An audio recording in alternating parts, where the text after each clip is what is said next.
Hello, hello, and guess what? Hello, yes, it is time for the final day of the WardiTV Korean Royale Season 4.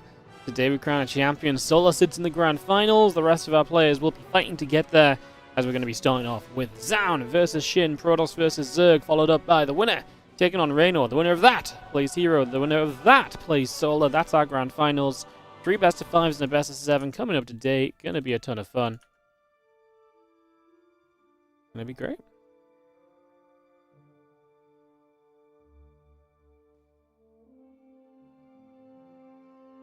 So we're just waiting for players. We're in the lobby. We're actually waiting for one of the players just to confirm that they are good to go, and we will kick this off and get this started in the WardiTV Korean Royale.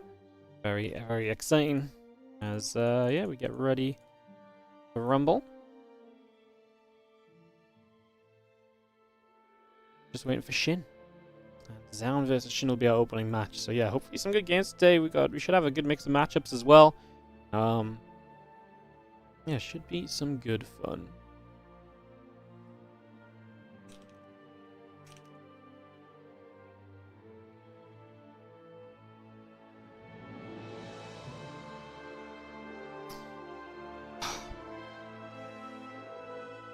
Guys, I'm gonna have to see what Ellie's barking at.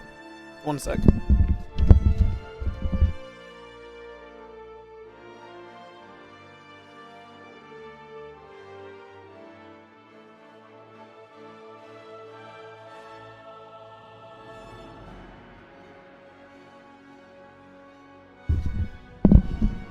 Never mind, we are good. Ellie was just barking at a van, and Helen was still in, so didn't need my attention at all, even.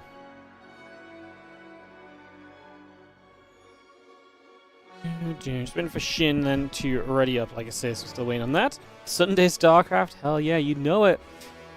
Should be, honestly, good. I'm genuinely excited for today's games. It's always fun when you wrap up a tournament that you've had kind of planned out for a while, and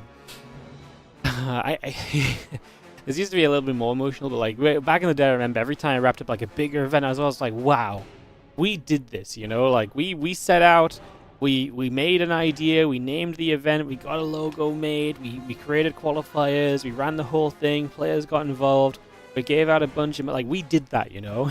I always thought that was very very fun way of looking at things, and very fun experience. And I'm kind of feeling like that a bit today as well, because the Korean Royale Seasons 4 is something I wanted to do for over a year, and we finally got around to doing it again, and it has been some good fun. Hope for some good games today. Should be awesome.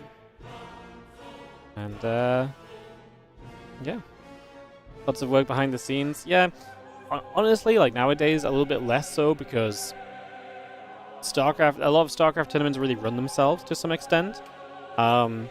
Slash, my life is so integrated into StarCraft, a lot of the problems are more easily solved.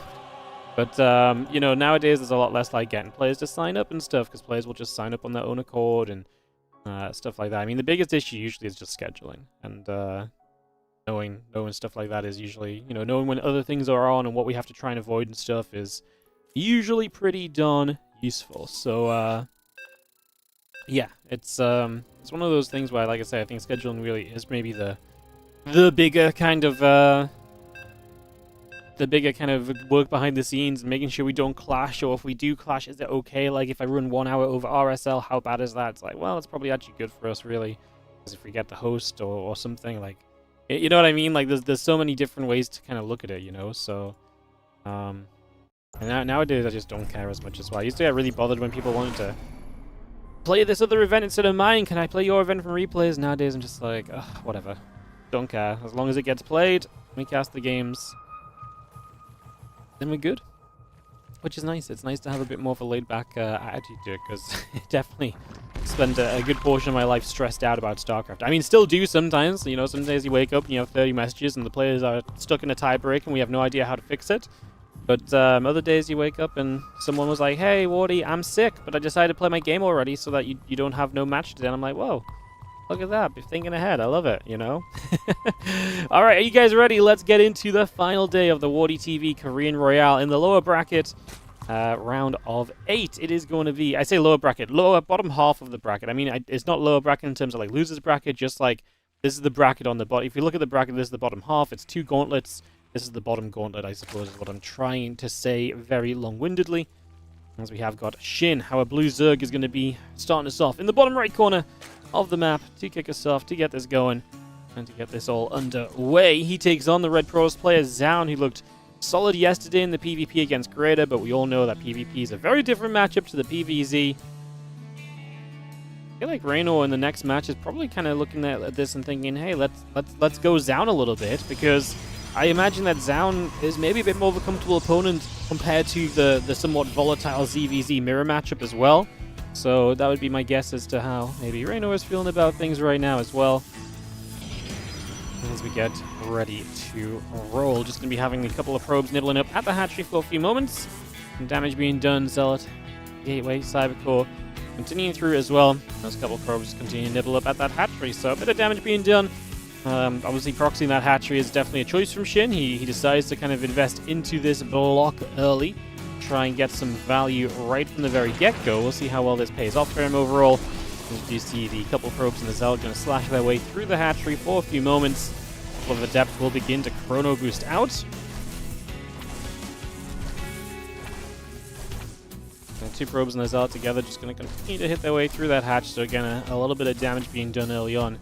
Put themselves in a nice cozy position to begin with. Nice and comfortable start. They're going to get the cancel on the hatchery then, so that will go down. I'm just going to be seeing our Adept shading out over to that right-hand side. What's up, ISC? How you doing? What's up, Philosopher Stones? Thank you for the kind words. Appreciate you. If you're out on the YouTube, what's up? Let me know how you are feeling on the YouTube channel as well if you're watching from there. Always good to hear from you guys. Take a second to like and subscribe as well. It's a big day, guys. It's our final day. Let's get the word out. Let's get the viewers up. Let's have a fantastic day. I want to see, I think 2,000 viewers is probably a big push, actually, but maybe 1,500 viewers today would be amazing. For our finals of the tournament would be amazing to kind of push up to a higher level if possible. So we'll see how it goes. As right now, we do see those Lings are coming around. They're going to get involved on the Adept for a couple of moments. So a little bit of damage being done. Taking a moment or so.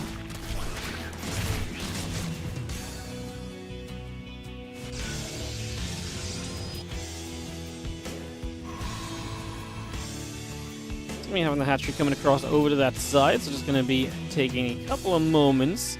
Twilight Counts coming up behind this. Obviously, the hatchery block was pretty well dealt with overall by Zoun, I would say. I think he's in an alright position from there. Obviously, SHIN just going to be a bit behind on drones right now, and he'll try and catch up. He does have a few Lings on the map, and he'll use those to apply some pressure here, excuse me, over the next few moments.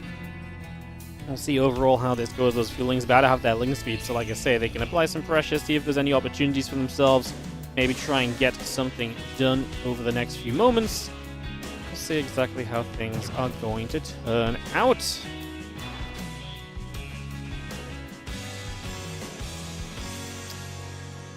going to be Glaives from Zoun. I don't mind that at all, especially when SHIN's kind of gone for a weird opening and maybe it didn't do that much.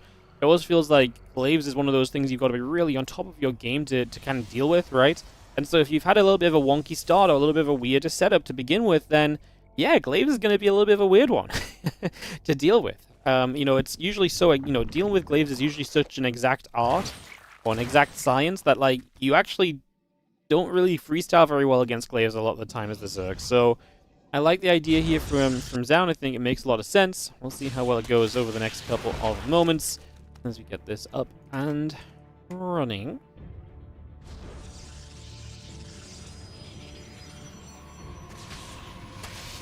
Ling's going to try and run at the front. The Stalker there going to say nah, push those Lings back the other direction for a few moments. Just going to be having the Rotor and Lings, a couple of Spore Crawlers continue to build on through there. The little warping going to happen as well off that Warp Prism as we get ready for the move across the map. So a bunch of Adepts ready to go. This is just traditional 4-gate Glaives as well. This is no nonsense, no kind of messing around, no Oracle to begin with or anything like that. So just straight up 4-gate Glaives. SHIN's preparation looks good. Roach is on the way, but he's down by a couple workers, which means he cannot, and I mean he cannot afford to... He can't afford to do anything right now, basically. Like, he can't afford to lose workers. You know, he can't afford for this to go wrong. So he has to be absolutely spot on with his defense here. We'll see if he'll manage that as the Ling Roach moves around. The Adept's going to come back over. The Roach is still moving into position. Couple Overlords coming up as well. The Adept's going to threaten a Shade. Couple of Roaches and the Queens together. They'll get in after those Adepts, push them back over to that right-hand side. few more depths warping in once again. So just a little bit of extra damage still being done for the moment as those adepts join up. A couple of roaches are going to step over there. Spore Crawler will burrow up as well. Just see the adepts still shading. The Queen's going to get underneath and want to try and get the Observer, though we'll not quite be able to just yet.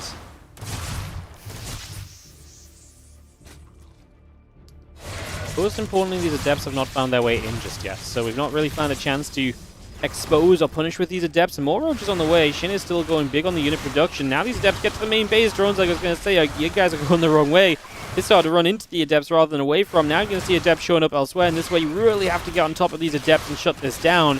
And if you kill enough of these adepts, there is absolutely the world where a counterattack becomes very available for you as well. So that is a possible factor here. As you see those Queens trying to play cleanup, but 12 drones already going down is a pretty painful starting point, and Zoun is off to, a great opening. He's going to kill so many workers here. Like I say, it's going to be the counterattack that holds some potential for SHIN. If there's going to be any hope at all, it is going to be via that. So, we'll see what happens next. Just going to have ourselves that +1 and blink coming up. SHIN is not moving across the map, which means that he doesn't believe his army is good enough to go across the map, so he doesn't think he can get anything done here. And that, unfortunately, is going to be a little bit sad, because that means he is pretty much already going to be just out of luck in this scenario, and unable to really do much from this point. The Queen going to continue to get back onto that Prism. Prism will take a bit more damage. A few more shots coming out once again. So a few hits coming about. Just going to be seeing the single Ling there moving over. Just going to get one more kill. And the roaches have been able to do a pretty good job thus far. The lair on the way up. I'm going to get that on the way now as well. Get a couple of gateways reducing Zoun.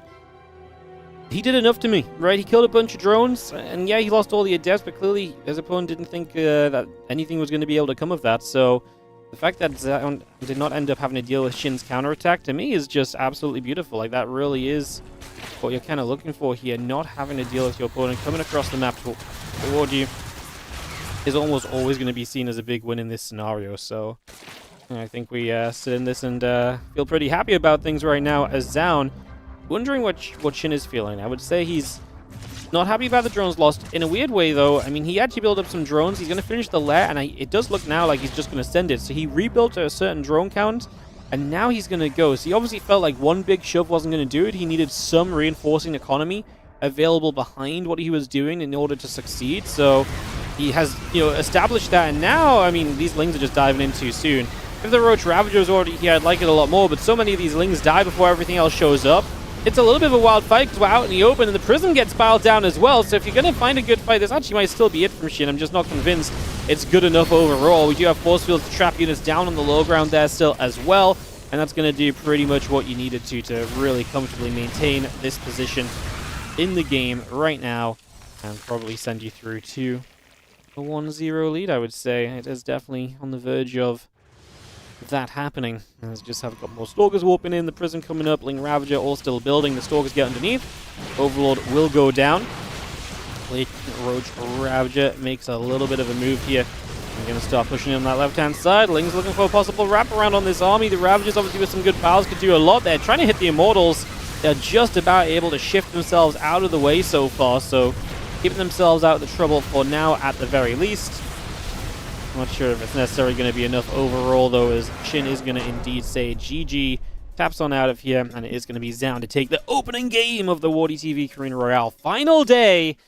There's only a handful of players remain, and Zoun looks to try and remain as one of those final players remaining if he can continue this momentum against SHIN. Game number 2 will be Celestial Enclave. Big map actually coming up then, so we'll get that going in just a sec, guys. Give me a moment to get that hosted up.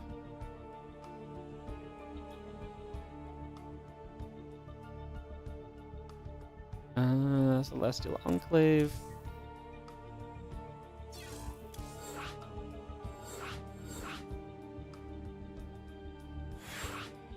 Alright, throw some lobby links down. Get into this in a moment, guys. And into our second game of the day. Very, very exciting. The players to ready up, and we can go.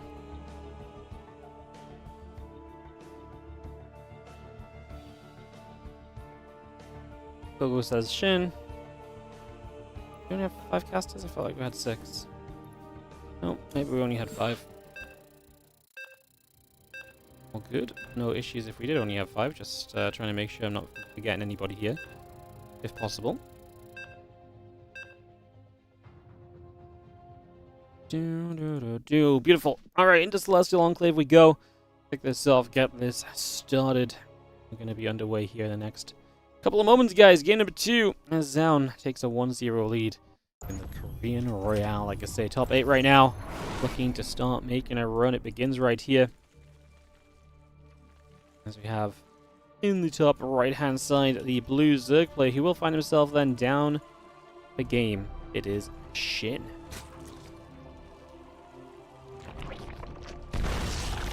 Up against the red Protoss on the bottom left-hand side of the map, we've got Zoun. And off and away we begin to go, go, go.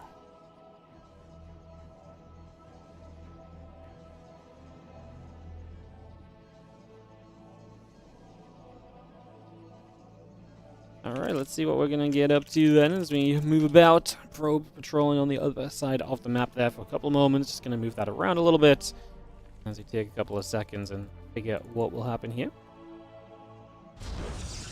SHIN definitely gave himself some chances in that game. I actually felt like he was in a lot of trouble off the back of the adepts, but he genuinely put himself in a fighting position where there was at the very least an opportunity for him to see some success there, right? So, kind of liked what we saw with that.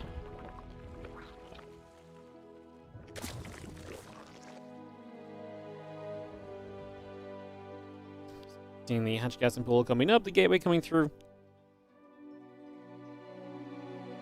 We'll just continue to settle here. For the first few moments, a few probes going to go. There's once again a hatch block. So blocking the in-base is it's an interesting expansion to block because you can obviously just expand on the low ground natural, like the normal natural location if you want to hear his sound. So I don't even know if we're really benefiting that much from this move. It's definitely an interesting choice. I'm not 100% convinced by it, but I'm very happy to be shown maybe why I should be. As those few probes continue to nibble onto that hatchery. It's going to go down very shortly. And again, a couple of hatches built. And the drone, the queen, all building through as well, bringing a lot of this online. And ready to rumble.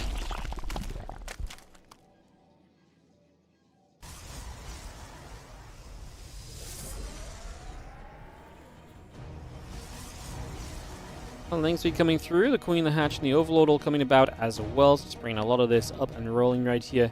Get that underway. Again, a Queen, a few Lings moving through for the moment. Gonna see a little pylon blocking off that area as well.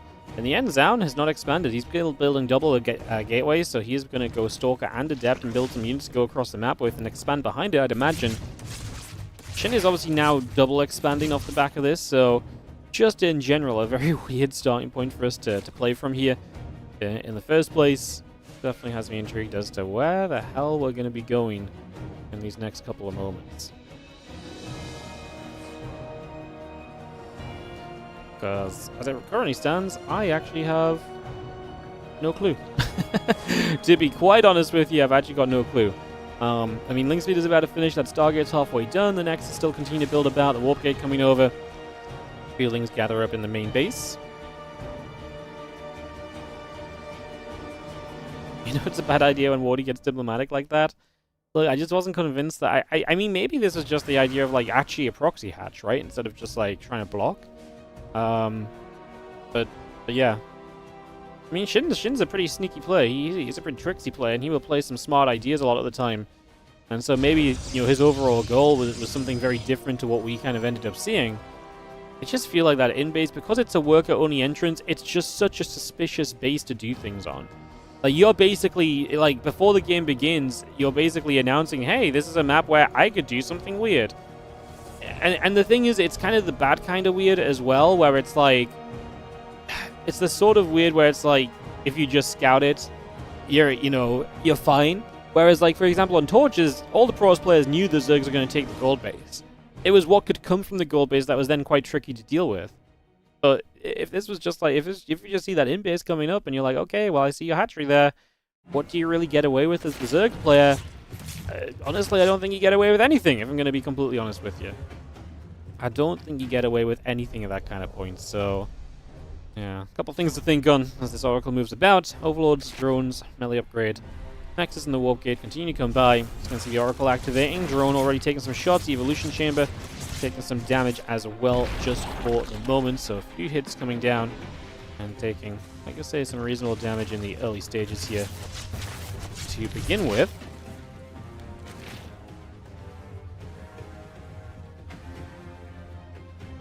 Melee upgrade coming about. A few extra drones coming through. Still got that Overlord on the way. Just going to be seeing the Void Ray activating to get rid of the Overlord as well. So just going to pick that off, take that out. Queens get the Oracle over here. That's amazing. I mean, we lost a few drones, but hey, getting rid of the Oracle means you no longer have to deal with the Oracle, right? That's always a win. Like, an Oracle going down is never a bad thing for you as a Zerg player. Unless it's like the Oracle like dove in and killed like 15 workers and then it finally died. Maybe that's bad, but like, the act of it dying still isn't the bad part. It's just, you know, it did a lot before it died in that case. So yeah, I mean, definitely a couple of ways to look at this as we do see Lair, the melee upgrade, and so continue to come through. Void Ray is going to move up in toward the top side. We're going to say a couple of Queens going to show up. Going to be there to poke the Void Ray back immediately. Again, +1 blink coming over. The gateway's coming by. It's going to have the Queen still there to try and zone out this Void Ray for the moment. The Baneling Nest about to finish. Hatchery, Lings, and the melee upgrade all building by as well. So again, we get a lot of that up and rolling here. Bring a lot of this into play for the next few moments as the Lings continue to maneuver around. Skullcrawler hits the Oracle in a few moments. Oracle taking some damage. We do have, again, our +1 and our blink continuing to build through just for the moment. Those things want to take a run at the main / natural. I mean, the third base is back there as well. We did go for the in-base to be very secure on 3 base initially. I'll say 3 base, it's kind of 2.5. Zerg also took this in base, so both players are kind of taking the hit on their third of not quite being like a fully saturatable base initially. So what that does more than anything is it just means you kind of want a 4th base a little bit sooner. You're a little bit more gas limited as well. If you want to be a 6-bit, gas player right now, you just straight up can't be.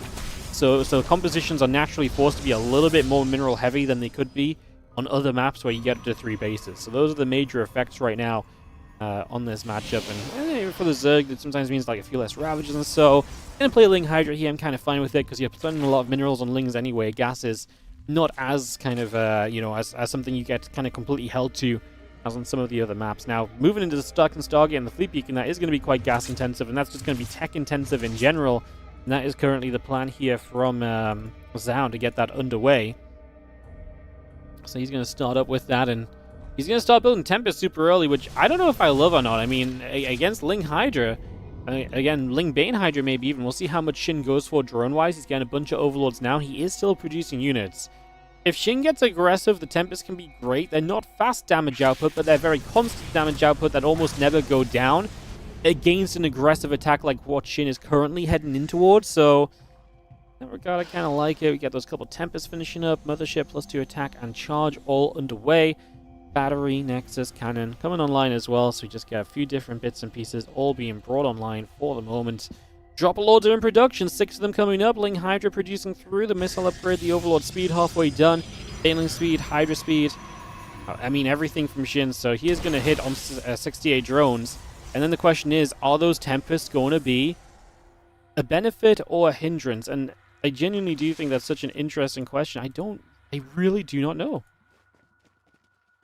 I'm actually not completely convinced right now which way around this is going to end up being.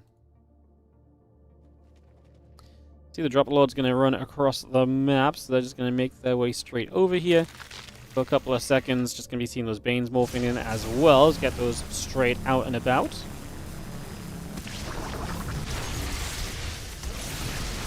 You can see the few Banes going to step forward as well. Just going to get that coming straight through.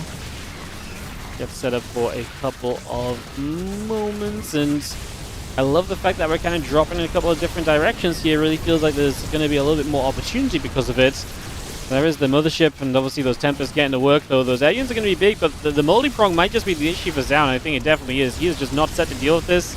And the Tempests just aren't doing enough damage quickly enough. Like, because of the drop especially, this has become much more of a high-octane, like, go scenario than what it was going to be otherwise. I think that is actually a big factor here. I think that's going to be a big deal. If this was just a frontal push, I would have felt way better about the Tempest, but yeah, those Dropper Lords really getting it done, and SHIN is looking to tie the series up. 1-1 is the third. I mean, the fourth and third have gone down from Zoun. He becomes nigh on baseless here, so he ends up in a very rough position at this stage. And this definitely becomes, like I say, a pretty troubling perspective at this point, as Zoun is just going to say GG. He admits openly that this game is done, and SHIN is going to level us out one map apiece. Beautiful.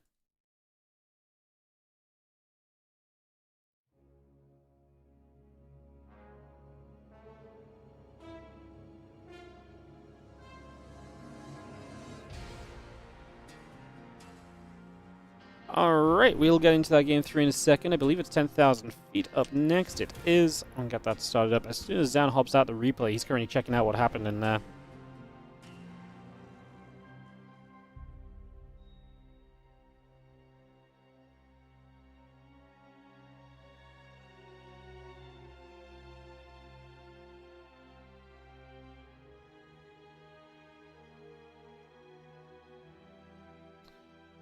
Alright, Zoun's out, so we can actually get this hosted.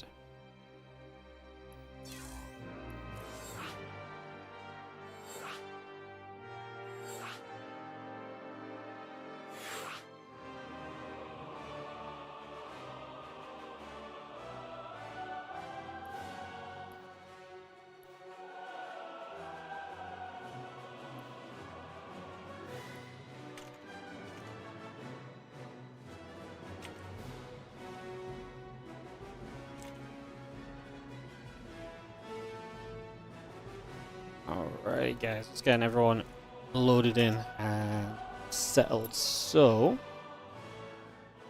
got players ready, and they were already ready. Perfect, let's do this then, let's get moving.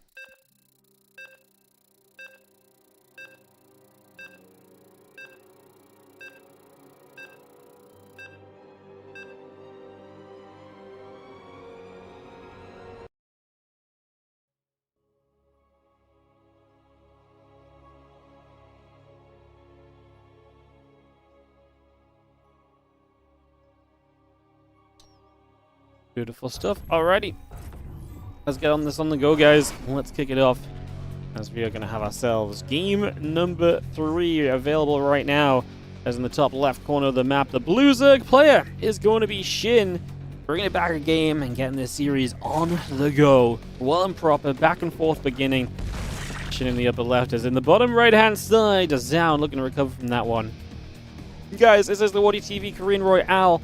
And as you know, WardiTV events are powered by you guys. So if you're feeling generous and if you're loving the content, then I will ask you to maybe take a moment to consider supporting the channel and the content by donating, cheering, subscribing, and all the usual. Remember that donations right now are going directly into the WardiTV 2025 Championship prize pool until that is doubled. So we've already put $5,000 down. We want to try and raise another $5,000. That might be asking too much, but we're going to give it our best shot.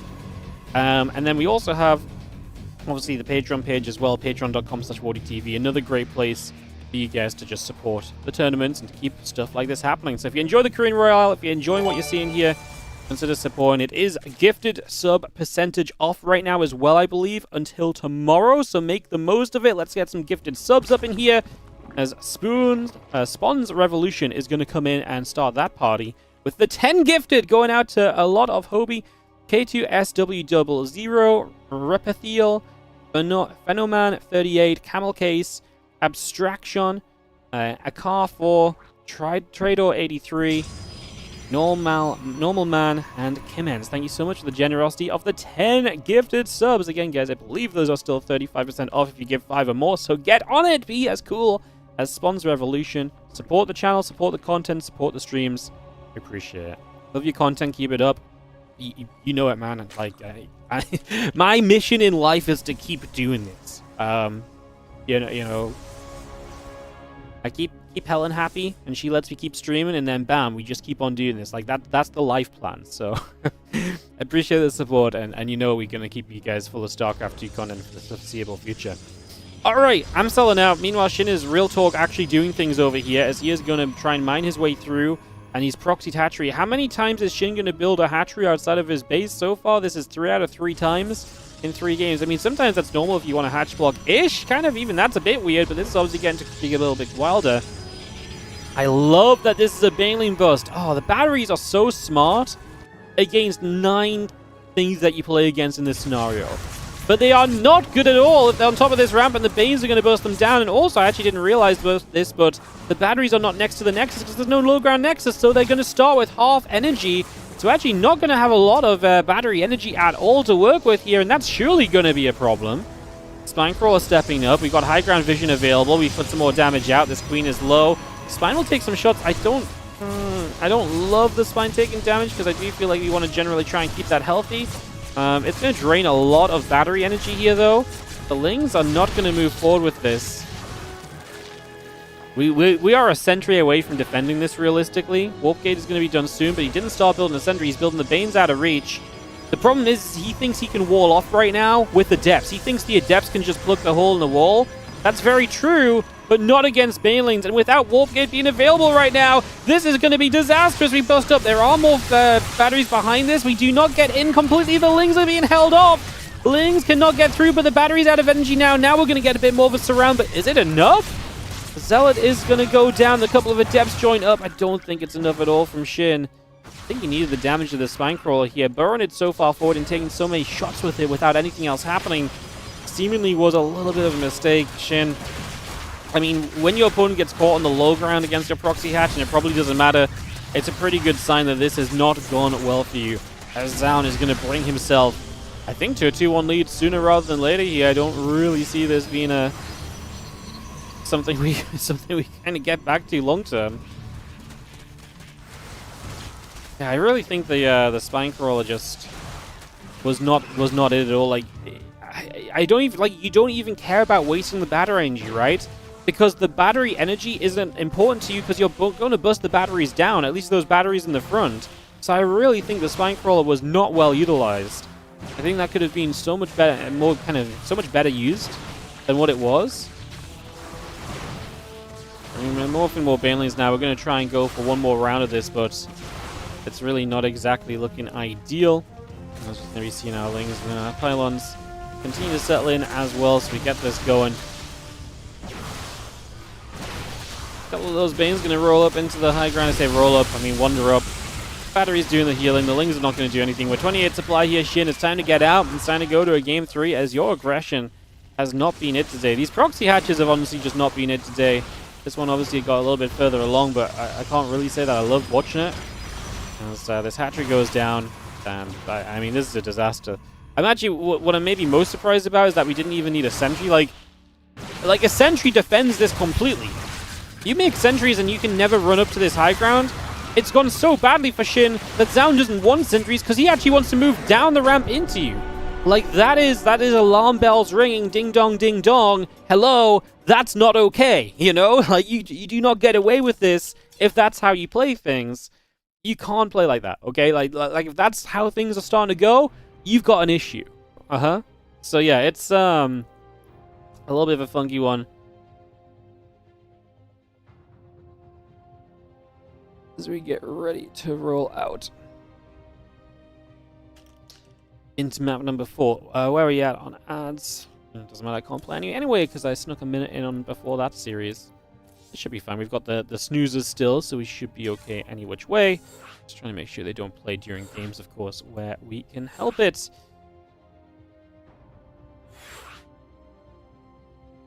Post up, move Zoun, who is now up 2-1.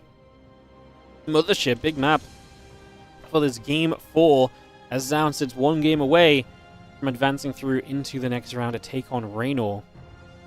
What would be a ZVP?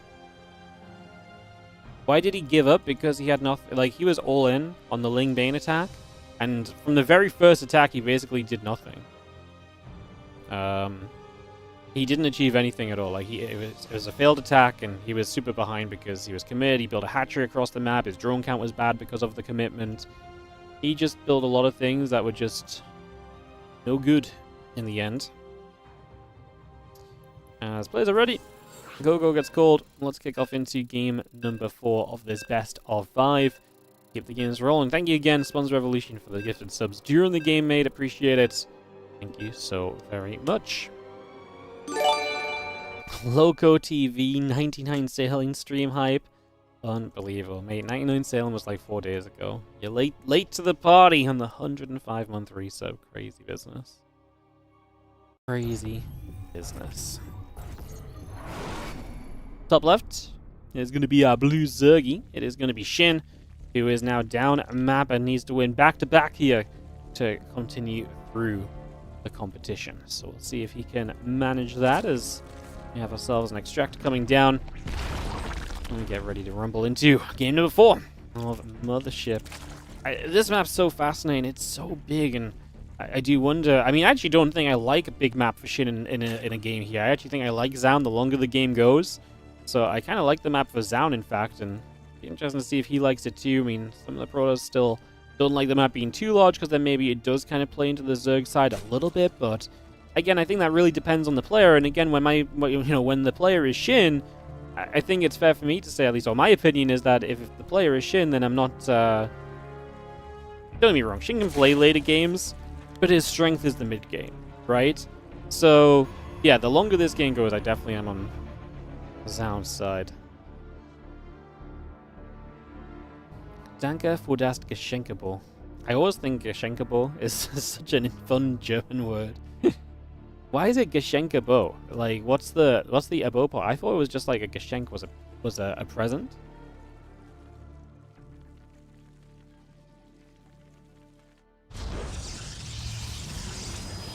A gift. So what's a Geschenkebo?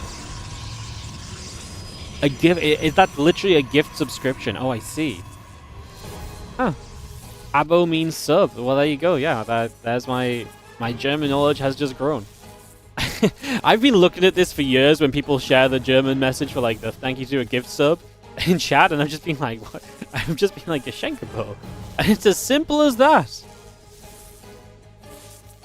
Yeah, I knew the Geschenk means present. I just didn't know the abo means sub. Next time in Germany, I'm gonna probably still not use that, but you know.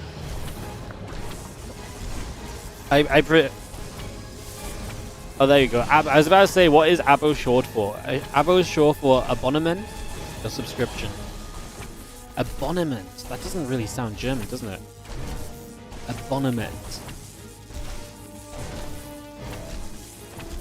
Abonnement. Abonnement. I don't know why. I just feel like that's such a.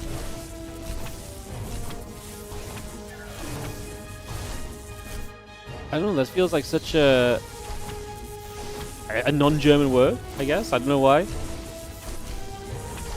It is pronounced French. It's a French loanword. Oh, well, there you go. So I'm not crazy then. Like I say, it didn't really sound very German, but they stole it from the French. Unbelievable. Alright, well, that answers all my questions today. Thank you for our language lesson. We once again build a hatchery across the map as I feel like SHIN is just trying to throw Zoun off at this point. But I mean, that's kind of the point of every hatchery across the map, isn't it? So, is it working? Do we love it? I don't really love it, to be honest. I feel like it's not really going great so far. A couple of adepts will shade through as we just have the link speed coming up. Nexus probe, adept and the warp gate continue to come about as well. I'm just going to see those adepts going to shade. One more adept going to go forward as well. A couple of adepts going to hit. The lings will take some damage.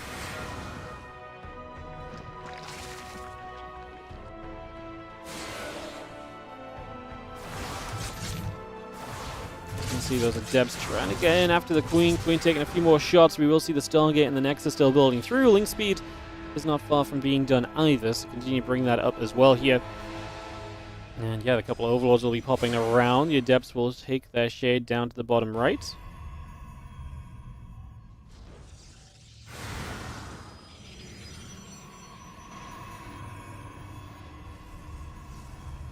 Probes moving around. Twilight Count's on the way. The Stargate is about to finish.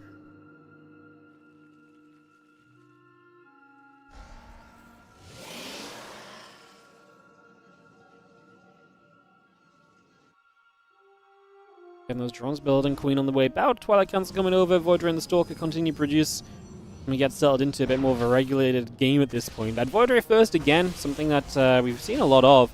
Twilight Council is very fast behind the Stargate, so thinking we're going to get rid of the Overlord here and try to go fast into Glaives, but Shin sees the Twilight Council, and seeing that finished already has got to be a little bit of a sign of what is to come in this game, which is, as I'm insinuating, probably a pretty darn quick Glaive build. I think is going to be on the way up sooner rather than later here, and there's Glaive starting right now. He instantly goes Baneling Nest Shin, so he's going to get Banes up as his response to a fast Twilight Council. It's good, because actually against someone who's going like Starglaves, Starglave's biggest weakness is reinforcing with the Adepts. Now, Baneling's biggest weakness against Adepts, if it's a typical 4-gate like what we saw in Game 1, what we see then is that you just can't realistically get another round of Banelings up in time. So you're fighting, you clean up the first round, but bam, more Adepts warp in right on your front line. You can't get Banes ready, and then you're just stuck with Zerglings. So it sucks for you, right? But in this scenario, in this case, what happens is that because the Glaives have to, or the Adepts have to run from across the map, if you use the Banelings, you have time to get more Banelings up again. So it's a lot more doable of a defense. You can afford Lair here when you're not playing against 4-gate Glaives. When Starglaves, the Lair is a possibility to go into, and that's exactly what we're seeing at the moment.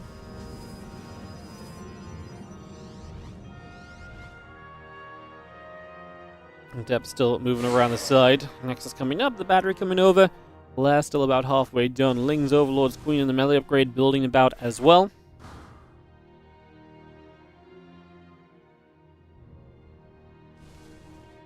Adepts will go to that upper left-hand side. So just going to try and move across, trying to get in position here. Adepts going to try and fight. You see the Queen's already taking some damage. You see the Adepts continue to fight for a couple of moments. Baneling's coming through. Just going to be seeing those Banes connecting into a lot of those Adepts, so just going to be getting some more damage done. The Lings and the Queen still chasing up for a couple of moments here. Continue to move around for now. And 5 workers going down. This is pretty well handled. Oh, those last couple of Adepts are going to get so many more workers. This was only 5, and those 2 Adepts on the low ground shot for multiple more drones. That's really the killer of this, because it just felt like we'd already kind of done what we were doing, so it was kind of fine. So yeah, that was not ideal at the very end, losing a few additional workers right there, just in a scenario where you're obviously trying to preserve as much as possible those last 2 Adepts. Otherwise, great defense from Shin. Going to drone up a little further here, and he's going to have a decent army supply to work with as well. That Hydrogen is moments away from finishing up. We get straight into the Groove Spine upgrades. Just going to bring that straight through also. And that Voidray moving around in the center of the map. Fleet Beacon coming online. The gates coming up. Blinken +1 building.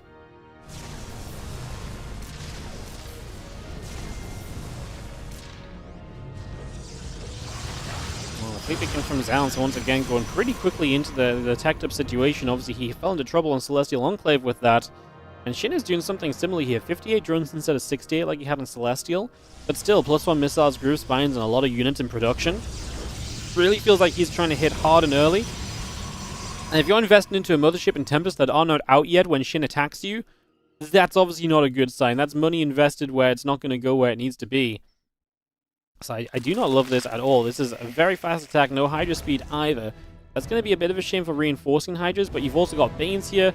The first punch of this attack is going to be powerful. With the Banes rolling up, we don't have Baneling speed even. Jeez. Shin is just kind of finding as many ways as possible to be hecking aggressive today, I swear down. He is just sending it, as the Hydra Bane comes around this side, going to start pushing in. A few Adepts in a little bit of trouble. We have a Sentry, we can Force Field. That was possibly the worst Force Field we could have dropped. That was not good at all. That Force Field, I actually don't think does much better. The Probes pull into the Banelings. What are we doing, Zoun? It's all going wrong. Just suddenly a disastrous defense. I don't think he could have done that worse if he could have tried. I think we put him back in the replay of this game. It looks different every single time. That is just pure sheer panic and just responding badly in the moment because of it. As now Ling Hydra breaks onto the natural, and this is quite clear already doing more than enough to be impactful in this game. GG gets called, and Shin is going to level us out at 2 games apiece. It's been a chaotic, messy series so far, but it's going to go to a game 5 as Shin brings it back. In the games he's losing, he's getting bopped. In the games he's winning, he's bopping once he gets through that early game. And we are going to go all the way to Tourmaline for a 5th and final map of this best of 5. So we are going to go the distance. We are going to see the whole series through. I love that for us. That's very exciting. Let's host up and get ready to roll.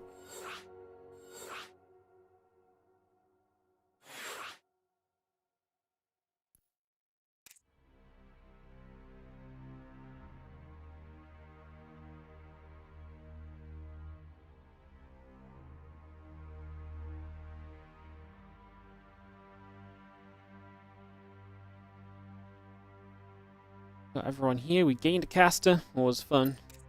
Now we're on 6 casters. Remember that. Zoun, ready. Shin, ready. We are ready. Let's get this started.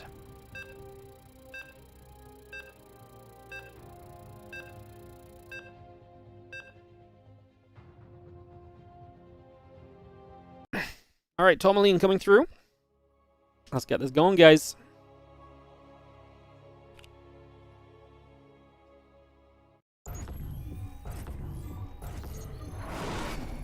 It is a final map. Will we be seeing PVZ or ZVZ in the next round as Reynor waits for the winner of this as the next matchup?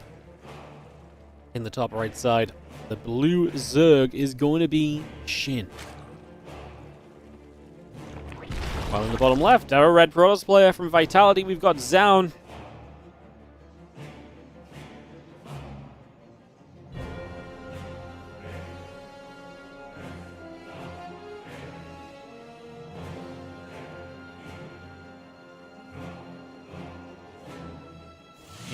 Of the series comes down to this. Get this up and running.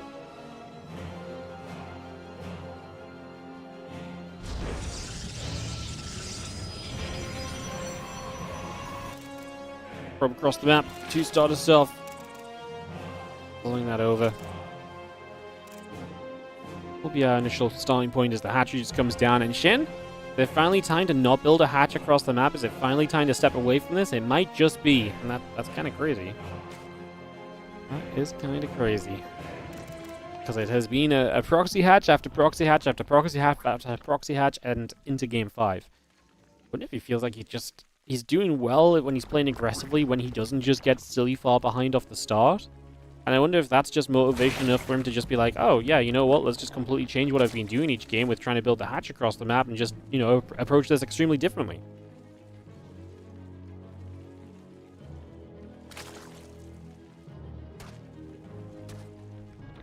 Drone gets in after the probes for a couple moments, puts some damage out. Again, the drone's building through, hatch in the pool, coming online.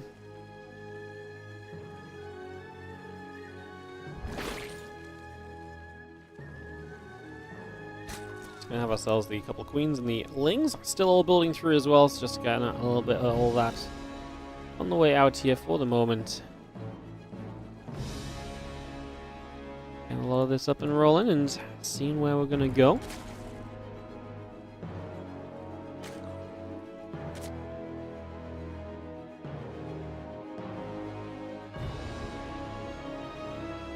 Okay, coming about, adept on the way through. A couple lings will just chase our probe for a moment or two here, so again, just hunting that down for a couple of seconds.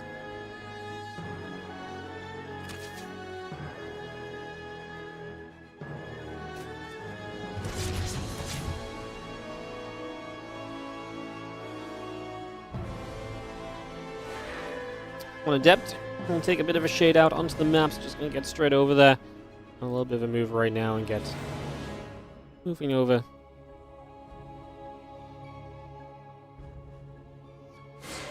Again, that link speed going to be continuing through. Queen of the drone coming about. Going to see that Stargate and the Warp Gate still coming up as well.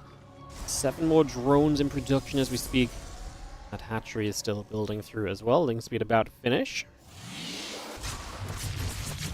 Queen's going to shoot, and Depth will take just a teeny tiny bit more damage. So a few more shots coming around right there. And yeah, that hatchery about halfway done. Overlords and the link speed all coming about. And the Twilight Council, Gateway, Void Ray, and Warp Gate coming up also for now.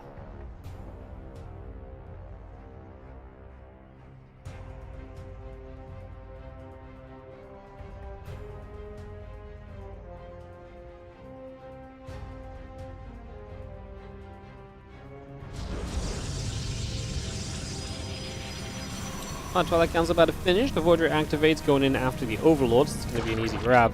Overlord going down already. Nice little starting point there.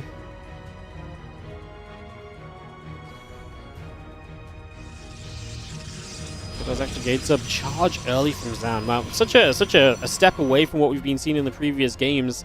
Zoun gonna up the ante with a bit more aggression here as Shin tries to play a bit more regularly. And if Shin plays a bit more greedily into the, the Ling kind of Hydra stage of this game, a Zealot attack could absolutely put him in the ground. So this could be trouble from Shin. Right now, only Lings into that lair, and that charge is ticking along. And right now, there is no good answer to charge in play at the moment. So it is a little scary right here, a little bit concerning. Very interested to see where we end up overall.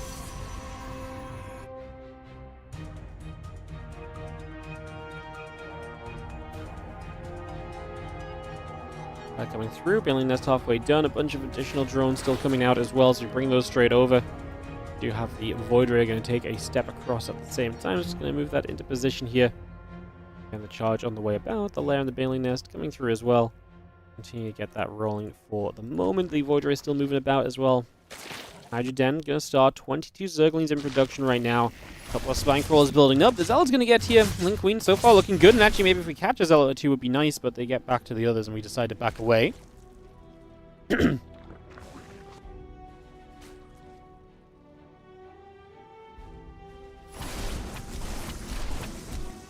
Things run down. Zealot chase after.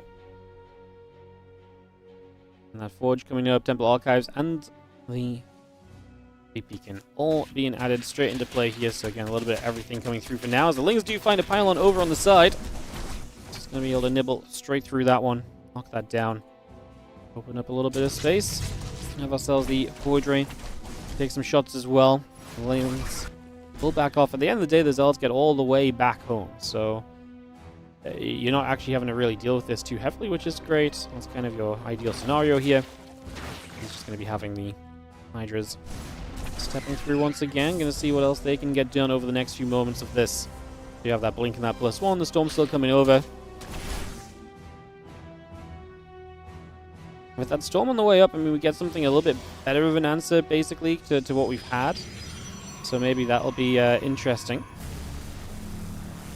We obviously had a lot of kind of faster Tempests and so on, and now we're actually going to have some Storm to maybe help us with, some of these possible timings. We still have the Fleet Beacon, it's just now we're not using it just yet, so a little bit of a learning lesson, perhaps. I mean, we still build it early, but we're not, like I say, utilizing it. Maybe he just wants to get the Mothership to keep a second Stargate? No, so maybe he just wants the Mothership only this time around. Shin 60 drones, you guys know what that means. It's Lingbane Hydra attack time, and that's exactly where we're headed. Storm coming down, a couple of Lings going to get forced off because of that Storm already.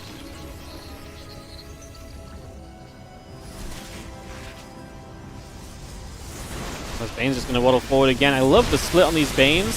So annoying. That Storm does nothing. The Banelings still blow up on the nearby Zealots. I mean, it forces the Banes to blow up on the nearby Zealots, but I don't think you're upset about that. So the Bane split does a lot for you there.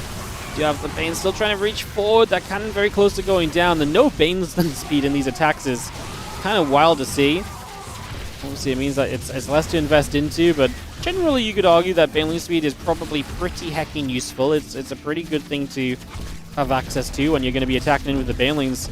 At the end of the day here, the Hydras are enough at the end. I do think he baited out a lot of those Storms very nicely and just allowed himself to have this chance to now come through, and obviously looking good. High Templar in the background here getting taken down by those Hydralisks. This base is in trouble, and Shin is going to knock down Zoun. As once again, our player who won in the previous round will not win more than a single series. The gauntlet is not gauntleting so far. The higher seed players keep on getting the wins, and Shin will do that to move on through to make it ZVZ in the next round of the matchup. Who vetoed Taito? It was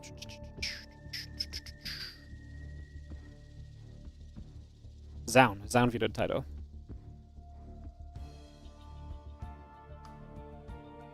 Just had to do some scrolling.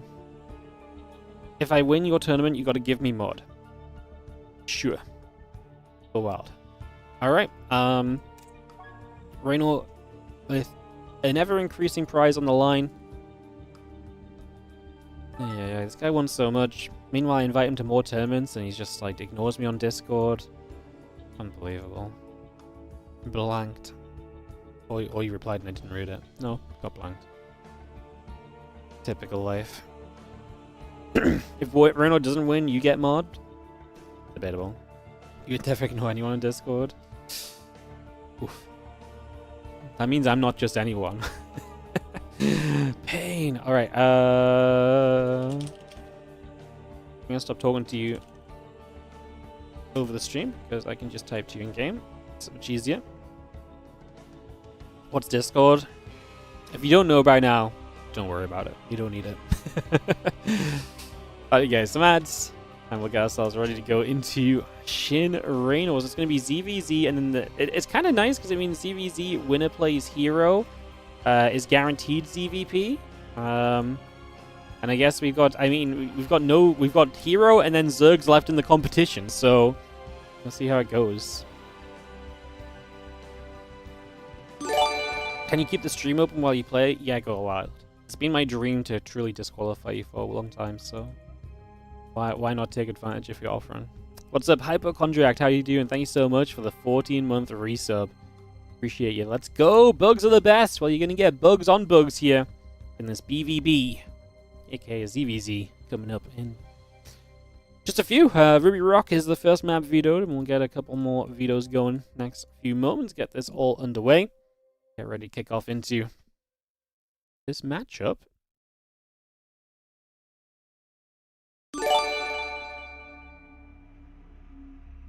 Stop leaking your vetoes. I didn't say it was your veto. I just said it was the first veto. It's not my fault you just told everyone what your veto was. It could have been the SHIN's veto. Good job, bro. Ay. What's up, Pogolist? Thank you so much for the 9-month resub on the Prime. Appreciate it. Thank you so much. Thank you for priming us up. Guys, don't forget, we got so much going on. WardiTV 2025 Championship qualifiers resume Tuesday and Wednesday. That starts properly next week, so get excited for that. Top 2 of the Korean Royale get into the seeding matches for that, which means they are guaranteed playoffs as well, so that's an extra prize on top of, you know, doing well in the Korean Royale. You also get your seed into the 2025 Championship, which means, like I say, you're guaranteed to start in the playoffs and further along in the playoffs than anyone else can coming out of the groups from if you're just a qualified or invited player regularly. So very exciting. We'll have a bit more info on the 2025 Championship basically by the end of today, and that's going to be a whole lot of fun.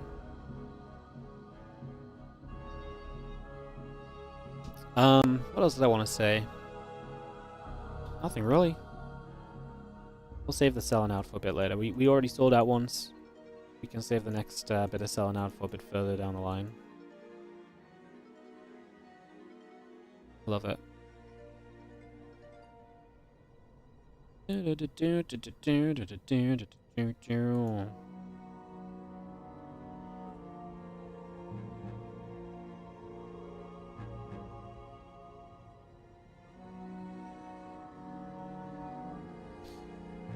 4 videos made. Map picks coming up.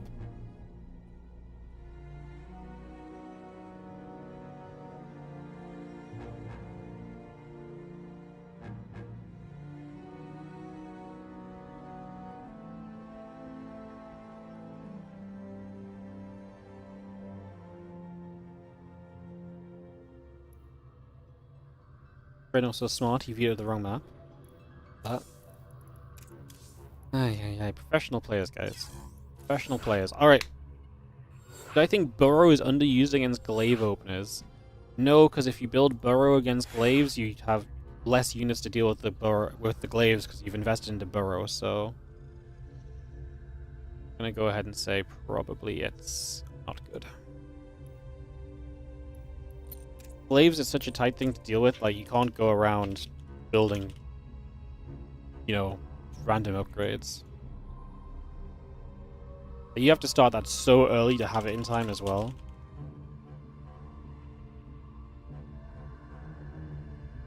Alright, players are readying up. Half the casters are not joining the lobby as per usual. What's with these guys? They don't like StarCraft? Yeah. Why are you guys not joining?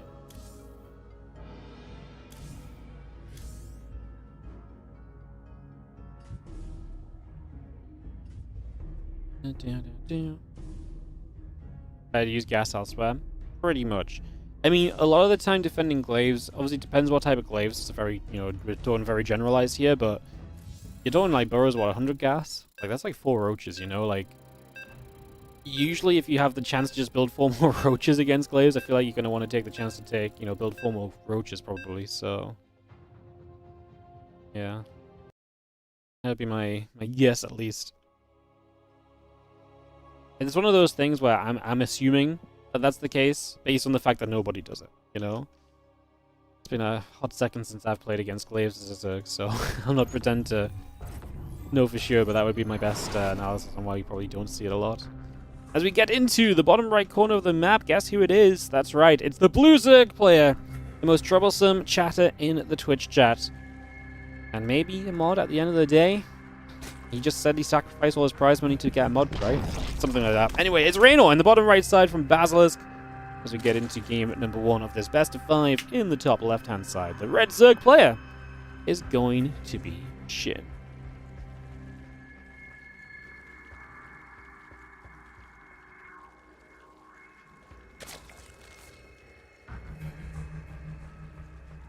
Game number 1, best of 5 series, some ZVZ here today, guys, in this, now top, I guess this is top 6, right? And yeah, so this is quarterfinals, essentially. I know quarterfinals usually top 8, but this is kind of the quarterfinal round, the round before the semifinals, so we'll call it the quarterfinals. For this purpose, at the very least. It's a little confusing with the tournament format, what we call things, but shouldn't get so hung up on it. As we get ourselves rumbling along. Extract coming down. Drone going to move to the side. Just going to drop the pool down as well. So hatch, gas, and pool all coming up already.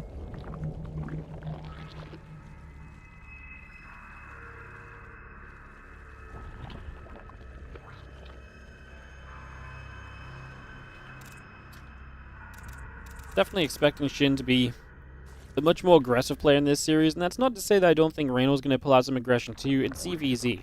You've got to be happy to kind of get aggressive in this matchup, otherwise you're kind of just, you know, hamstringing yourself in the game plan. You know, if you're not going to use one of the main things you can do in ZVZ, your opponent can then start playing around that, play greedy, and start taking advantages there as well, right? So, definitely a couple of things to think of in that regard.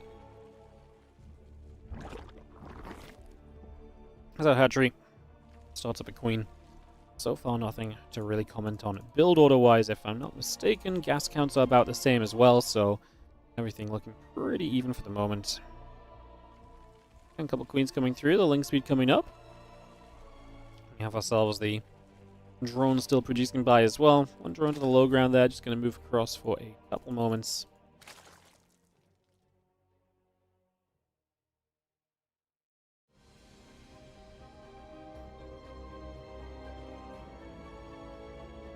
As we get set to figure out this next few moments. Like I say, not too much going on just yet. Just going to get the link speed building, the hatchery coming down at the same time for both players. It's the same third hatchery. It's pretty normal which hatchery you're going to take on this map. That forward hatchery is just... Usually if you expand not in the triangle, you expand in a line, and it's not really a line when you go to the low ground base on Winter Madness. It really is just out in the middle of the map a bit, and it's very open, so no surprise on the third hatch location on this one.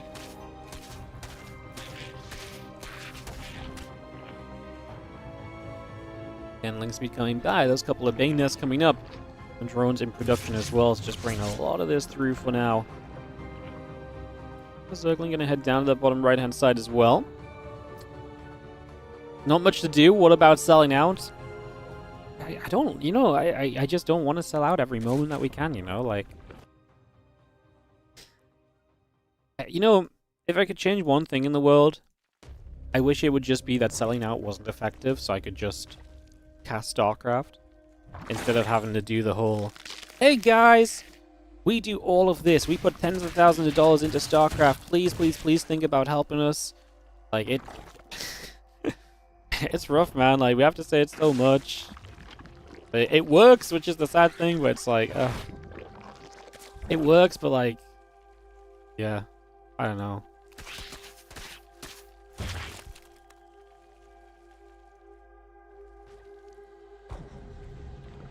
I mean, I'm not sad that it works. I'm just sad that realistically, like, it's never a bad thing to do it. Like, it used to be you do it like once a stream, and nowadays, like, every 20 minutes is actually a good thing, because every time we do it, someone's like, oh yeah, we should give you a sub. So yeah.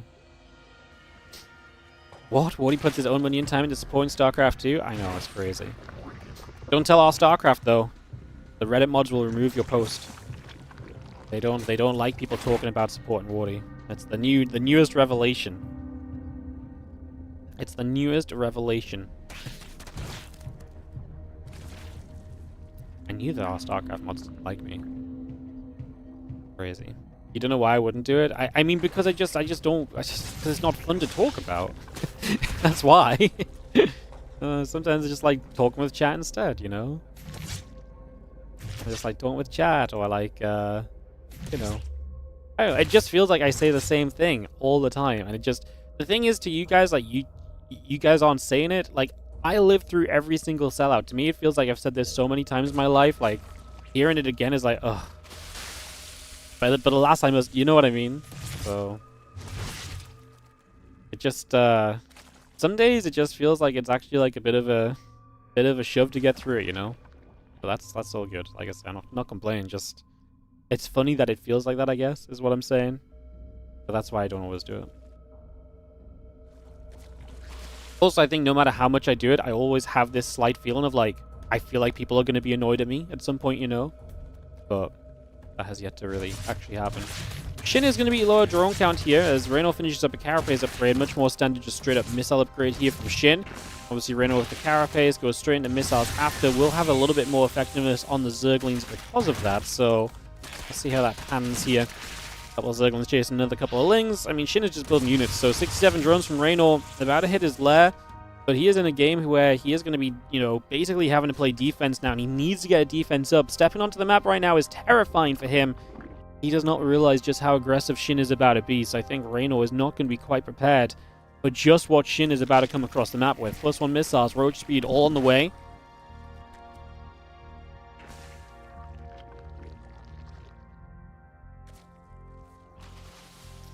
You see how many roaches there are. The problem is roach speed's about to finish. These roaches do not have an easy way back home. Like I say, Reynor's lacking the information to make a good call on this. And as roach speed finishes, now his roaches will consistently take damage. Spinecrawlers start. How many roaches do we lose running home? Quite a few, realistically, right? Like, there's 4 or 5 already going down, and these roaches are not exactly letting up. They have no reason to let up in this scenario. Now we're going to get to defend on the high ground. Our Ravagers show up. That will be a helping hand in this scenario, but like I say, you're playing against the odds right here as Reynor. Spinecrawler's not quite ready just yet. Trying to find a defense. Cancel the +1 missiles to get as many units up as possible.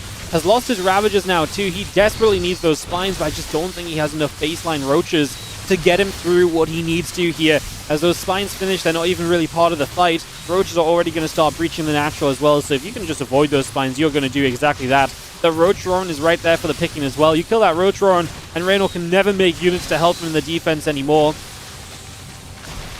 And that is going to be the Roach Ravager. Continue to come through. A couple of Roaches continue to get picked away at.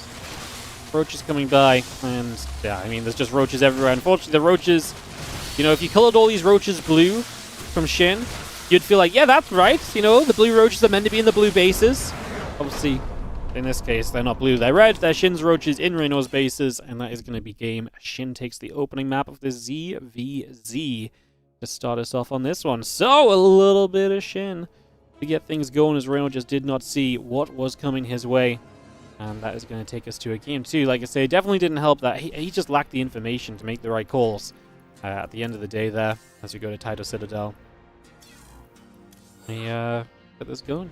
The prospect of moderates to Wardy's channel drove him into madness. People on the internet would never get annoyed with Wardy, they're far too kind. Yeah. I'm the bane of people's existence, man. People see me casting, and they're like, holy doodles, I hate that guy's casting. Unfortunately, I make all the tournaments that they want to watch. And so they have to watch me cast, and then they dislike me for it. It's great. Someone actually wrote this recently. I can't remember. I think it was a TL thread. Someone literally wrote, I would like Wardy more if he just stuck to casting his own tournaments. And I'm like,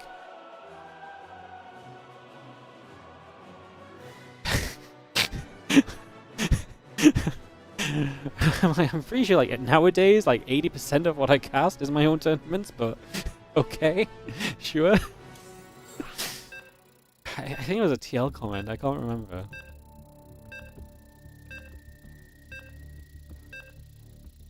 The problem is we call it selling out instead of raising money. Yeah. I mean, that's kind of the issue. People used to call it begging, right? People are like, wow, Wardy's always begging for subs. But, like, that's literally your job. It's not begging. Like, I am streaming, and to be able to stream, to make money, I need subs, right? Like, you know? But people always, like, this used to really get under my skin. People don't really do that anymore, actually. I think they realized how stupid it was. I really used to hate it when people were like, wow, stop begging, bro. And I'm just like... Because I think the problem is it's such a stupid comment at surface level. It's like, how do you even begin to, like, have a conversation with someone about that? Because if they have the brains to say that, they're not worth conversing with, you know? So... It's advertising. It is advertising. I mean, at the end of the day, if you look at the core business model, right? Everything we do on the stream is an advertisement to generate stream revenue, right? So, the tournament is an advertisement for you guys to subscribe. So, yeah. I still think that one of the biggest issues we have in terms of crowdfunding tournament money on the stream is actually people just presume Wardy tournaments are going to happen anyway. Like, I feel like I've done such a good job of being able to fund tournaments in a consistent way that people genuinely look at my events now and like, we don't need to support that. Are you kidding me? They're just going to be there anyway. And I'm like, no. No, I just, you know, I feel like I've made a lot of good business decisions to be able to help you guys not have to pay for all the tournaments, but like, you know, like, that's not, you know, it's not quite true still.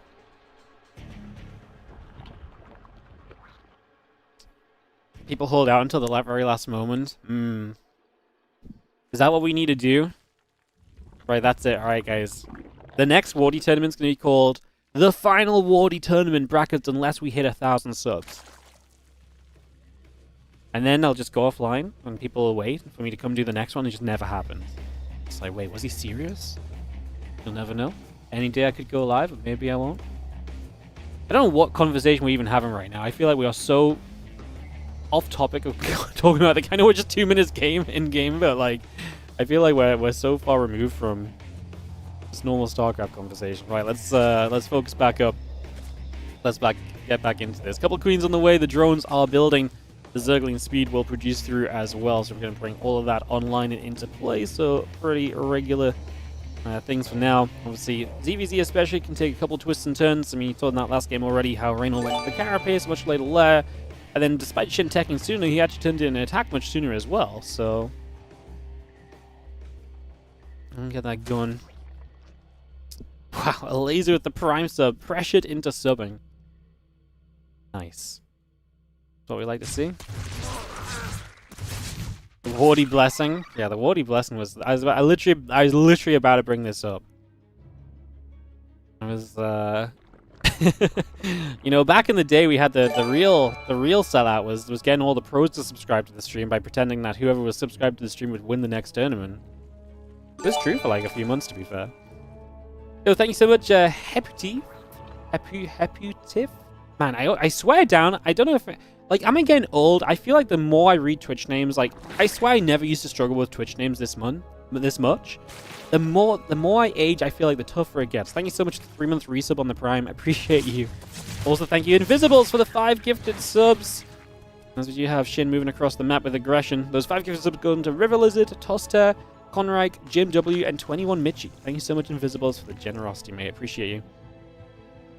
As we now have Shin arriving with the Lings. Reynor has a couple of Banes on the way that will help out with this eventually. In the next few moments, the few Lings are going to go back and forth. We get ready to try and fight. So a little bit of aggression coming through. A couple of drones gathering up. And I think those Lings are going to be good to defend. This is Indy's camp, right? Okay, I was going to say, he's jumping around all over the place like crazy. I don't know what was going on. I can't pronounce it wrong. My account got hacked 10 years ago and I never bothered to change the name after recovering it. That's amazing. What a great story. Yo, thank you for the 5 gifted subs. Anonymous going out to Calivore, Casgrain, Sakalas, 82, Echo Man, and Greenlight04. Appreciate the 5 gifted from the Anonymous as well. Thank you so very much for supporting. Thank you, thank you, thank you. There's a little bit of Ling Bane going to run around Reynor bringing the aggression over. He was forced into making units, so why the heck wouldn't he try to make use of them on the other side of the map? That is the logic here. Does need a couple bailing connections, and he's going to go running away ahead on drones, but down in army, and Shin is just building roaches. So Shin's readying to shove across the map while Reynor is prepping into carapace. It's important that these lings stick around. He needs to see some roaches spawning here. Sees one. Yeah, he gets the read. He gets the full scout. Everything he needs to know. No lair on the way. He sees no sign of an evo chamber, but roaches are spawning. Immediately, Reynor starts up the spine crawler. He recognizes everything he needs to right now, and that's going to be great for him as the few Zerglings try and come back around the other direction. Lings will continue back and forth for the moment. Spine crawler coming up. A few roaches are going to join in on the fight there as well.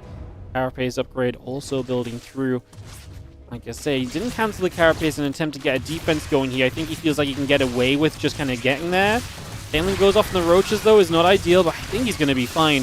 Morphs that Ravager. That's actually going to absorb a few shots of damage. We keep targeting it as Reynor. There's the Spine Crawler now going to come into play as well, so you will see that, like I say, being useful from the very get-go here.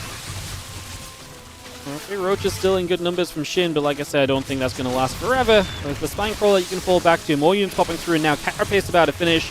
Reynor is going to have the better situation. A few Lings being in the front as well. So useful against those Roaches. They tank so nicely. While Reynor's Roaches take no damage because his Lings are going down, the Roaches of Shin fall lower and lower, and that's a spot-on defense from Reynor here. Albeit 14 drones down, Shin did start droning kind of quickly. What happened was that when he got full scouted, he never built reinforcements to this. He just started droning. And that's going to be the advantage right now for Shin, is that he actually has a pretty good work count. 10 workers up. Reynor has that faster carapace. He's still making more units. He's just going to go across the map. So he wants Shin right now to be setting up into this longer game. Oh yes, build lair. Oh yes, invest in upgrades. Yes, do all of the things. Because anything that isn't unit production right now is potentially going to kill you. Reynor's only on hatchery tech, so this has to work, obviously. He currently has a 60 to 40. I mean, he had like a 60 to 40 army supply count. Shin's making units, though. It's not looking good for Reynor, because if... This is so smart as well, knocking down these rocks. He does not have an overlord on this path to see this coming. The problem for Reynor is that Shin is just making units anyway. Like, Shin is just guessing correctly. So I think Shin has made the right guess, and unfortunately for Reynor, I think he played a lot of the right ideas here, knocking these rocks down, coming through the map unseen. And like I say, it just doesn't matter because Shin is just purely building units already and just prepping for an attack that he actually, I don't think he has any idea is coming, honestly. Yeah, I mean, he's going to see his roaches now, and he's going to be smiling. This gamble, I mean, Reynor has a slight supply lead. Carapace is going to be finished for Reynor, obviously, a long time ago. There is going to be missiles starting from Shin. Reynor is starting to fight at the front as that run-by gets through. Reynor does have some Ravagers. That's very useful, but he's all in, remember. He's up against a lair, and he doesn't have a lair of his own, so he is in absolute need of success. It's stalling pretty well. I'm just not convinced about reinforcements not being too much. Remember that Reynor's reinforcements are slow to come across the map with no roach speed. He will have Lings reinforcing. A few more Ravagers, going to be very heavy on the Corrosive Valves. Needs to protect his Ravagers here. That's what he's going to pull back, because he knows he needs to try and keep these alive. But the dive through from Shin, he just has enough running through the Roach Fire to get on the Ravagers. Going to be on top of these Ravagers that finish morphing as well. Reynor is still there on army supply. It's just, again, he needs to win now. He killed 14 drones in the end as well. He actually put Shin behind on workers. Is this playable still? I mean, these three Lings showing up, trying to try and preserve a couple of Ravagers perhaps. Reynor has no army supply coming out of this. Starts up the lair, is not going to have roach speed against roach speed of his opponent. Obviously, like I say, just without lair, it's going to be troubling. He did a lot. Like, Reynor did way more than I thought he was going to. Instant counterattack with the Lings is smart, because then he can catch some of the reinforcing units, make some better fights for himself over here, cancels up a Ravager, gets a few Roaches. A few Roaches have to peel back to deal with that. The Roaches that run in at the front, unfortunately for Reynor, are going to find absolutely no resistance. Now, Roaches producing now, but they're going to start spawning all over the place, and Reynor just desperately needs to find a defense. As he loses drones, he still has a worker lead in this game. Those Lings have been amazing in the background. Some of these Roaches are low. If we target down some of the lower HP Roaches quickly, we might offset the numbers, although now no Lings counterattacking means Shin's reinforcements will just stream across the map, straight across to the other side. Army supplies are evening out, though, and I actually think that this is going to be a defense from Reynor. Roach speed doesn't matter here for Reynor. Like, not having roach speed means he can't chase, but it doesn't bother him if he's sitting defensively. Especially in these kind of numbers, maybe with a higher roach count, not having roach speed struggles you know, for you to get into a concave, move between bases. But when you only have to defend the third base, right now, not having roach speed is okay. and Reynor still sits up ahead in workers here, and army supplies are equalized, and a few Lings show up from SHIN, and that's really nice, because as I said before, Lings are great for keeping your roaches alive, because if you're killing, if the Lings are going down instead of the roaches, that's brilliant. Corrosive Bile, and SHIN is just not watching. He eats the Bile, hits 3 roaches, I believe. That was a big hit from the Bile. Just moved forward a little bit too late. Now the Ravager has to go running. I just think we have enough roaches coming up that this is going to still end up being just A-okay. And Reynor is going to survive on through it. SHIN has to turn around. And now Reynor's about to finish up +1 missiles. He'll have a carapace upgrade lead overall. Roach speed will finish from Reynor, so there goes that disadvantage as well. And this game in general has flipped over into Reynor's favor. Credit to him. That was an amazing turnaround because I wasn't believing he would get enough done on the attack initially. Those Lings getting in the main and killing drones and causing disruption really led to Reynor having a chance at least. And then on the other side, just, the Roach Ravager traded well enough. And then finding the defense again, the Lings getting a catch on a few of the reinforcements I think was a huge deal. Massive work from Reynor.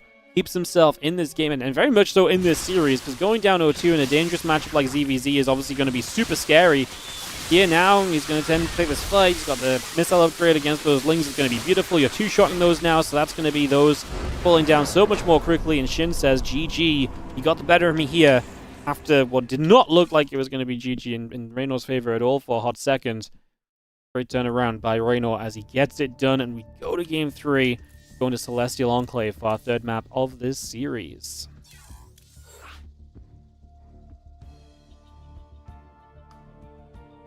Alright, we'll host this up and get this ready to move out.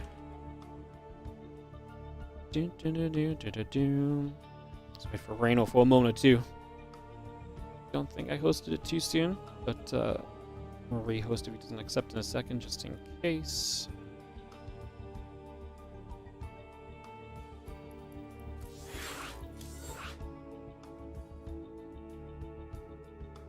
The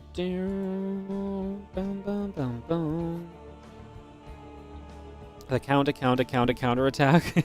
It did feel a little bit like that though, right? Like he did need those Zerglings to really do work as well. Like he absolutely found what he needed in that. So Reynor is so good at doing one thing, Serral as well, which is just finding the ways to win. Like this has always been kind of the story of these two, which is just especially in a matchup like ZVZ where it can be very back and forth, and you can really see them kind of playing with like the smallest of margins to get back into games.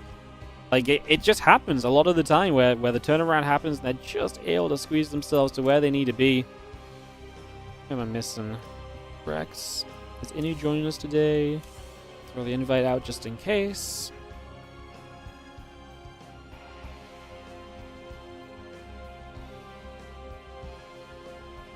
Don't think he's joining us.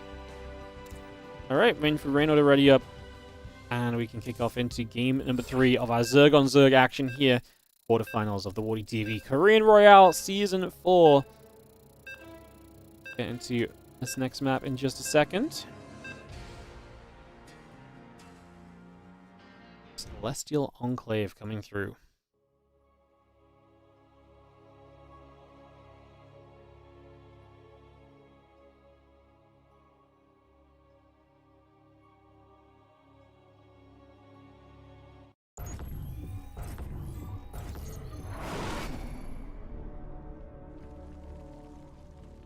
Well, this map's going to be weird because of the in-base expand, which is immediately going to give you kind of an extra off-base if you want it. We'll see how we utilize it. I'd imagine both players expand to the low ground initially, like the outward kind of more normal kind of expansion over here. If we don't start with that, like I say, you're just putting yourself... If you don't start with that, and your opponent does, you're just naturally at a disadvantage for... I mean, realistically, this is defendable, right? Is what it comes down to. So, yeah, you just can't really get away with not making that low ground commitment.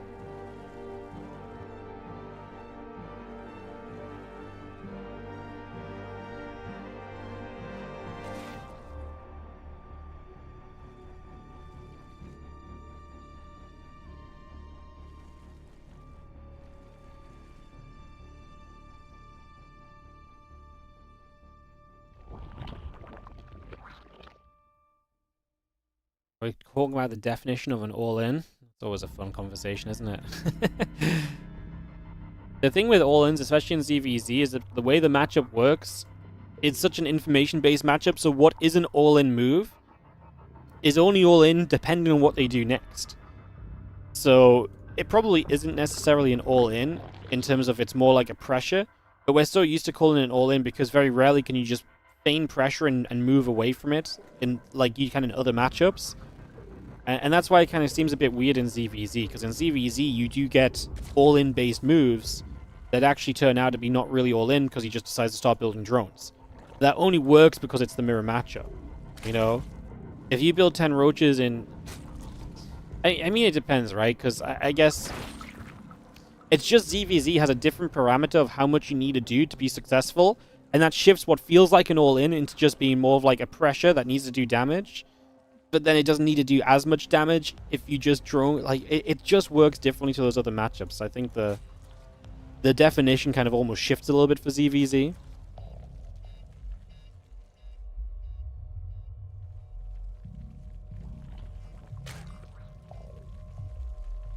It's just a weird matchup.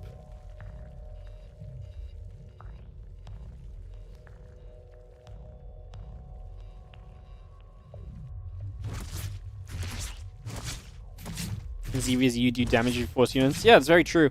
Like the thing is with an all-in is you need to force a response or need to force your opponent to do something for it to work, right? And in ZVZ, you need a lot less for it to have worked. It is usually the case, right? So yeah, it just takes the typical definition, kind of shifts it and morphs it a little bit, so... It's fun. Don't you just love talking about the specifics of StarCraft 2?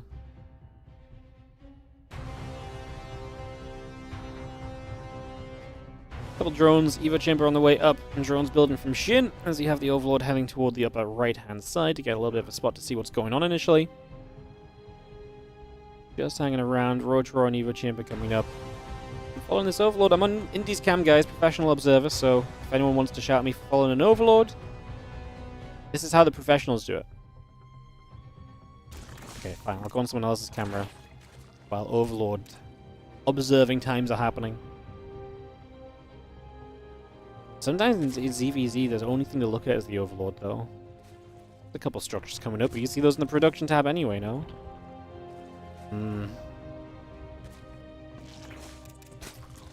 Rotron building, the lair on the way through. It's going to be Rotron finishing from SHIN, Ling Speed building. They both went no Ling Speed initially here with the map setup, so you can kind of do it because of the ramp into the natural and no other access point. You can play the defense, and because they both did, that gets interesting. SHIN going into the Ling Speed suggests he wants to then be aggressive with Ling Roach, whereas Reynor is going to end up playing defensive Roaches into the lair and just the tech. So Reynor's playing for the long game. SHIN, surprise, surprise, is playing the all-in. Reynor already fully walls. And you know what's so cool about Reynor is the fourth base is completely open to attack because he didn't clear out the rocks or anything. He just went through the mineral-only wall. So this fourth base will be there, but it doesn't expose the rest of his bases, which is obviously in this scenario very nice. Overlord speed coming up. These are investments that are not quite so great. I mean, double upgrades, Overlord speed. The army supply from SHIN is huge, and Reynor would really love to recognize right now what is going on so he can begin a little bit more unit production. Like, if he, I mean, he's 2 overseers as well. He's going to see this queen walking across. It's a very good sign of what's to come. The Roach Ravager goes around the edge. I think at this point, Reynor's just going to hold down the Roach key no matter what. I actually think it's okay for him, because realistically, SHIN's going to waste time attacking this Roach this hatchery or this set of rocks. So then you have even more time to get units up as Reynor. Comes out this supply block, we'll be able to get a few more units on the way, and the rocks go down pretty quickly. Obviously, that means there's no wall off anymore. That hatchery, Reynor, don't know if he's going to cancel. He might just let it finish. He is going to let it finish. The Lings run through. The drones are going to evacuate. Reynor will hold the high ground. A couple units on the low ground getting caught very quickly. Loses 7 drones. That's going to be SHIN already getting some work done. His own lair and a couple of drones behind this, but he's still also building a lot more Lings. Reynor is going to finish that missile upgrade right a couple of seconds away. It's going to finish moments before those Lings get it. That's huge, so he will be up the missile upgrade. So yeah, he finishes that just in time. That really was a matter of seconds. And that's massive because it really nullifies a lot of what the Zerglings can achieve here. And it maintains you the upgrade advantage for the future. Having to rebuild the Roach Roar, though, is rough. But he's rebuilding it in plenty of time. And it was not a priority target from SHIN, so he's been able to get a lot more Roach production going. And what's very interesting is if this hatchery stays alive, then he could have used that as a third base. Obviously, that's not going to be the case here. Reynor's issue is going down this ramp is kind of very difficult right now, but I almost feel like he's got enough to go and do it. I don't think he needs to hold off for too much longer, if I'm being honest. Things just wrapping around. That Roach on the low ground still in a bit of trouble. Just getting to this low ground is rough, and SHIN just going to take advantage of the situation. He's going to start up the Spire as well. I think at the end of the day, obviously just too much lost. You know, you lose the hatchery, you lose some drones, you lose the Roach Roar, and it all adds up. And especially now where you just can't feel like you can break out at all, you're just going to end up in trouble.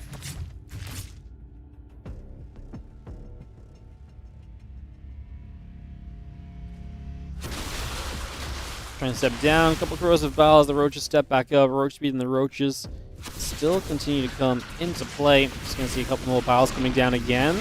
Overlord's taking some shots. Reynor just contaminate the melee upgrade. I believe he did across the map, so he's going to try and do everything he possibly can to slow his opponent down. I imagine Reynor's game plan here is Roach speed and go. And unfortunately for him, the Spire is just a complete shutdown on that plan because he just doesn't have an answer to Mutalisks. And so any of his attacks are going to be completely shut down by Mutas. Like, it's just going to go completely wrong, right? At the end of the day, so it's not looking great. A couple more corrosive biles, Ravages very nearly taking some damage. Mutalisks on the way up. Another corrosive bile or two. The Ravages and the Roaches have to step back there. We're going to try and come down this ramp again. Try and move our way down. Like I said, at this point, Reynor just kind of has to send it.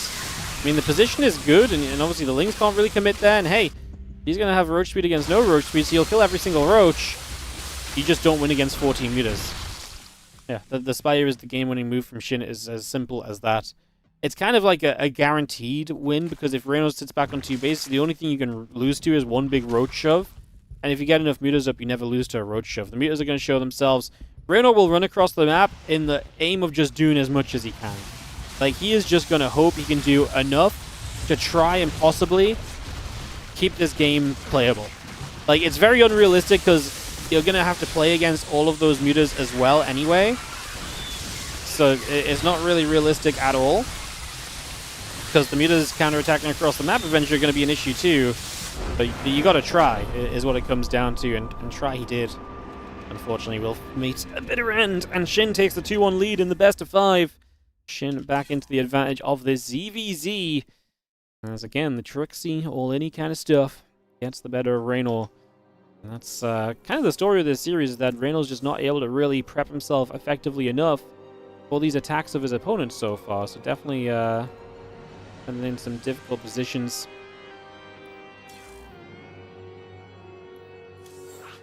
Going to Tourmaline for map number 4 and get this started and underway in a moment or two. What's up, Cranky Ducklings? Thank you so much for the raid. Welcome, everybody. Hope you're doing great. Thank you so much for the raid, Ducklings. Hope you had a great event.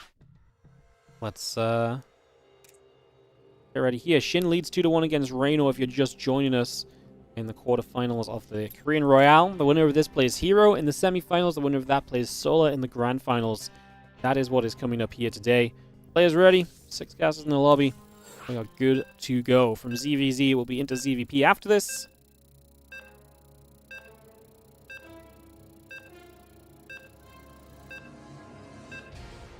Start this off.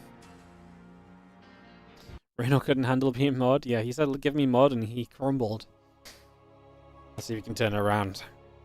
Reynor's one of those guys where if he's down in a series, you're never counting him out, right? Like, you can say whatever score you like, he's always going to have a chance of turning it back around and getting back into it. So, I'm full of faith that he has that possibility still. In the bottom left-hand side, the blue Zerg player is Reynor, and he is down a map in the ZVZ against SHIN on Tourmaline. I do think the map is obviously, or the matchup, sorry, is still the problem. Like, I trust Reynor. I don't trust him having to play on Tourmaline. And I don't trust him having to play ZVZ. You know, that's the scenario. The map matchup, the opponent being such a tricksy Zerg as well, I think that does work against him. Like I say, it's very rare you count Reynor out of a series until the series is done. I'm definitely not doing that. I'm just saying it's maybe one of the scarier times to still be relying on him to bring it back based on that.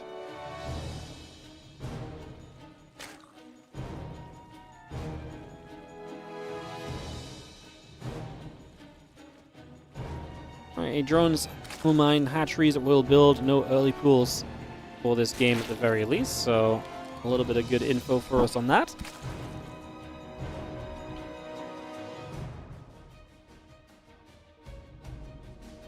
And hatch garrison pool coming through, the drone on the way in.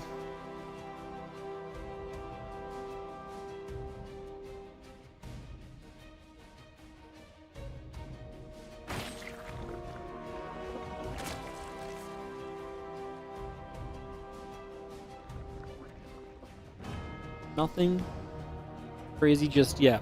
Obviously, eyes peeled for when this game gets interesting. When the players start to diverge from each other in terms of build orders and so on. It's going to be one of our important kind of points of this to figure out how things look.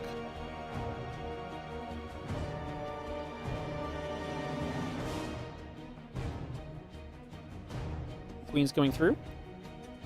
Overlord on the way, the few Zerglings coming about.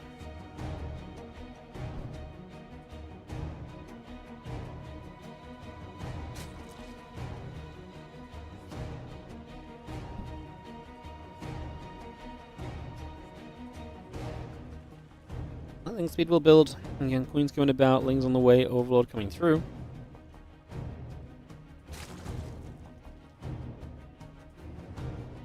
Needs to serve some good old Italian cheese, yeah. It has been one of those matches so far where it's definitely been just SHIN kind of on that aggressive. Like, obviously, Reynor turned that game 2 into a bit of aggression on a counterattack eventually, but it has been SHIN almost dictating where the game goes initially, and Reynor not getting enough information to really play with that info or play against that info.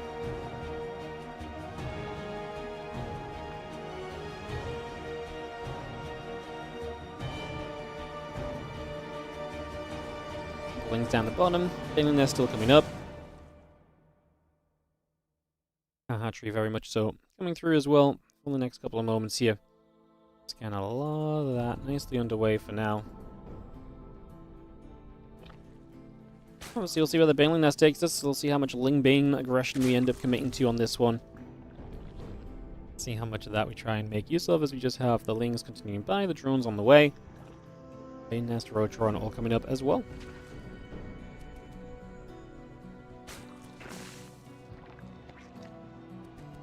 Zerglings do gather, Rotroron's coming up.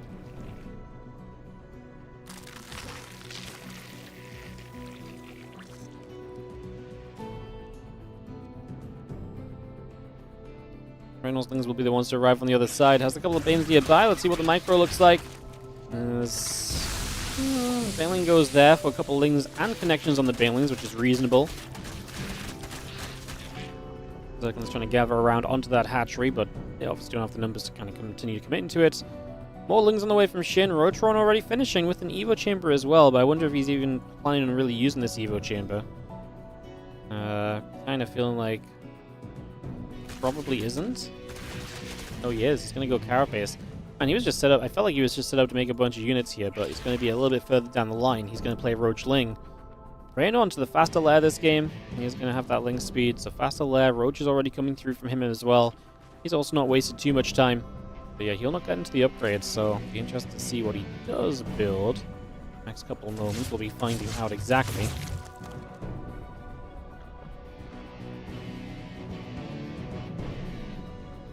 And still moving over, moving around. Just going to be having the lair, the Evo Chamber.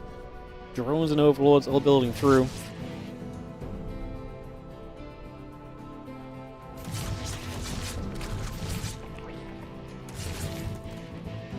Bane's still moving about, and we'll see the few Roaches stepping forward. I don't think Reynor really wants to attack with this. I mean, he's going to threaten with a couple of Banelings. Baneling's going to maybe gone toward the mineral line there. He's going to get the turn on the Lings as they try to come back toward this position. So he actually gets a pretty good connection there. Finally, this Baneling goes down, but we are going to net ourselves a Queen out of this endeavor. So Reynor does take some value from this, and now we reset back around. Carapace upgrade on the way from SHIN. The missiles and the road speed coming up as well, so all of that coming through.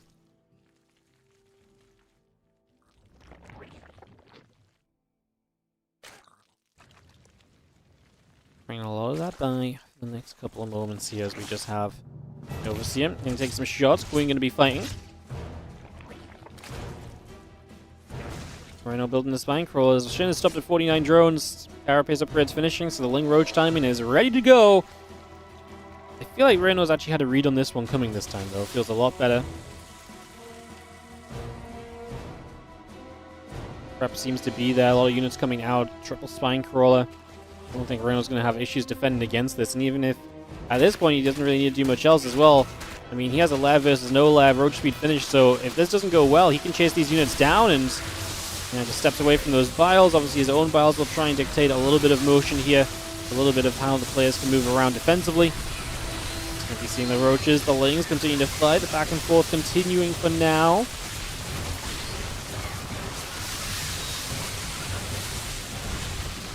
So units just going to run straight on in, and we are going to be having SHIN trying to blast on through. I mean, we're going to kill off the spine crawlers. One of the Munboros will try and reposition. Reynor is going to be having himself... I mean, down the carapace upgrade is one of the bigger issues he's having, but he's getting more roaches coming out. They just need to get across here. The issue for SHIN very soon is going to be that he's got no roach units left. It's all been lings reinforcing, and so when he gets overwhelmed on roaches, that's going to be the big issue, and these lings running in are going to be a problem as well. They're not going to achieve anything, so they're just going to go down. That's going to be a disaster through and through for SHIN as Reynor holds.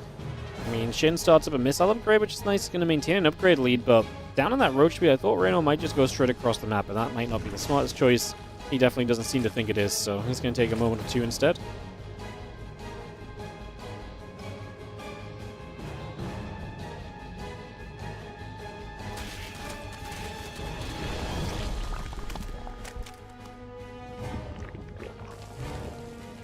Spine finishes the front. Spire still building. Hatcher on the way through. Drone, Roach, Ravager, +1 missiles coming about as well. And we'll see the Lings heading across right now.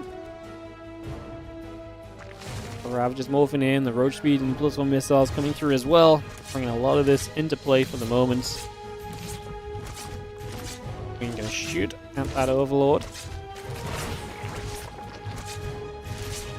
Those two Queens absolutely want to get in after that Overseer as well. Overseer will be going down, so it's a nice little KO.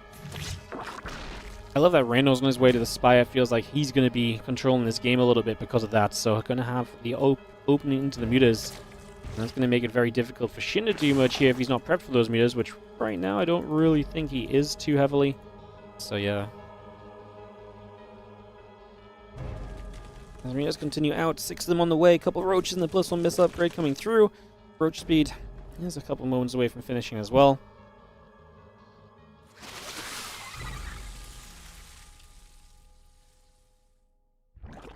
Roaches will come about. The Roach Ravager heading across the map. Roach speed about to finish from SHIN.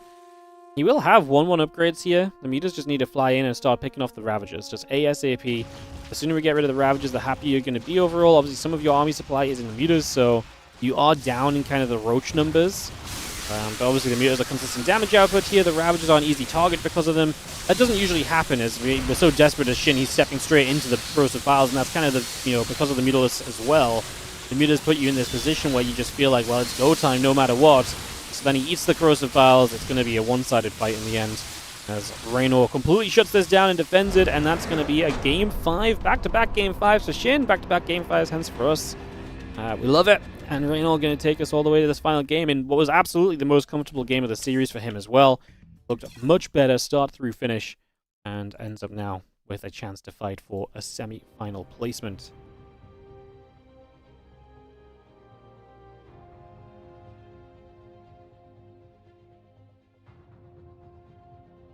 Alright, into that in a moment or two.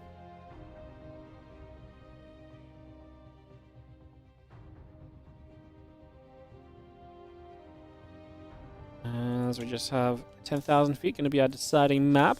Get this going in a second.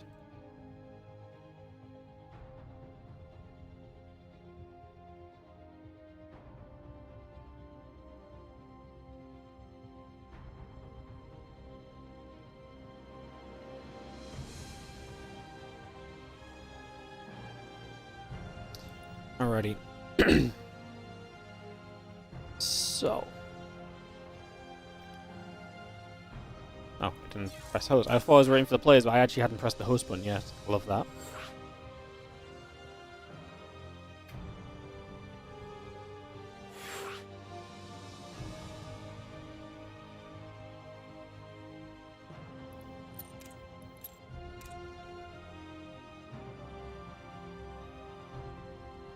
No Terrans in the finals. Yeah, no Terrans left at all, man.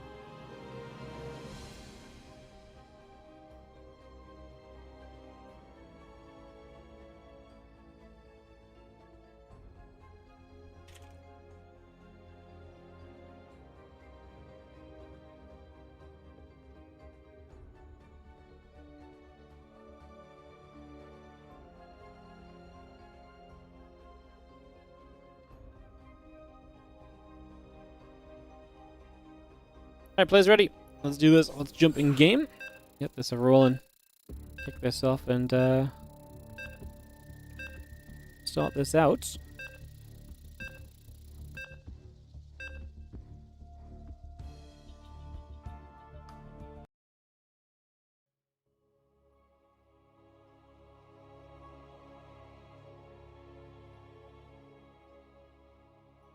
$10,000 feet, guys. Let's get this on the go. Let's get this moving. On into play is in the bottom right side. We're going to start out with our blue Zerg player. This is going to be Reynor as we go to game 5 of this series.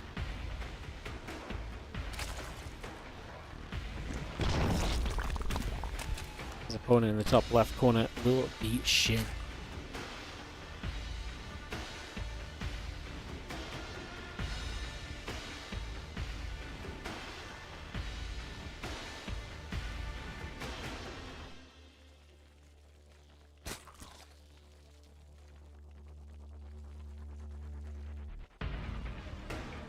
So, it's game 5. It's a deciding map. It comes down to this. Will SHIN or Reynor advance through to play herO in the next round?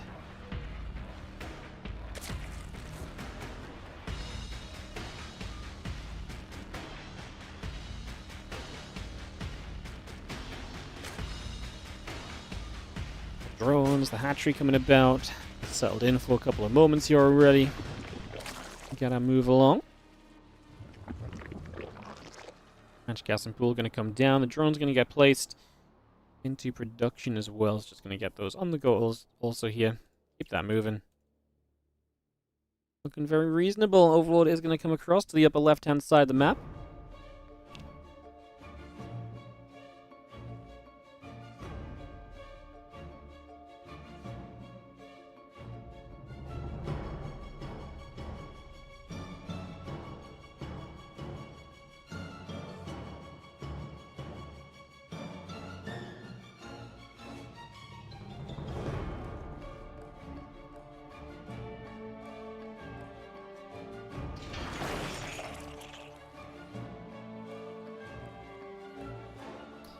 Queen's on the way about, Ling's on the way, Overlord producing as well.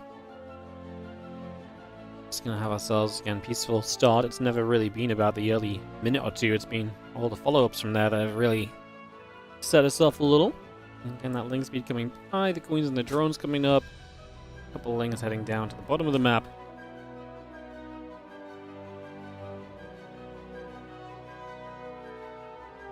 Obviously pretty tense at this point, such an aggressive matchup, a lot can change in a few moments. It comes down to this single game now. When it plays here, I mean, obviously, I'd actually say, I mean, herO, I think against SHIN might be a bit tough for SHIN, but it's a very winnable matchup for both the Zergs. herO, I feel like, has been chaotic enough in ZVZ as of late that I wouldn't print him as like just an instant guaranteed favorite, you know?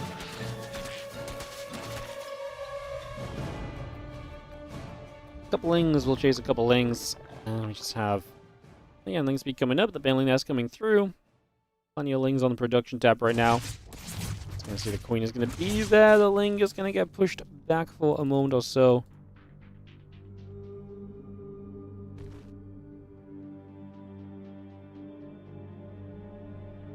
Lots of Lings coming through, that Roach run building up. Hatchery is about to finish.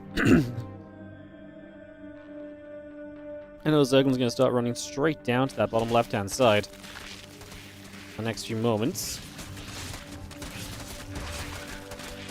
He's going to jump onto the hatchery.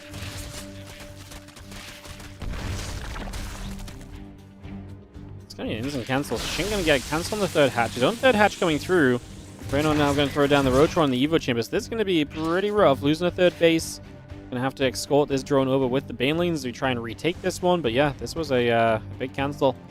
As Reynor will try and retake it. Roach is on the way now from SHIN as well. He's just on 27 drones. He adds a couple extra. Yeah, Roach is already producing from him. Kind of feels aggressive, but then he's droning as well, so maybe those Roaches weren't necessary. Maybe he's afraid that Reynor attacks him soon, but Reynor's Roach run isn't even done just yet, so not sure what the plan kind of is there. Zerglings go back around the other way.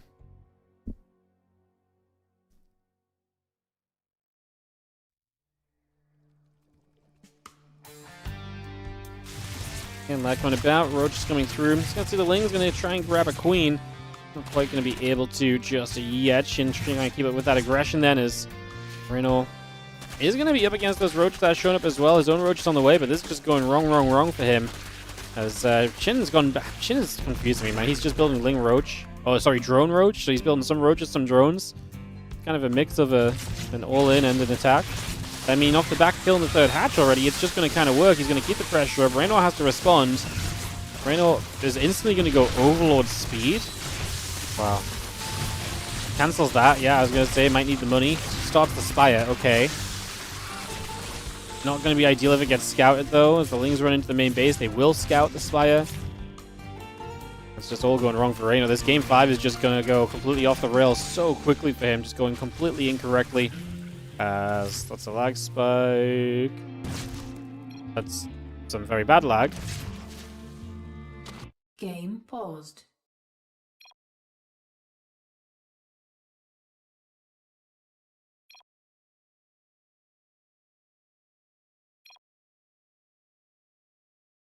Normal pings. Yeah, I mean, fair enough, but it was definitely laggy.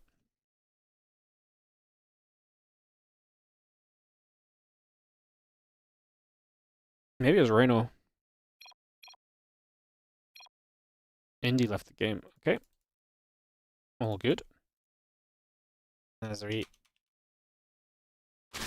get back on track. So, back into this right now, and obviously Reynor in a world of trouble is what we were just talking about, and that's not exactly changed from a lag spike. Spire on the way, but he's not going to get a chance to build Spire units. Like, he's just not going to be able to build these Mutalisks, as you can see. This army continues across the map. The Roaches continue to run across Ravages as well. SHIN will push right down to the bottom. And Reynor has nothing to deal with this. He's trying to build Spine Crawlers. He's going to try and go into survival mode, but this game is getting worse and worse. And SHIN is looking just great. I mean, to start with that third hatch kill, and he's just not stopped. Like I say, it's been this kind of weird mix of he kept building a few Roaches, and he built a few drones, and he built a few more Roaches, and he built a few more drones. It has just been back and forth, but right now, attacking into this natural, he clearly has plenty. Reynor lost his Roach run already as well, so this really does seem to be kind of as disastrous as it's going to get. Spine Crawler going to poke on the Ravages a little bit. The drones pull in again. A desperate attempt to just stay alive to any extent right here. It's not going to be good enough. Game is called, and that will do it as we take our matchup. And that's going to be SHIN. Up 3-2 over Reynor. It's best of 5. Alrighty, guys. SHIN will advance on through to play against herO. We'll get that ready to go in a few moments' time, so we'll get that started. Gonna take a little quick break, I think. SHIN finally breaking the streak, by the way, as well. First play to actually go and win back-to-back matches. I'm going to go to the break screen for a couple moments and grab a quick bite of lunch while we get videos on the next matchup set up, guys. I'll see you guys soon for SHIN herO. Just a couple of moments. BRB.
Welcome back, everyone.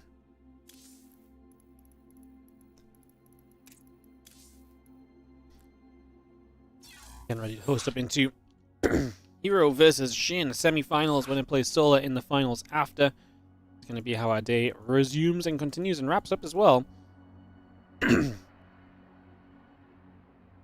there's CVP ready as some videos continue through.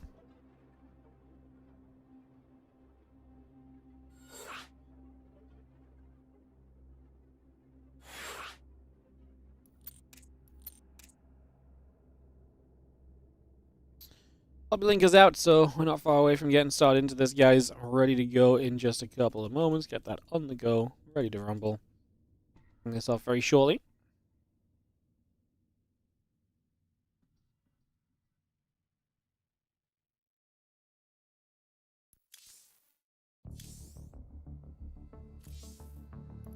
Trying to invite everyone in.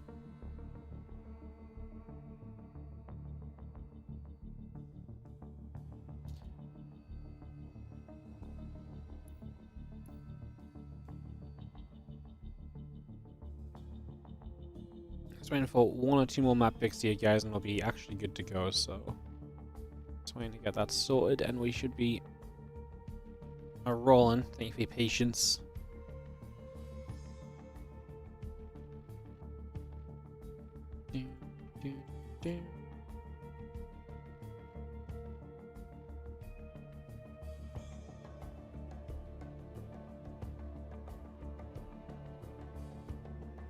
Alright, waiting for SHIN to ready. She is yet to do.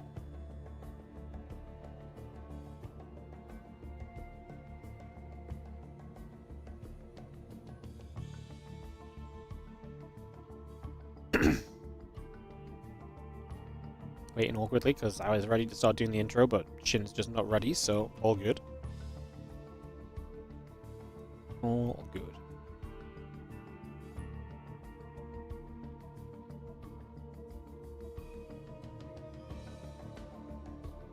There we go. Alright, we're good. Let's kick this off into Old Republic as we get this ready to go. And we get us ready to start. So Old Republic coming through. Kick this off. Got this underway already.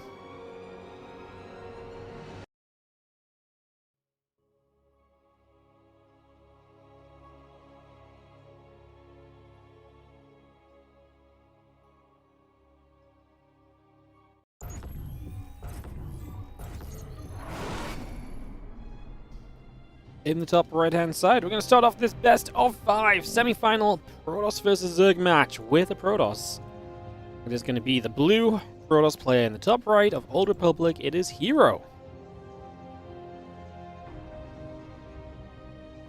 Taking on in the bottom left our red Zerg player SHIN. As we get into this best 5 and see what SHIN will do. Lots of proxy hatches from SHIN earlier against Zoun. Intrigued as to whether that will continue, if he'll take a bit of a different approach maybe. There's a possibility to kind of switch it up a little, so we shall see.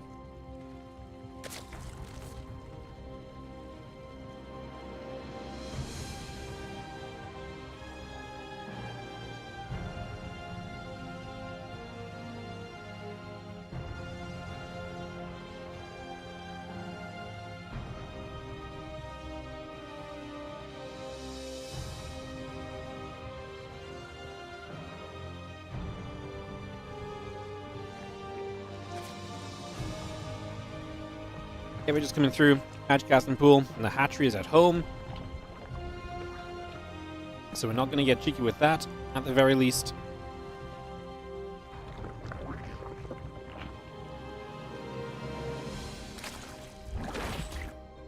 And settled, and taking a few moments. As yeah, that Nexus continues to come through as well, so just building this straight up, getting that on the way.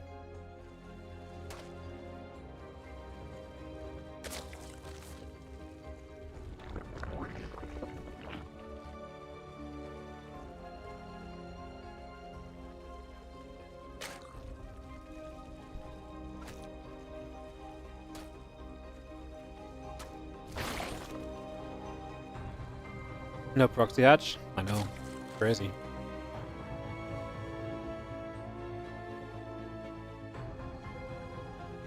Next about to finish through. Cybercore on the way in. Again, just having ourselves the Overlord settling into the center as well.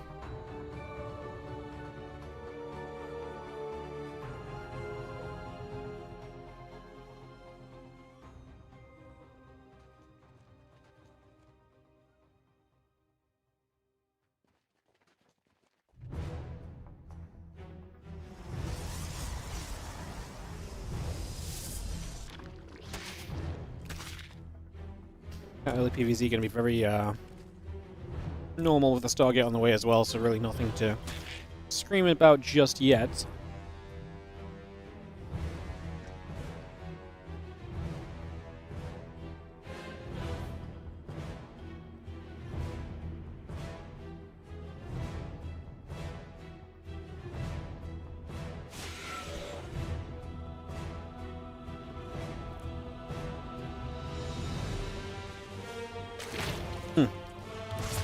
Proxy's bad against herO because he was trained by Dark. That's so true. When Dark and herO play the ESL Korea every week, there's Proxy just like crazy in that event.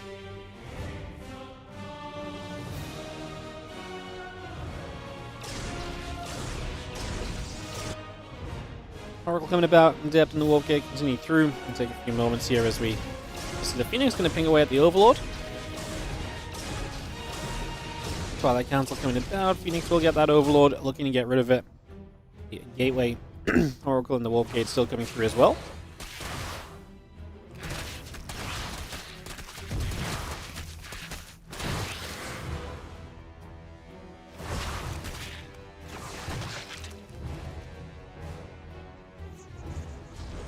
And Twilight Council will just come straight through. The couple gates coming about, the probes on the way.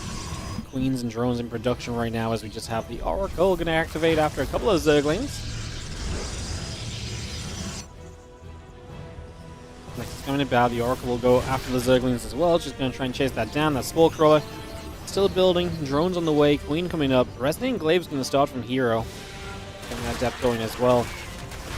I see the lane is going to wrap around. The first step going down already. The couple of Adepts trying to get through toward the Zerglings. Unable to so far though, so no look on that just yet. Still going to have ourselves the couple gates forged and the Resonating Glaives coming by as well. Bringing a lot more of that into place.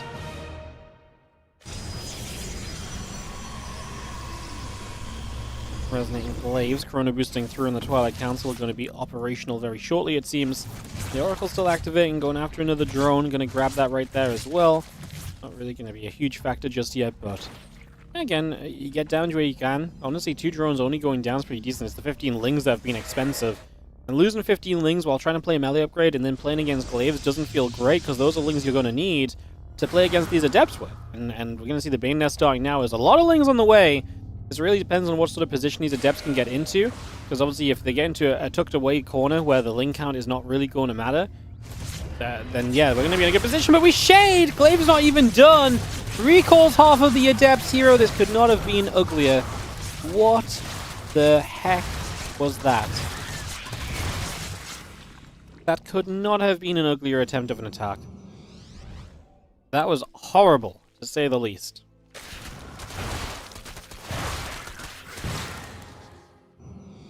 Well, that failed. I mean, SHIN at this point is like, well, I overmade units.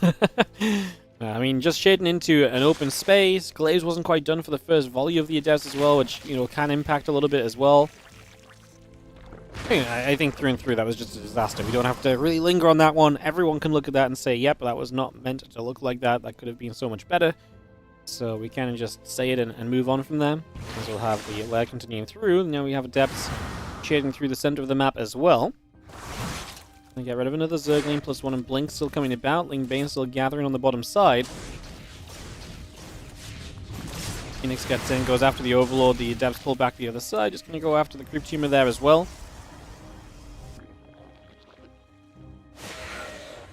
Goes around the bottom. Queen's going to get chased. Adepts going to get jumped on. The Bane's trying to reach, and a few of those Balins connecting. Adepts going down quickly. Now the rest of the Adepts heading back up to the top of the map here. Spire, Hydroden all on the way. The couple of drones coming about. The +2 melee upgrade also producing through just currently, so bringing that straight in.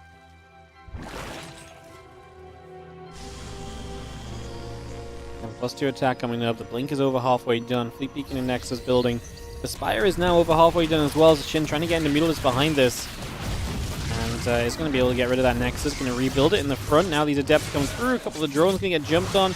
These are the Balins coming in after the rest of this as well. So just going for all of that. Yeah, I mean, these Adepts trying to make themselves useful, but it's a good defense from SHIN overall. A couple of drones going down only is very allowable.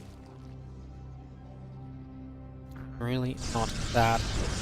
Again, Blink about to finish. +2 attack still very much so on its way and being added on here.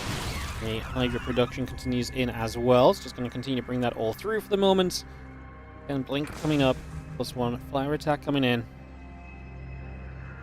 That Mothership Corona boosting from herO. I mean, he's just going to try and tech up here and see if he can get the Mothership and the Tempest going before this Ling Hydra attack hits. SHIN is 81 drones. He is on that higher work count. So he's not going to be all in herO, but he's still going to be able to hit herO with quite a wallop. You know, he's going to be packing a punch when he gets out to the other side of the map. I think is a fair statement. So moving across and looking to get that all underway here. Let's just see that Zergling moving about as well. The units from SHIN bottom side going to move over. Tempest on the way across. Mothership still very much so building right now. So again, we get that hull coming through. Stalkers gather. There's the mutas from SHIN. I mean, then I guess having the Stargate pumping out some Phoenix would be nice. It is only a single Stargate, however, so I thought we might have double, but just a single one, so no double Phoenix production. Stalker's going to have to blink away from these Lings. Psych defense should be good to help, but honestly, I mean, there's still a lot of Hydras there as well. That said, again, the goal right now is maybe not even to attack. It's, oh, goes Corruptors because he sees the Tempest, so he's actually going to get that Spire into Corruptor production. And he's just going to have an instant response to the Tempest already being available. Crazy. Seeing some interesting spin arounds right here. Is just going to see those Lings, the Hydras, jumping on through. Opening up some rocks and opening just a bit of space in general right now.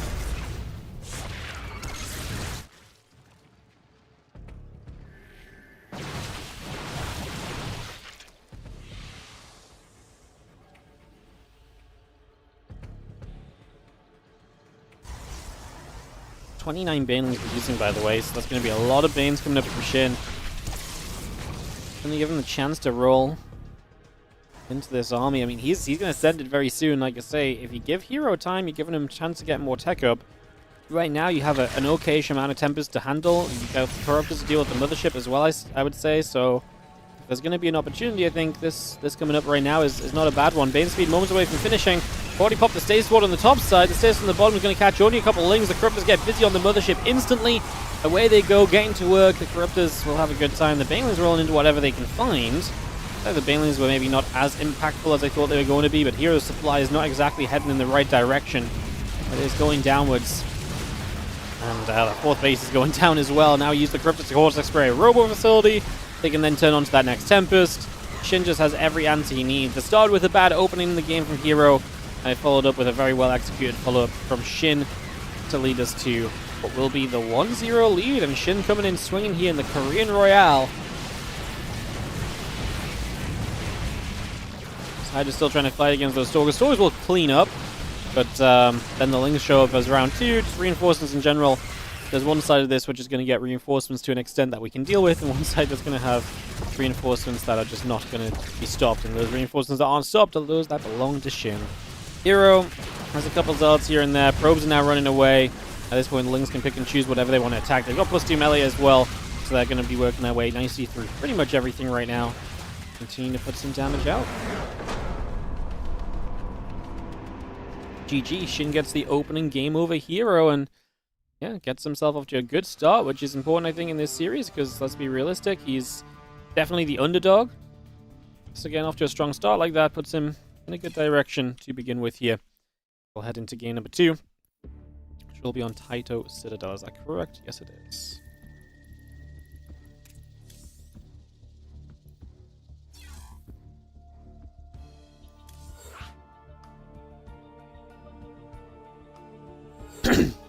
Alright. A very strange follow-up from herO. I think he was in a bad position and then he just kind of freestyled a little. It was kind of similar to what Zoun was doing earlier, though, no? Just trying to get into that fast Stargate and Tempest production. But herO was doing it off a bad position. Maybe just, like I say, freestyled a little bit. It's herO. Sometimes things don't look normal for him, to say the least. Players ready. We can go directly into game 2 here of the Korean Royale. Get ready to kick this off.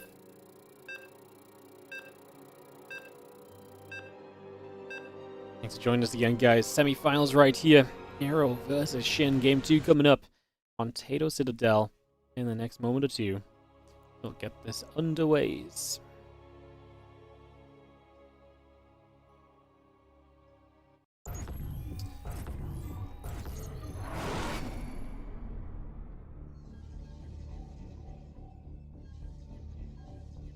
Alrighty, guys. So let's get it rolling. We have in the bottom right side the blue Protoss player is going to be herO. He is going to be sitting down a map against the red Zerg. In the top left side, it is going to be SHIN.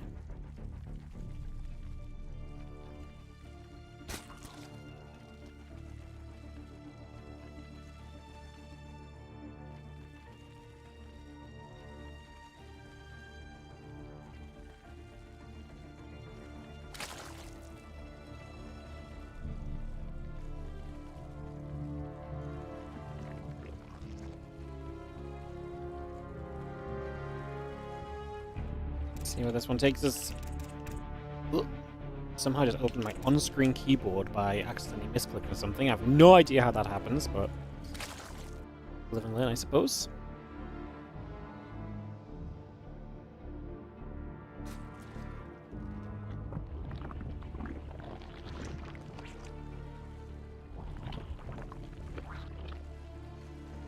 And it's the WardiTV Korean Royale, guys, here in the semi-finals. Once again, if you're enjoying the competition, a couple of things you can do to support. Firstly, the Patreon page. 100% of anything you pledge on Patreon goes directly into tournament prize pools, such as the tournament, this one here, the Korean Royale. We even cover the transaction fees from Patreon, so if you want to donate $10 to prize pools, Patreon is the best place. You can check that out at patreon.com/WardiTV. We just hit over $1,000 a month on the Patreon recently, which is super exciting. It's the first time we've ever been there. It's the highest we've ever been. It's amazing to see that support continuing in. It's a great way for us to consistently have just a baseline funding for our events. It allows us to run these bigger events, these bigger prize pools, and really kind of invest in, the players and making sure they have something good to play for. So do check out the Patreon page at patreon.com/WardiTV. On top of that, of course, all the usual things, like and subscribe if you're over on YouTube. Right now, donations are going directly into the WardiTV 2025 Championship prize pool as well. We're looking to try and double that through stream donations over the next month, so check that out. That will be starting officially next week as well. And obviously, if you're sitting on a Prime sub, don't be afraid to use your Prime. There is no shame in priming up. You might think, maybe you're afraid, oh, I didn't use my Prime already, what are people going to think of me? We don't judge here. Use your Prime, support the channel, support the StarCraft. We appreciate it. Thank you so much for listening. To the advertisement section of this game. Advertising the stream and the ways to support it. You guys get socks? No. If you want socks, you have to talk to Harstem. Harstem is the sock man. From what I understand. Harstem is the sock man.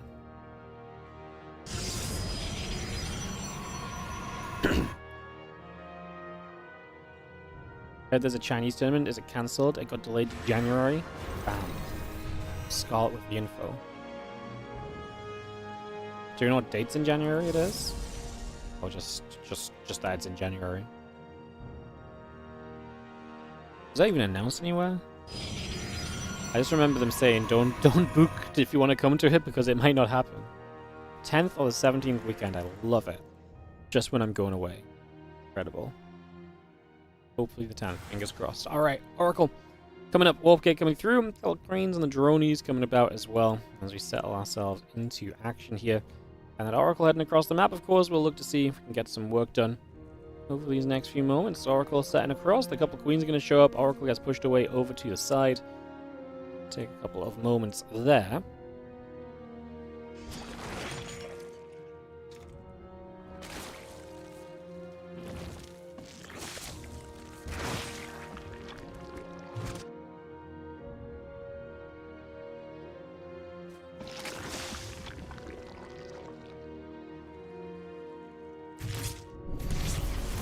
Oracle's just going to activate. Queen will take some shots, so he takes a few hits already. He's going to be seeing the Oracle's going to come through and look to try and get some work done for the next couple of moments. Just going to put that straight into some action here.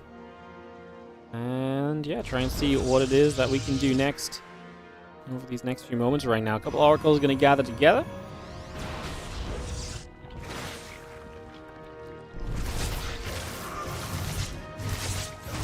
Oracle's activating, a couple of drones going down right off the bat, so just going to be starting with that for a few moments, see what we can do.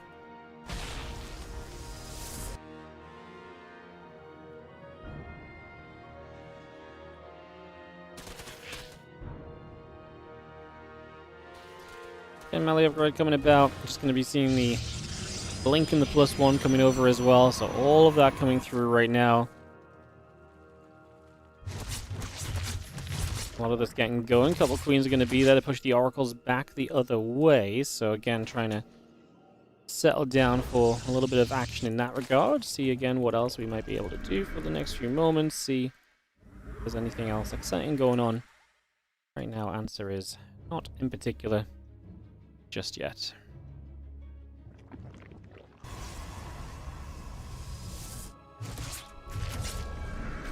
Queens will show up. Oracles get pushed to the side. Again, +1 and blink very much so still just coming through right there.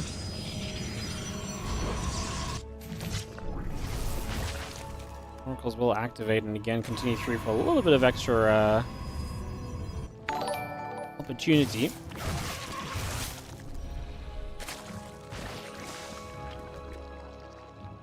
Thank you so much to Desala9. Your stream made my life better. Please keep streaming. Thank you so much for the kind words, and thank you so much for the 70, I believe. What is an NS dollar? Oh, sorry, an NT dollar. A new Taiwan dollar, apparently. Thank you so much for the 70. Appreciate it. Thank you so much. Hey, what's up, Albert Pig as well? Thank you so much over on the Twitch for the 15-month resub on the Prime. Appreciate you as well. Thank you very much indeed.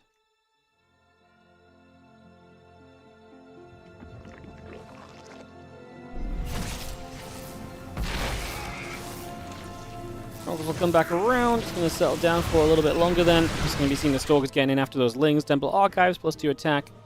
And the charge all continuing up.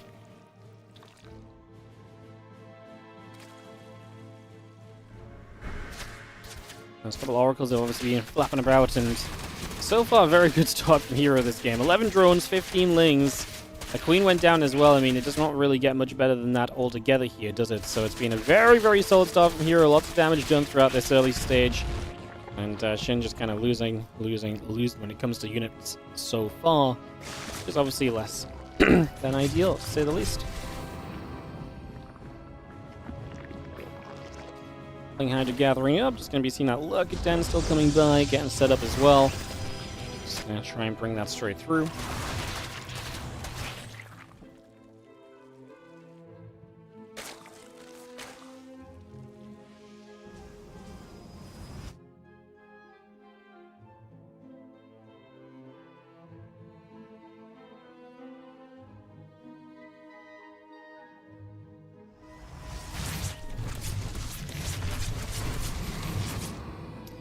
Oracle's just going to keep an eye on things. They do see the units that are setting up. SHIN just heading straight towards the Lurker Den, though. Trying to get set up right now. Let's just see a couple Oracles will move around as well. And again, attempt to see where we get to over the next few moments. Excuse me, guys. Sorry, I need to take a drink. My voice keeps breaking up.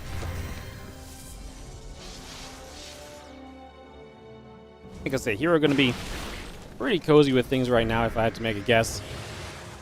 And you see one Oracle just getting back along. The few Lings are going to gather up. The Stalker Zealot Archon Colossus gathers 2. I'm just going to see the rest of the Lings still coming about onto the map. Take off that Seismic Spines building. The +2 missiles are going to be a part of this as well. Can you get that all rolling right now?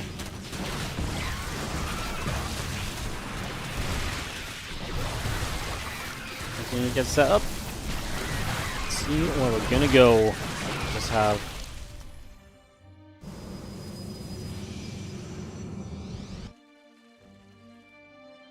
A little bit of a trade out, breaking it out initially.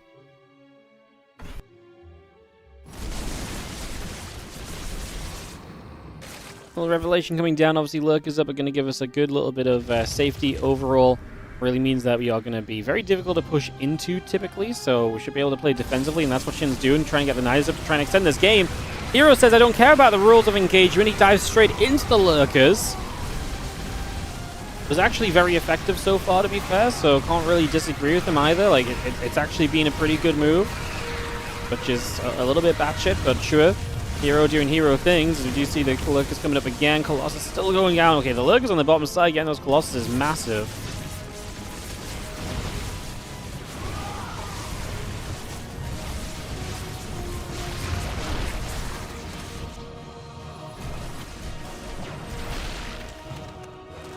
Seeing that +1 air weapon still building by. Just going to have ourselves the couple high Templars coming through. Lurkers still coming up.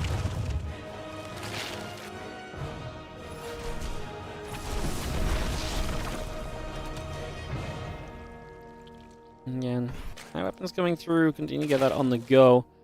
Just going to be seeing the +3 attack upgrade, the +1 air weapons coming by as well. But Hydra's still trying to jump onto the rest of this army. What I don't love for Shin, he's lost a lot of his tech units, so replenishing those Lurkers isn't pretty, and now herO gets a chance to add some tech of his own. The extra Stargates coming through. And, yeah, Hydra Ling still building by, +2 missiles coming up as well. Continue to get that on the go for the moment. Seeing what we can do.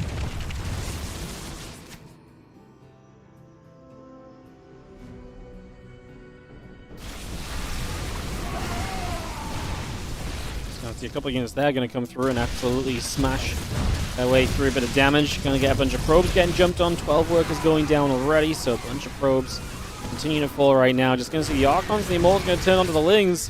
Shin holding out, killed a bunch of probes on that other side of the map. Going to force the recall to deal with this. And obviously we did get some drones at least as herO, so you got some value. Shin working off the gold base in that bottom left corner though is going to be lovely. Going to be loving that, you'd imagine, over the next little bit of time as well.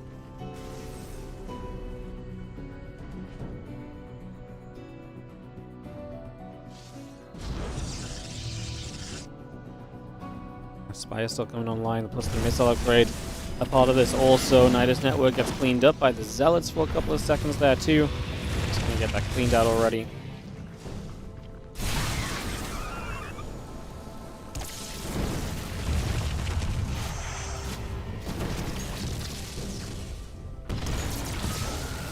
Tempest still firing, Ling Hydra still moving about. Getting a couple of Tempests coming about, the probe on the way over. Going to see the Hydra's getting underneath there. The Tempest will take a few more shots already. So again, a few more hits coming around. Some damage being done for the moment. The Hydra Lurker will continue to get down to business. Archons and Immortals continue to chase away with everything else over there for now. Still seeing the Archons and the Zealots chasing after those Lurkers next on the bottom side, going down as well.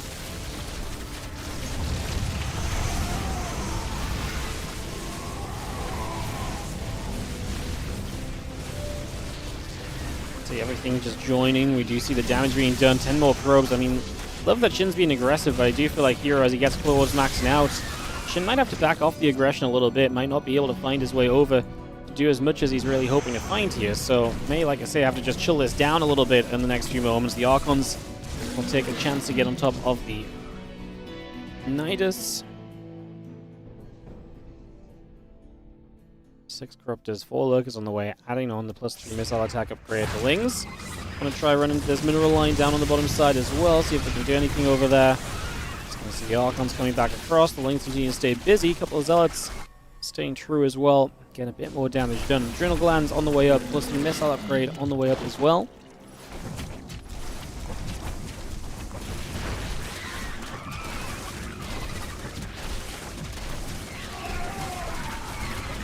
Shots just continuing by. Hits coming in across the board currently.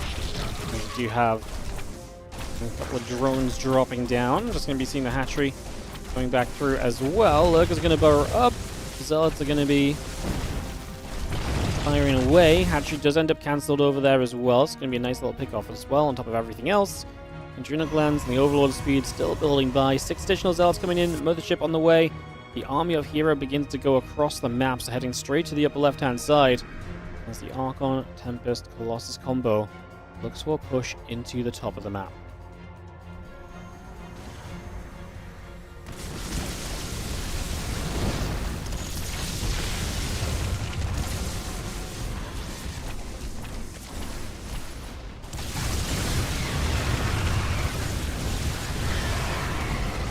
Just going to be seeing a couple of shots coming through. The corruptors continue to come about. A little bit more damage coming straight by right there as we do jump onto the carrier as well. Big fight, both players coming out in kind of equal amounts of supply at the moment.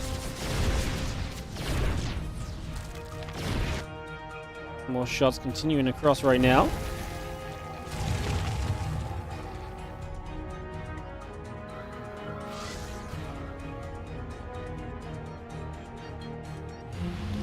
Archon's morph, just going to get that all on the way over here. Just going to be seeing the mothership coming through as well. Just going to be seeing the corruptors in the sky, the Link Lurker on the ground. Moving across also, so continue to just go across with that army. Mortal Archon Zealot all on the way about. And we just have ourselves this mothership popping the cloaking and start stepping forward as well. Archon's trying to get in underneath those corruptors for a little bit more value here.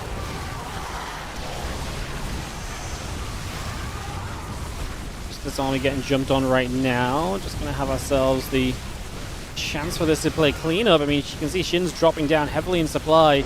herO is going to take the fight that's needed. Lovely.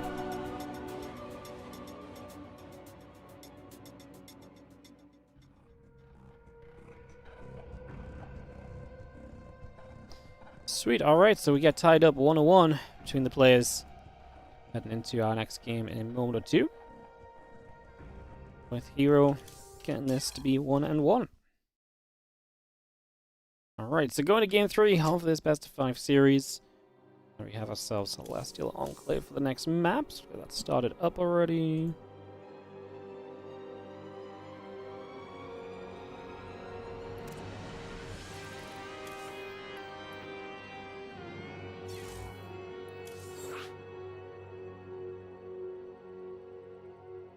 Awesome, alright.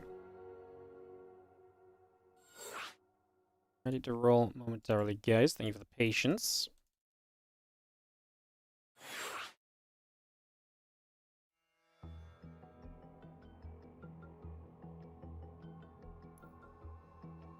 herO, SHIN. Everyone in the lobby. Ready, says herO, waiting for SHIN to do the same, and we can go.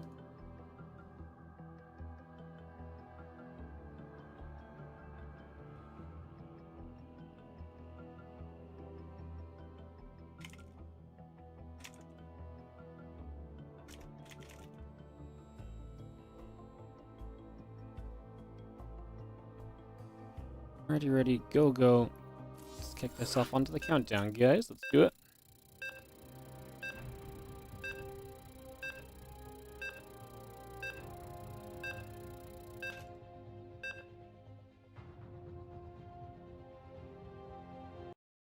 Alrighty, away we go. Celestial Enclave coming through. Kick this off and get this underway. And get this ready to party on.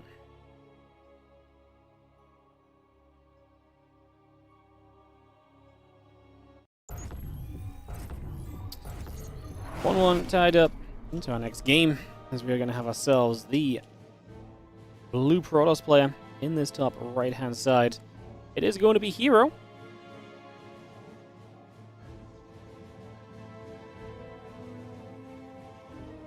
And the bottom left, our red Zerg is going to be SHIN.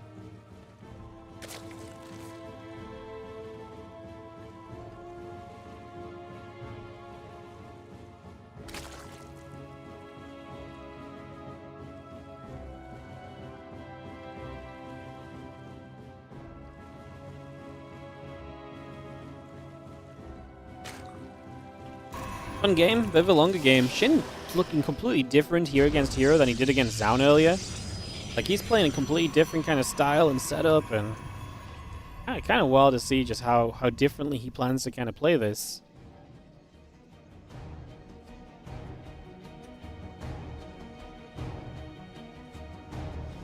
Pretty fascinating early on. Assimilator still coming through. Couple probes going to jump on toward the assimilator. And gate coming about, the hatch gas coming online. Settled in for the moment. Let's see where we go. The hatch gas and pool coming through. There's a out over on that side, nibbling the hatchery. SHIN has gone back to the proxy hatch, and just as I said, he looked so different against herO as he did against Zoun. He's going to do a similar thing. So throws the proxy hatch down on the in-base expand.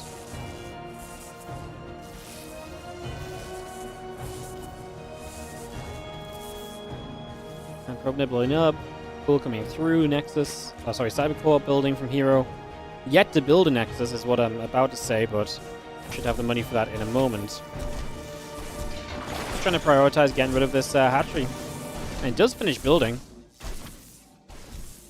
What's funny is that you maybe don't think of this as much of a threat, but if Queen gets out, drop a creep tumor, maybe it is kind of dangerous. It's not much of a threat because it can't be reinforced by anything from outside of the base. You know, everything that this is going to be from inside the base because it's blocked in by the worker-only pathway.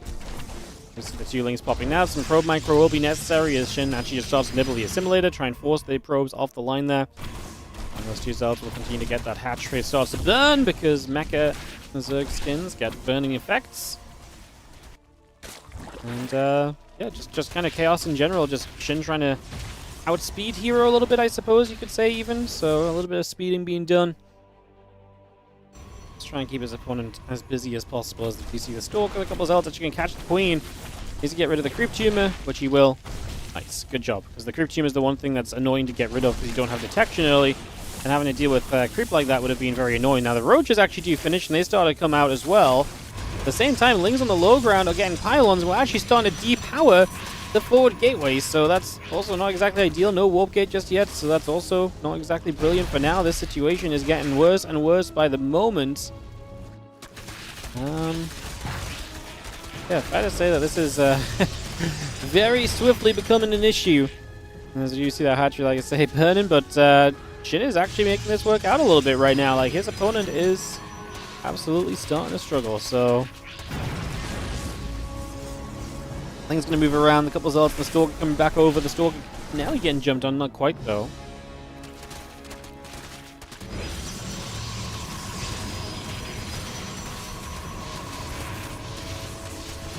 I guess we'll keep playing again. The Stargate coming through. The zealots, the probe's going to be right there.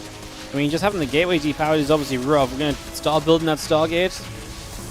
We still have the hatchery, so it's still producing units as well. The link speed just running around everywhere. Shin causing chaos, but is he going to be able to do enough overall is the question. I just don't have a good answer to that, if I'm going to be honest with you guys.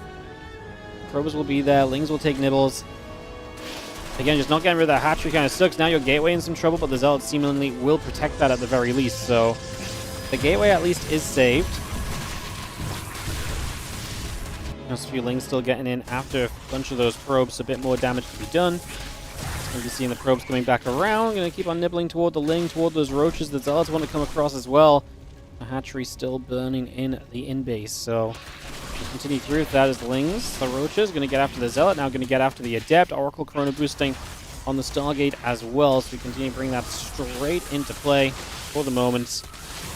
Roaches will continue to get by onto the Adept, and we energy recharge just to try and do everything that we can. We are doing whatever possible. We love the Ravager morph because that's going to keep those Roaches alive. It's going to be hard to target those down. You can see all the probes and the Adept trying to get it.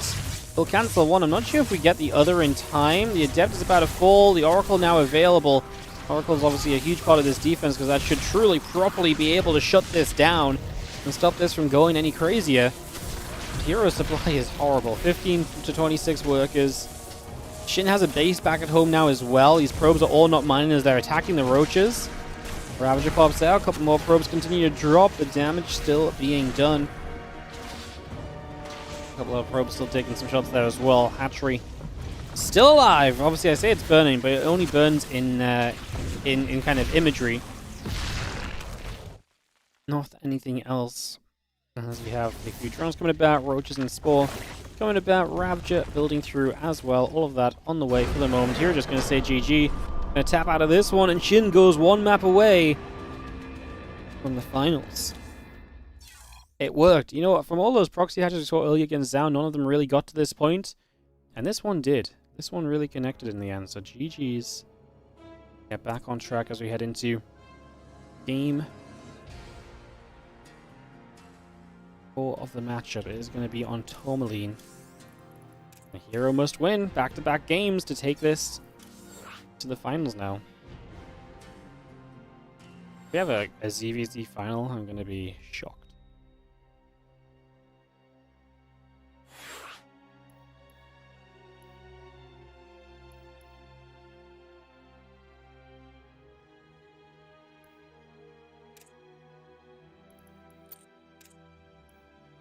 The ZVZ final would be pretty crazy, to be fair.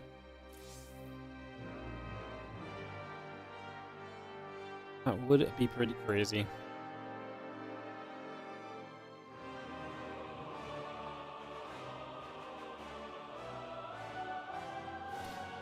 Ready set SHIN, ready set herO. Let's do this. Game number 4 coming right up.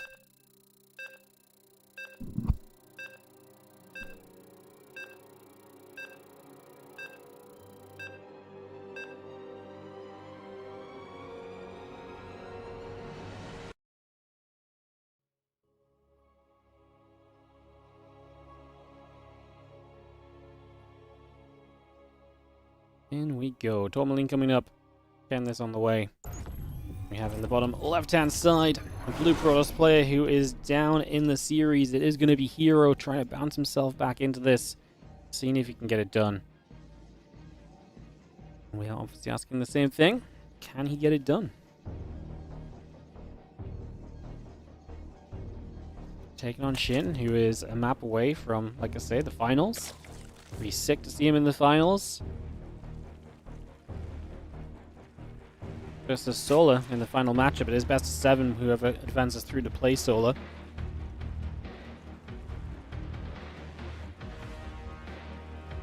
Are we on the verge of a ZVZ final? Honestly, a ZVZ final would be kind of crazy just for the fact that Zerg's existing.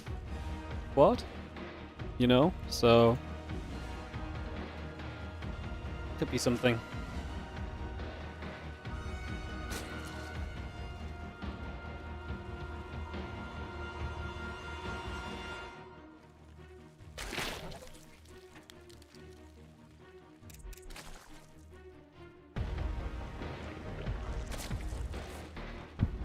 DVZ would be better. Yeah, I mean, honestly, obviously, I would prefer the non-mirror matchup final, but I mean, when was the last time I cast a ZVZ final? To be honest, I'd take a ZVZ best of 7 too, just for the fact we never see it anymore. So, kind of happy either way. Upsets are fun as well. But yeah, obviously, like non-mirror matchup is typically better. It's just we will see. We will see. We're moving about. Hatch Gas and Pool coming up. Cybercore Nexus on the way. The Assimilator being added as well. So just a lot of that continuing into play at the moment.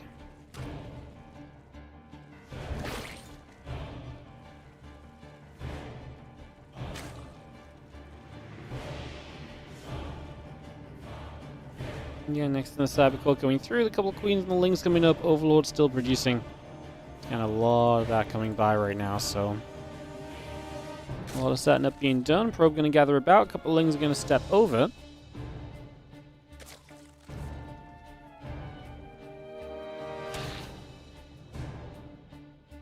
Stargate still building back into place. That Nexus coming online.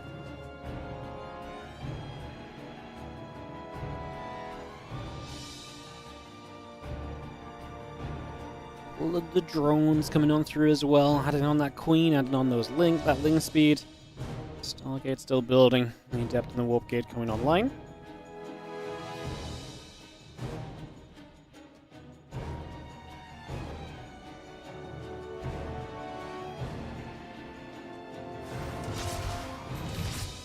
Adept Shades at the front. The Queens will be there to play the answer to that, so just going to push her around a little bit.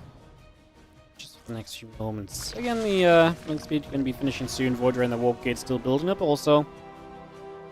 Adept turns. Couple Queens will start to fire. The Lings going to run across. Try and engage onto that Adept also. See what we can do there.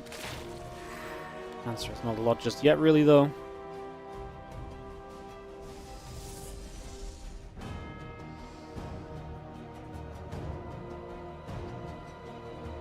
Look at that Link speed coming by. So again, that Link speed will finish it up very, very shortly. And bring that straight through. Couple of spores coming about. Hatch on the way. Additional Zerglings coming by as well right now, as we just have 16 Lings producing. The Overlord is on the way out. Oracle Warp Gate all coming over. A couple of Adepts get back into the natural there for a few moments. Just going to get those settled into place.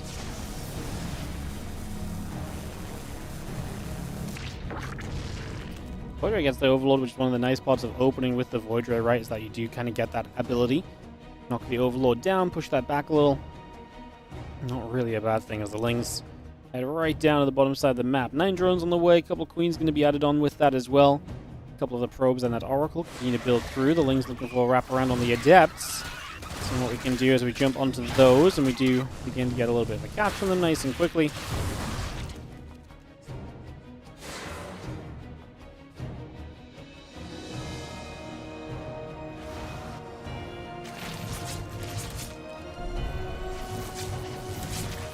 Seeing those Queens still firing away. Oracle still taking a little bit more damage, so a few more shots still coming out right here.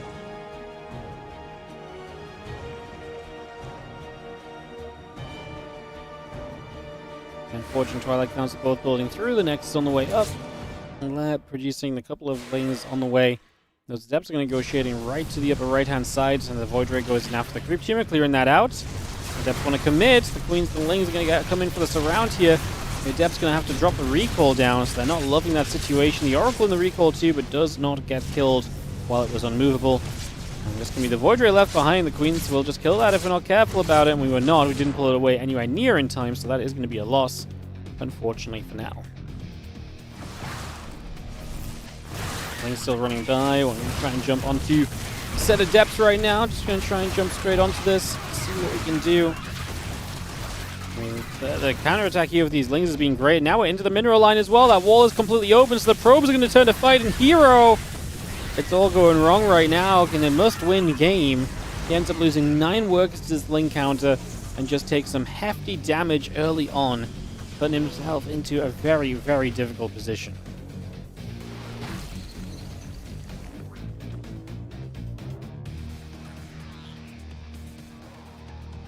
Very difficult position, as we just have. And a couple of Oracles are going to come about. It's going to get some recharge going on those. And back into place.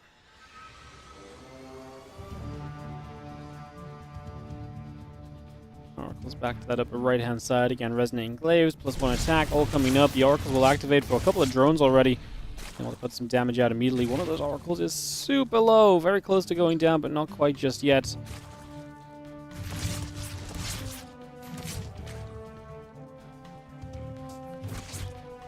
10 Adepts dead in the game, but that Glaive's coming up from herO, so wants to try and get some pressure going.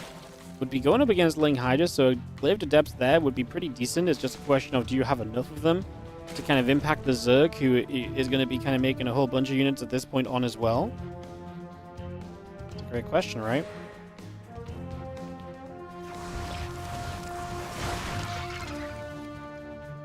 Adepts come back around the other side just for the moment, so just getting going with that. The Adepts will shade up toward the top. Blink will stop. A couple probes in the gateway still coming over.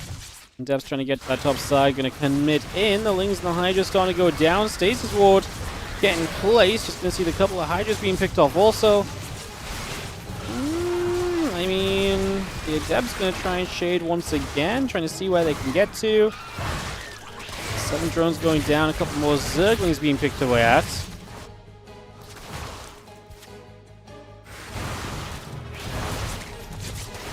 We'll get through. The 7 drones going down so far. Very decent damage for the moment. The Hydra going to get jumped on. Is it enough for herO? I think so far, yes, it probably is enough. I think we're heading in the right direction here. Just going to see the Adepts and the Oracles. Going to come back around.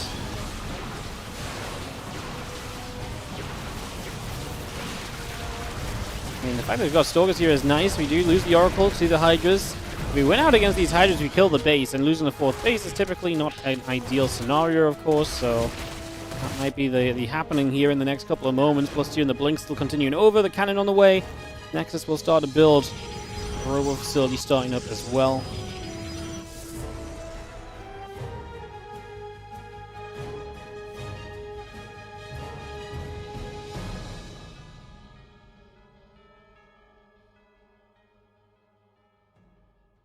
Stalkers fall back. 7 Mutalisks are going to start up here, actually, so we're going to get those rolling. +1 flyer attack upgrade will be a part of this as well. Robo facility already halfway done. Adding on that Nexus. Just bringing that straight into place. Again, +2 attack and the charge coming up. Robo facility, Nexus, and everything else coming through as well. I mean, the mutas are going to give you some life back in this game, in a game where you've kind of been in some trouble and your opponent's been able to do well against you. The mutas are going to definitely give you something of an opportunity here.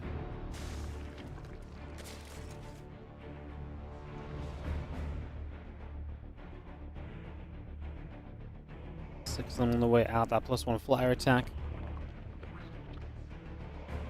Go with it. Stalkers on this left top side. I'm a little bit worried for them, honestly. I mean, there's A lot of mutas, and B, but the Ling Hydra's here as well. I mean, we can probably trade the mutas quite well if it was just the mutas. The Lings and the Hydras are going to make it a little bit more complicated. The mutas do have to be careful pulling back themselves. It's kind of a weird one, because I actually think the Stalkers are going to do okay overall. Again, it's just a question of trying to keep these mutas out of trouble.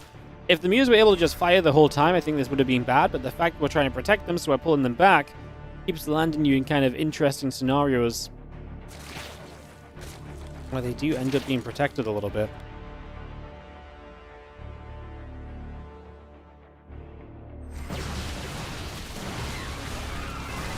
Stalkers will fight Ling Hydra.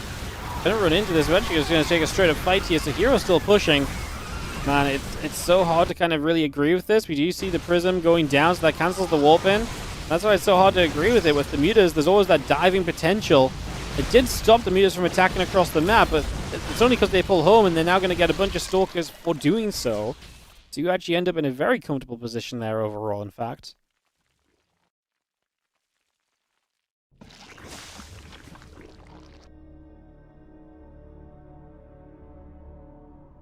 At this stage, herO, I think, is in... I mean, he's not in trouble. Like, the work count is still good. It's still 4 base to 4 base. I don't believe in any of the attacks herO is executing on. Like, it feels very weird to say it, right? I just don't see any of these attacks where I'm like, oh yeah, I'm glad herO's fighting right now. Because it feels like he should be playing defensively. And so it's kind of a weird thing, because I feel like a lot of the numbers are okay for herO, apart from the fact you're playing versus mutas, so maybe you should just hang back and get into a better army. Like, he is only spamming Zealot Stalker. Like, if there's one thing to criticize for herO here, it's absolutely what his army composition is going to turn out to be. Okay, SHIN decides to just counterattack as herO commits in. SHIN says that's too many Stalkers for the mutas to get involved with. So he's going to go across the map instead with everything. We enter a base trade mode in a must-win game for herO. He must win this base trade. There's a few spines about. The Ling muta breaks in on the other side into the natural, straight after those probes. herO begins to build cannons, I imagine, on the 4th base, where he will try and make a stand at some point in the future. A couple of minutes from now, most likely, is going to be when that comes through. The Zealots get in, they get rid of the Spore Crawler. The rest of the Ling muta still gathering about there as well to figure out what they will do. Into the main base. All the drones going down very quickly, as you can see as well. herO has killed 48 workers, so SHIN's economy dying very quickly. I mean, that is, you know, the expectation here, so that should not be too much of a surprise. The Stalkers continue onto the Hydras, onto the drones, getting a little bit more cleaned up at the moment. A cancel on a hatchery over there. Stalkers get across, drone goes down. The muta's now going to turn onto the Nexus over here, where they're going to be continuing to take some damage as well. Muta's on the way up, cannons on the way out. A lot of little bits and pieces continue to come through for now, as we just have Muta's playing cleanup on that 3rd base. The natural gone, main gone. Is the 4th that the defense will happen on from herO. That's where the cannons are building. That's where the stack defense might just become a little bit too much for SHIN. SHIN, who does not really have a lot of structures around the map, I feel like. And that could be dangerous for him. I'm not sure how many drones are on the map either, but you lose these drones in the main, that could be rough. These Stalkers, do they want to recall, or are they going to just stand and fight this? Looks like we're going to start by fighting it. And we're just going to blink back a few Stalkers at a time, trying to let the Zealots deal with the Lings. The Lings are going to go down to the Zealots, which means the Stalkers should be able to kill off the Mutalists, which means that we should have GG from SHIN, and herO just winning this game out. He is going to get there in what felt like a very scrappy scenario. And like I say, there was a lot of fights where I never really liked herO fighting, but it was the right call in the end because of what he was doing. I mean, it's so rare you see someone just saying, I'm going to commit to Stalker Zealot and nothing else. And that's what I want to do. Like, that is my commitment. That is what we're sending. And I think that was kind of the weird part of this, where it's like, oh, you're literally just building Stalker Zealot. And so some of these fights that maybe shouldn't have been fights actually are okay to then be fights. Very strange one. Very, very strange one as we get ready to go. Into Game 5 on Ruby Rock to round us out. And to wrap up this semi-final, Game 5 3 times today. SHIN, if nothing else, needs their 5th game in his series. He has won both the Game 5 so far, though, so maybe that's a good sign for him as well. Can he keep this run going, or will herO end it? The winner of this plays Solar in the Grand Finals.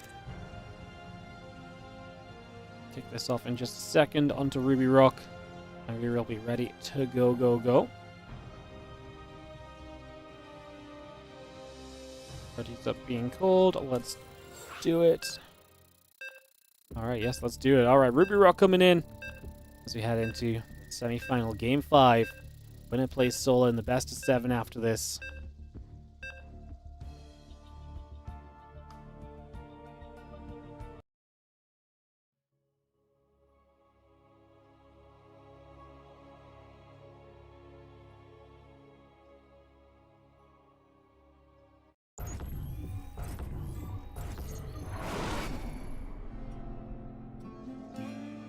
In the bottom right-hand side, we can have our blue Protoss player keeping up the aggression, not letting down.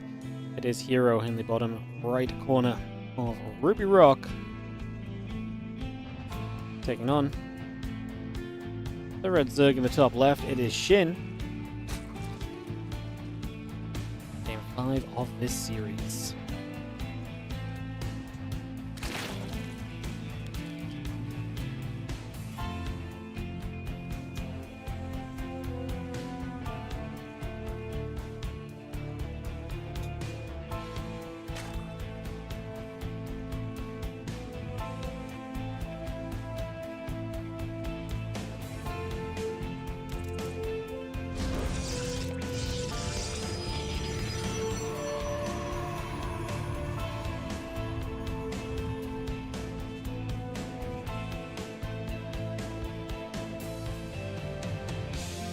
Trying to think of what you maybe change in that last game as SHIN.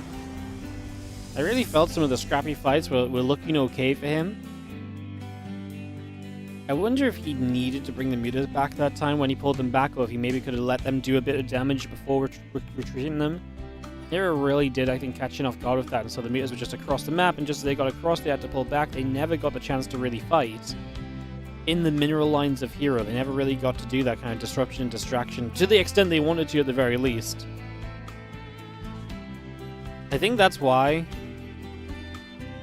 It's so weird to see someone who attacks into muta lane, especially when you don't have like what felt like at certain points enough anti-air. Obviously, it turned out that he did, and he was able to take those fights. But man, it was so scary to watch him kind of setting up for that. Just feels so much more natural to expect the Protoss player to be the defender.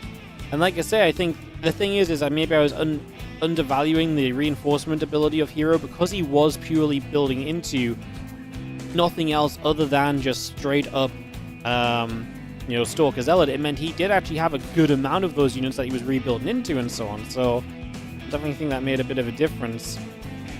As that link speed comes up, a couple of queens and drones all coming through, and a couple of lings wanting to go after a probe for the moment.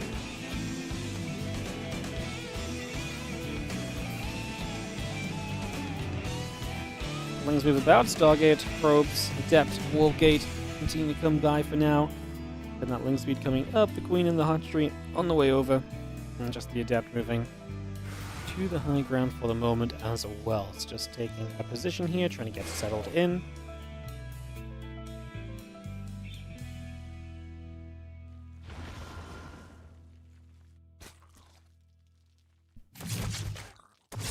Two queens, a few lings will gather about. Ling speed finishing soon. The Adept and the Oracle continuing by. Continue to settle there. And the few lings will go after the Adept for a couple of moments. So look to try and get some damage done on that. Again, that Ling speed still building by for now. Getting that up and running.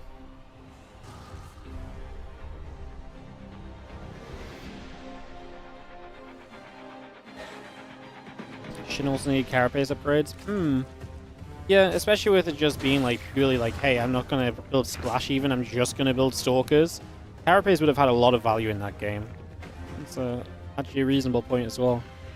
Like I say, upgrades don't matter as much if you're playing against Splash, but when you're not playing against Splash, is going to be much more of a factor. So definitely something I can get behind. I like the pointing out of it. The Depths will shade back. Queen's there to play defense. Just going to see they probes the gateway gathering. The Nexus on the way through. A couple of Queens of the drones and the Overlord all building about as well. I'm just going to be seeing the gates continue to settle in. Nexus will continue to build. For the moment, a couple of Depths will shade themselves about to get wherever they may be going. Obviously with the Oracles combined, looking to get straight across that upper left-hand side. Get in position here and see what we can do.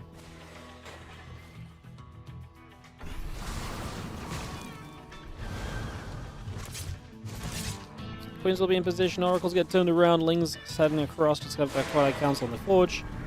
Coming by as well, just getting that settled. Okay, Lings want to try and jump on the Adepts here. Will not be able to. Spore in position, 9 drones on the way.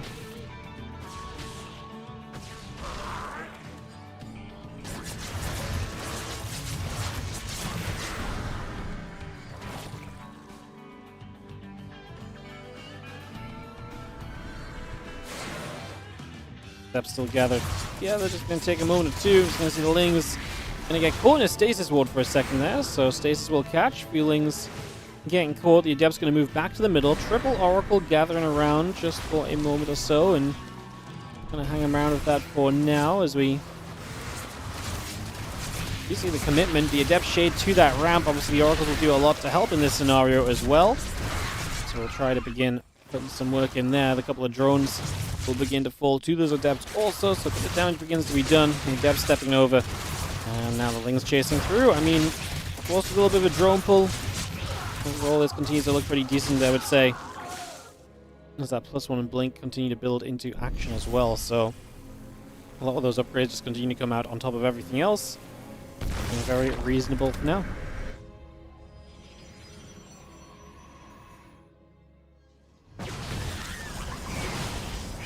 Similar's going by. Lings want to get wrapped around on these Stalkers. Look to see if that's a possibility here. Lings rejoin themselves together and just have a couple of force fields still setting strong. The Stalkers are going to push back the other side, so just going to shove there for a little bit of time. Hydrogen coming up, and we are going to be seeing the drones and that melee upgrade continue to build through also, so a lot of that continue to come into play. And SHIN is going to be down on workers at the... sorry, not down on workers, down on supply at the moment. 37 Lings, 11 drones, 1,000 resources lost, more than the opposition thus far. Less than ideal.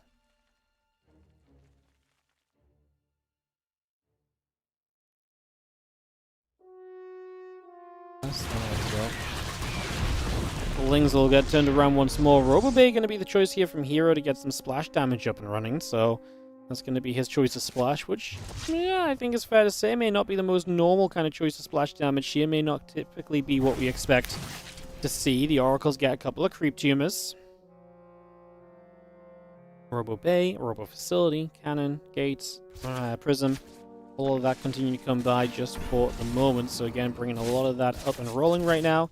Just going to have ourselves, the Hydra's going to be there. The Oracle taking a few more shots. Again, pushed out the other way. +1 missiles, bailing speed. And that muscular augment's coming through once more, just for now.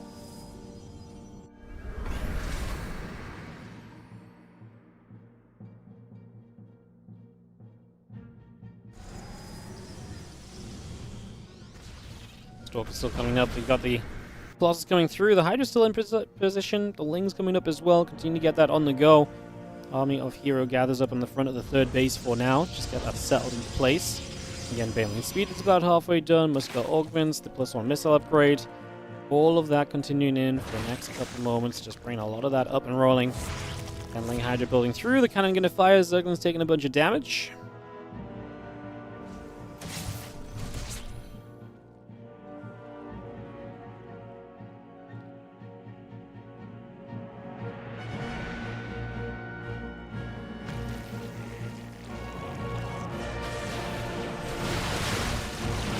Stalkers actually find some morphing banelings, but they're going to be dead center on the map. The Ling Hydra going to be quick to kind of jump in after that, so they're going to try and come through, push those Stalkers away, which they do end up doing.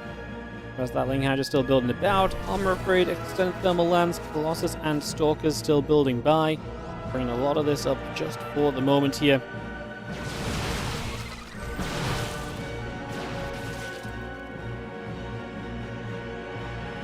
Stalkers end up blinking forward. Now getting in after a bunch of those Zerglings as well. Hydra Bane out to the bottom. That's where the Colossus are going to be absolutely huge, right? Having Colossus firepower against this Hydra Bane army is going to be absolutely massive. Do you see a few of those Banes starting to try and work their way over into the mineral line? We keep most of the probes in that mineral line as well, so they all go down. It's going to be good damage dealt. There's no workers killed on the side of the screen, sorry. So 20 workers have been lost from herO in this game. I must have posted this one of that game hot. I had noticed that a couple times in the game, just thought I'd mention it, because obviously now we're expecting to see those probes dropping down dead. But, yeah, the Colossus are just huge, and I just don't know if we got a real answer to Colossus. Hydra's on the other side. Okay, the flank is a very good possibility of dealing with these Colossus. If there's going to be a way, that would be it. But the Prism Micro, good. We keep that first Colossus alive, pulling it back so far. Nicely done, nicely handled, and just good fighting. herO 3, SHIN 2. It's a PvZ Grand Final. It's herO, it's Solar, it's a best of 7. SHIN will fall, and it will be herO versus Solar in the Grand Finals today. Very, very exciting. All right, so what's actually very exciting for herO is that he will improve his well, I say improve, he was not actually qualified for the WardiTV 2025 Championship, but he will now qualify into the seeding matches of the 2025 Championship with moving into the finals here. Something he had not done before, so that's going to be big for him. So it'll be herO joining the championship bracket seeding, and that means guaranteed playoffs in our WardiTV 2025 Championship. So herO will get to benefit from that. We do have a couple of extra invites to figure out from there. SHIN may get one for high placement in the Korean Royale. I need to look through the other big WardiTV events from this year and figure that out. So we will look to do that. All right.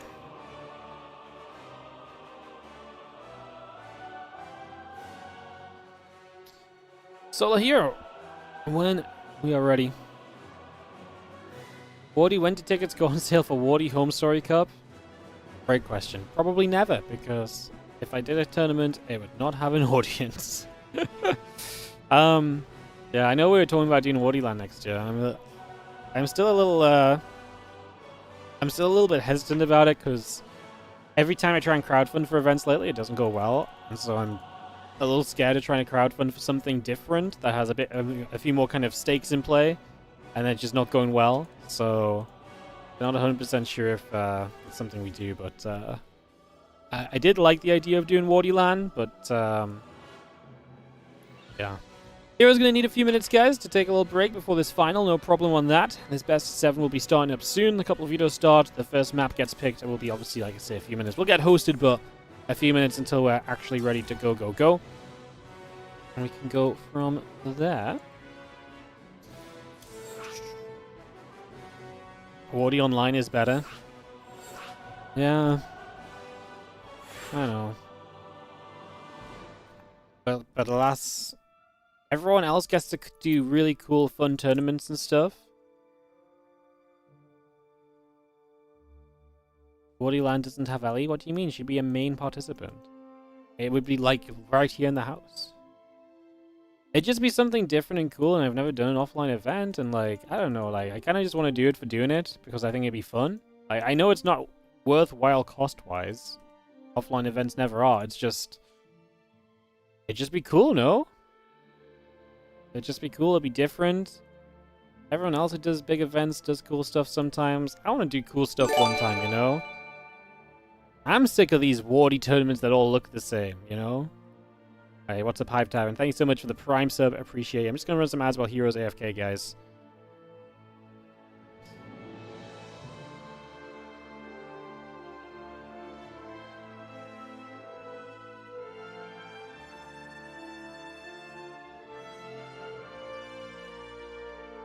What's our final map? It's been vetoed.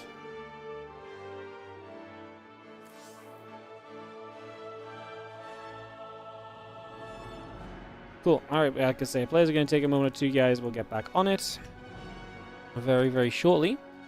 Get into this best of 7 final. Very exciting.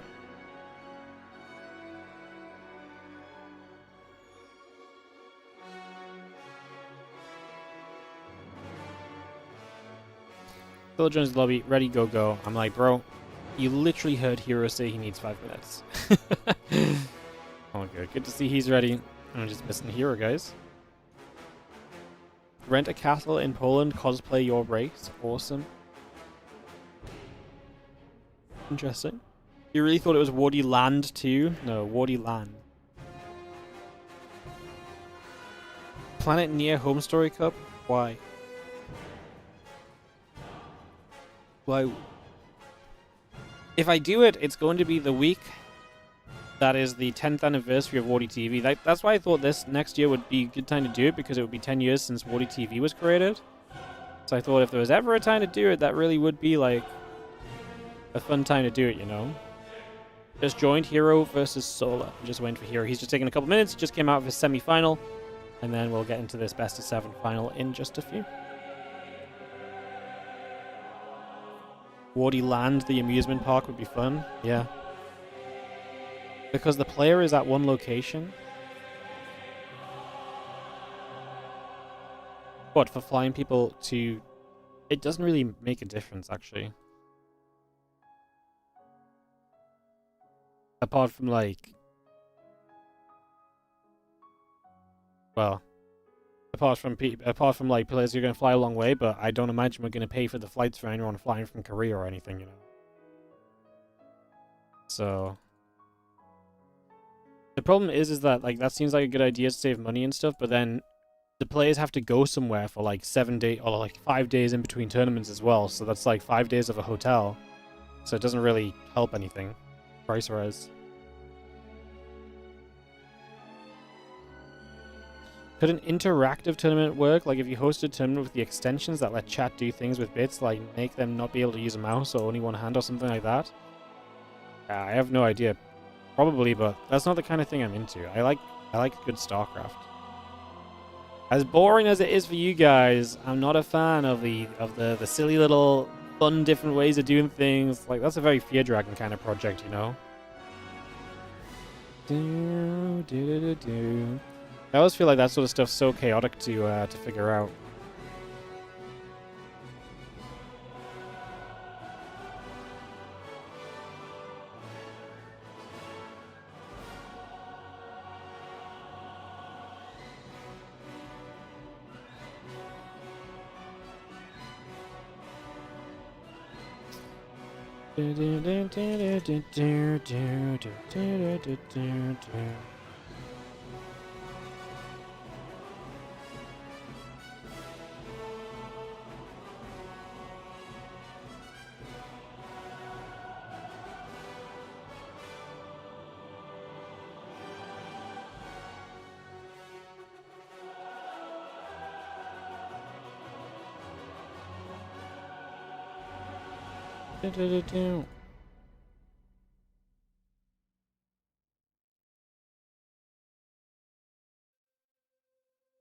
I guess, just waiting for herO.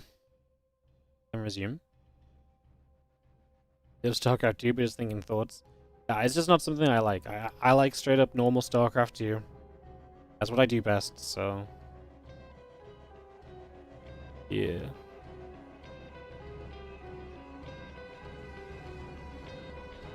I'm not gonna hire a castle. If we did Wardy LAN, it would be not right here, it would be right there. That would be the casting area. And the playing area would be next door.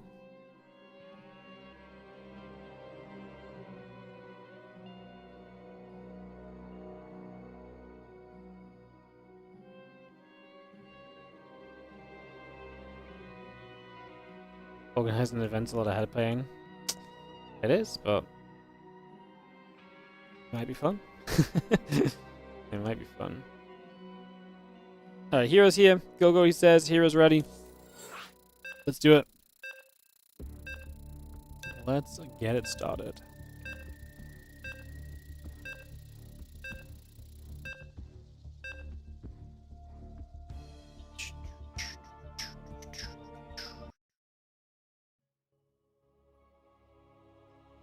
I'm like, hey guys.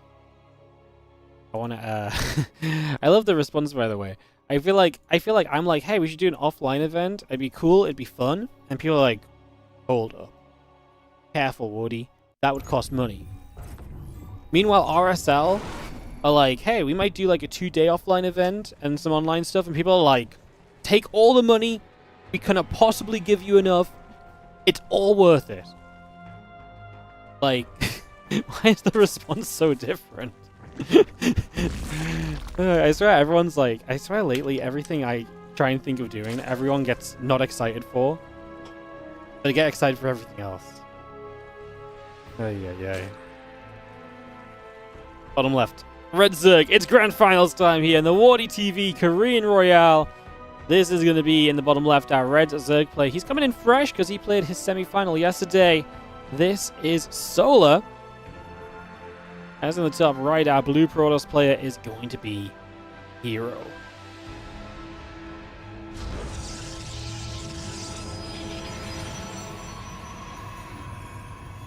Game 1, best of 7. We kick this off, we get this on the go, and we have a look to see what the heck is going to happen in this series. herO coming out of a close one with SHIN.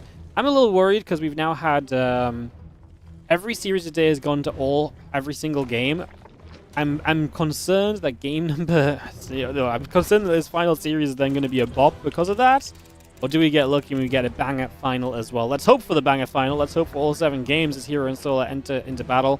I feel like Solar's been playing great lately, and herO is someone he's really figured out lately too, from being someone he could barely beat for a long time to being someone he's been much more able to trade series and matches with as of late is very cool to see. So... love that. As, hey, thank you so much, 87 Arsenal, taking advantage of those cheaper gifted subs. Thank you so much for gifting out 5, going out to Zoku1, Meister22222, Sartom, Senju, and J-Do. Guys, if you enjoy the Korean Royale and you want to support the tournament and the stream and you've been loving what you've been seeing, it's a great day if you want to gift some subs because it's the final day of the money off on the gifted sub deal from Twitch, so take advantage of that. Get some money off the gifted subs. If you're thinking about supporting, then do it now, because it's cheaper to do it now than it will be tomorrow. So let's get it going. Let's see if we can. I mean, what are we at? We're at 660 subs. All right, guys. Crazy goal. I'm gonna go out there. Can we hit 700 subs for the finals, the Korean Royale? That's 40 subs. That's a lot. But hey, sometimes I say a number and you guys are like, oh, we can hit numbers. As yo, Black Bear gonna gift out a YouTube membership. That one's not on discount, but I appreciate it still, mate. Thank you so much. Gonna go out to Black Panda. How come Black Bear just gifted us up to Black Panda? How does that work? Is that literally just RNG? Was that random or was that a targeted sub? Because the fact you just gifted us up to Black Panda when you're Black Bear, that's crazy.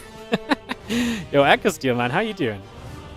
I appreciate you. Going out to GK Troc, Nalath16, Natty CZ, Less Hate, and Moray Fire 73. Thank you so much for the 5 gifted subs as well.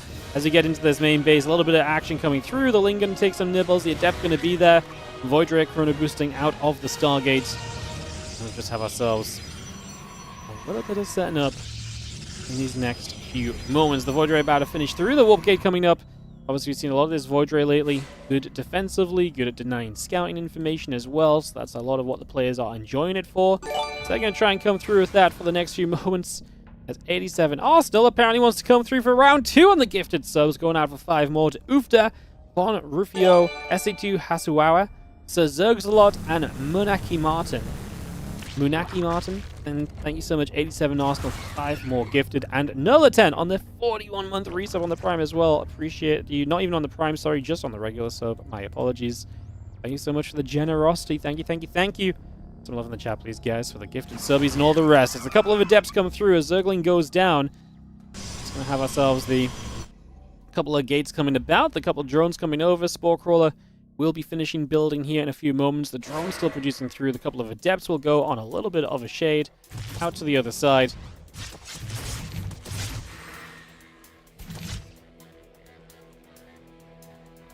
Next is building on in. We're going to see ourselves a Twilight Council and Forge both building up in the main base. So there's going to be herO's next step of this game. Soul just heading straight into the lair. I think any game he can quickly get toward lair, Hydras, and play aggressive kind of Hydra-based playstyles, I feel like he's going to absolutely jump on all of those opportunities. I cannot imagine a world where he does not, because that is just kind of Solar, kind of in a nutshell, to be honest. So let's see what we can do with that. 42and0 Studios, thank you so much for the Prime sub. And Andy on the gifted 5 as well, going out to Serios, 666, Dio18, Wenwen Zhao, Birds Are a Lie, and ToadCow81, thank you for the generosity.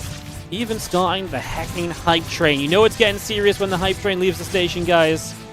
You know it's getting serious when the hype train leaves the station. Thank you so much for the generosity, as the Adepts will be holding back Overlord speed from Solar. You know what Overlord speed usually means? If you don't, I'll explain it. It usually means aggression, because it usually means we're looking to get Drop-A-Lords on the map to drop the Queens to the other side, bring the Queens across for that big shove. That's typically the expectation here, as we are going to be seeing the Adepts still coming over. Solar handles that stasis ward well. The Adepts make their shade, looking to get by toward that natural expansion. Queens will gather up. The Lings are going to be right there as well. The Ling is going to come around, look for the wraparound on the Adepts, coming through for the moment. And we're going to see those Adepts absolutely are going to get jumped on, but a lot of the Lings going down. I mean, I think both players kind of just trade out there and probably feel fairly okay about it, to be honest. That did not feel as terrible as it might have done. Alright, there's the Drop-A-Lord though, so we are going to get moving with this attack in the next couple of moments. Airclaws, thank you so much for the 10 gifted subs. I will shout those out properly after this game, because right now we're getting a little bit into the juicy part of it with Solar coming across the map. So it's about to get a little bit dangerous here as we come out to the other side and we get this push going. Going to see the Queens are going to fight onto the Void Ray. Damage being done. Just going to see the Void Ray trying to cancel up a Morphing Ravager there. First couple units of Solar already arriving and poking around. See if they can prod herO into a response at all. Ling Roach Ravager coming back over. The couple drones coming through. Those Lings want to get a wraparound on the Stalkers there. Corrosive Vials onto the pylon. It's going to go down. We're going to break our way in. There's not a lot of defense here. Battery's already out of energy. These Stalkers are on their own. How do we get out of this tricky little situation we're caught in the background? These Stalkers going to have to pull back a little bit further. Obviously, they do have their blink. Kind of blink over that left-hand side, but they just can't get back into the natural or anything. So this third base is going to be going down, and this is going to be an absolute disaster for herO so far. Solar striking and striking hard as this Nexus will go down. It falls. And now we have ourselves, well, the rest of this attack continuing. Can we get enough Stalkers up to make this reasonable? The Queen's still being brought forward as well. We continue to kind of just drop them in, get them involved. Roach Ravager going to keep on fighting as well, continuing to go through with that. It does look like a lot for Solar. Do we have any way to hold this from herO? If there is, it's just purely through Blink Micro. But even then, do we like it for herO? If this comes into a later stage game now, Solar preserves some Roach Ravager. He could basically go back home. He's already droning. I mean, obviously it's commitment from Solar. He does have a lair he could build into as well. He can get the Roach speed started. He is going to end up pulling back. I said, by the way, when the lair came up, I was saying Hydras, but obviously this was an idea to hit a lot sooner with something a little bit less techy than the Hydras, in this case, the Roach Ravager.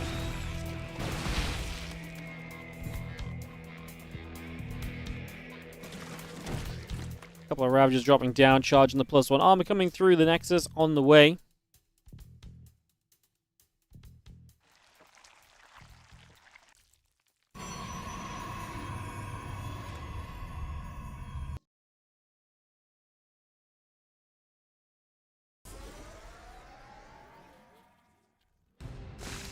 Roach Ravager still gathering up. Queen's is going to be joining in that. The charge and the +1 armor coming through. Missile upgrades coming over. Roach is coming by.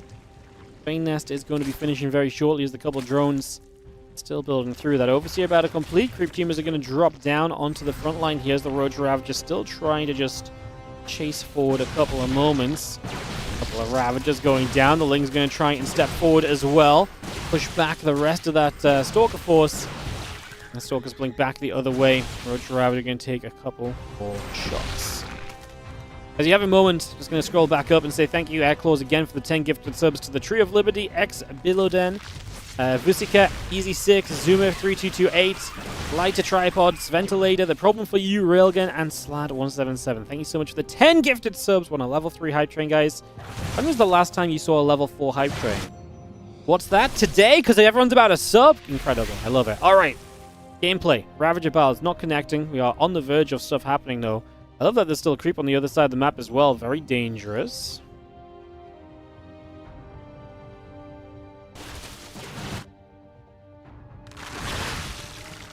DTs are going to come running about. It's going to be seeing the Roach Ravager going to get ready to go for a little bit of a shove forward there. So we're moving up into the center. Looking to run on in. Just going to have ourselves the couple of Banes on the left-hand side. Going to crash in. Those Bane lanes are going to get jumped into the mineral line for 9 probes. I mean, Solar basically just backed up, built up, and goes again. A drop a load into the main's going to get a few lings in, so they're going to get a few probes for free as well. So they're going to grab some damage. The DTs, though, showing up. I mean, Solar can make an Overseer, but he just didn't have it yet. There are DTs around elsewhere on the map back at home. He's going to have to go deal with that. He does have, like I said, the detection at home. He just needs some detection out over here as well. He is actually going to fight these Stalkers, which blink in. They decide they just want to go for it. So they are going to full send. Now these Stalkers continue to go down. GG says herO. Solar is going to take the opening game as he gets the 1-0 lead in this best of 7. His map pick, so his preferred map here, does go in his favor. That's always a good feeling as we get ready for a game number 2 in a couple seconds. Non-Imber, thank you so much for the 16-month resub on the Prime. Thank you everyone for the gifted subs. At the start of the game, I got a love. Oh my god, that's a cool emote. I got like a bouncy heart. That kind of roars at you. I love it. All right, great.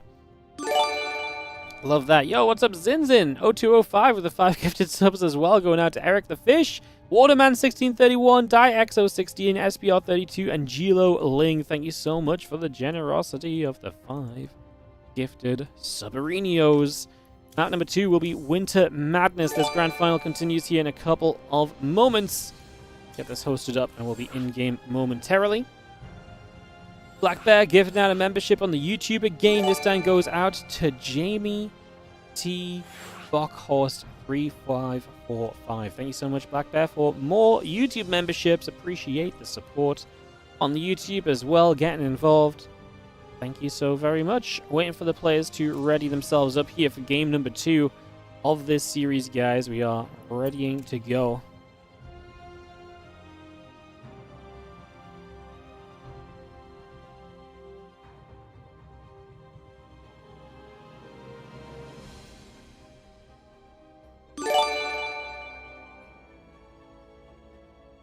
Alright, players are set. Get that going. Sorry, guys. Perfect. Hey, Non-Imber with the 5 gifted subs. Going out to Anganor, Giancar272, Magitap, B4 Seal, and Oopla. Bam.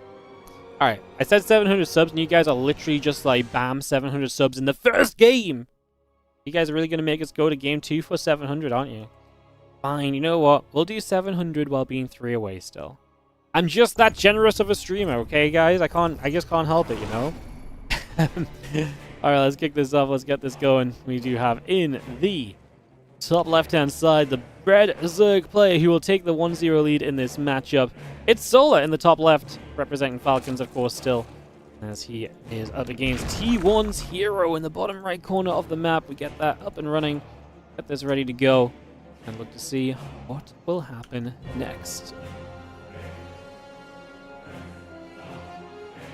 Can herO bounce back? I mean, you'd expect to. I think a best of 7 between herO and Solar has a lot of back and forth potential. Very excited to see how that goes. Again, thank you, Non-Imber, for the gifted subbies. Appreciate you. Thank you for supporting today. Appreciate you all. Thanks for tuning in. Thanks for watching the Korean ROYALE finals. Solar and herO both booked themselves into the WardiTV 2025 Championship seeding matches as well with this.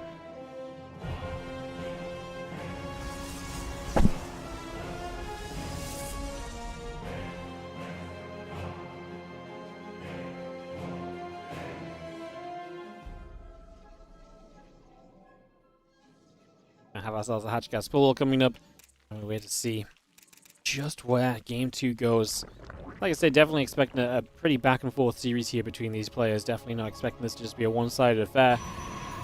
I love that Solar has become so competitive in this matchup lately, though. Like, I know it's off a lot of the aggression and so on, but it's just so much fun to watch.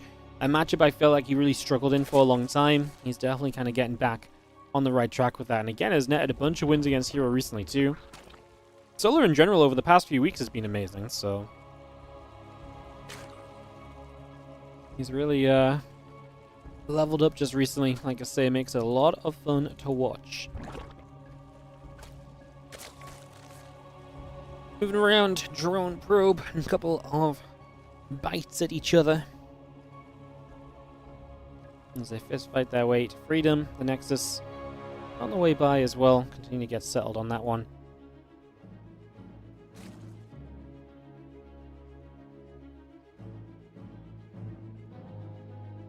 Probe just heads down to the bottom right-hand corner. The Stargate coming up, Nexus Probe and the Adept all coming online as well. Just going to be seeing the couple drones, the Queens, coming through too. So just trying to figure out what's going on. The Probe will move about. Let's just see a couple of things. Going to go by jumping onto the rocks there and obviously starting to push our way through. Just nibble those away. Again, that Stargate is building about. Just going to get ourselves the Adept and the Warp Gate coming up as well. Who's the favorite between these two? I think herO's still the favorite, but Solar has definitely been able to win this matchup more recently. I would say recently they've probably been a little bit more 50-50, whereas before herO had a massive winning streak against Solar, so I will do the Aligulacking to tell you exactly, in fact, what their history has been as of late. So I haven't Aligulacked anything all day. You know what they're saying, Aligulack a day keeps keeps the counter rushes away. That's the one. Perfect. Yeah.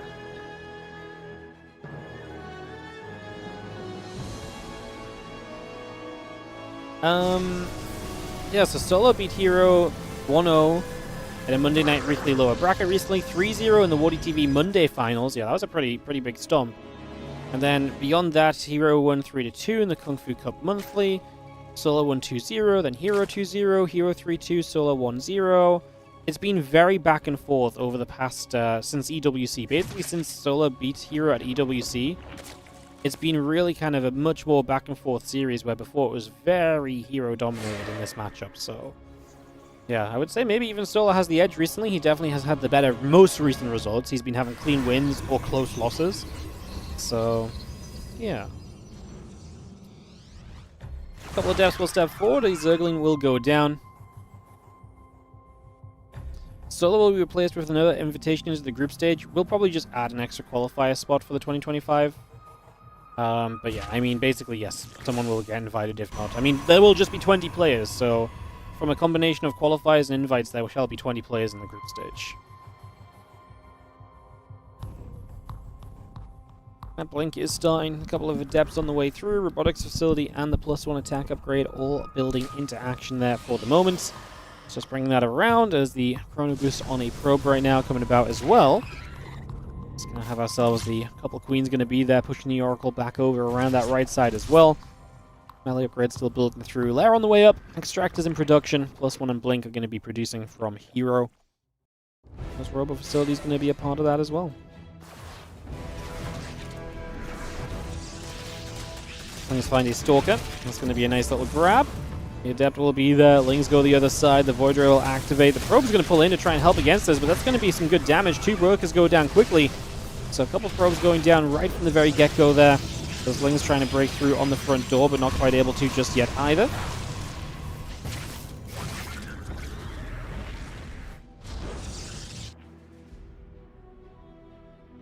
And +1 and blink all coming in. Just going to see the Robobay coming about. Probes online.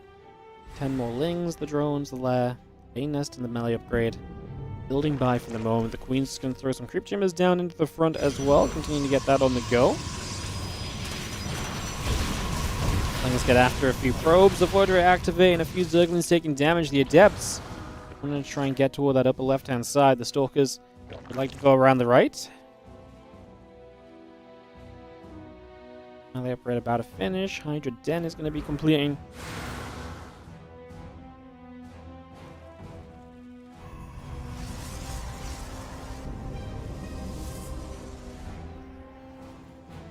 Oracle's out, Stalker's still gathering together. The Ling's still moving around. +1 and blink coming about. The Colossus and the extended thermal lance building as well.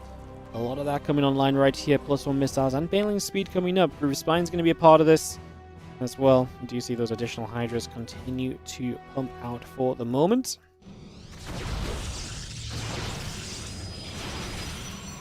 Stalkers will get the Overseer. That's going to be an easy grab. +2 and extended thermal lance, like I say, still very much so on the way out currently. You have a few cannons coming by. The Infestation Pit coming up from Solar. And those couple of Adepts dropping down. Going to go after some drones in this mineral line. So they get some damage done. A few bits and pieces going down so far. The Adept will get in after the drone, after the Hydras. The Hydras still want to go after the Prism.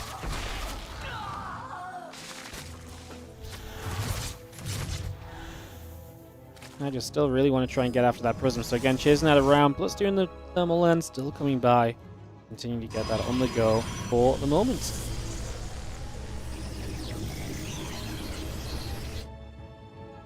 Phelan Speed's about to finish up. Hive producing from Solar. It's going to be fascinating to see these Colossus, man. I mean, we saw them really powering through Shin's army in that earlier game.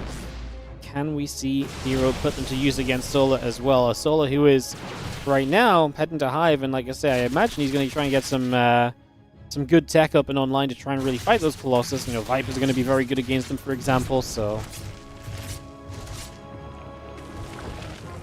Teams will be there. Prism goes the other way. The Stalkers step up to get rid of the Zergling already. Extended Thermal Lance about to complete the +2 attack upgrade on the way over. Stalkers will step forward as well and just try to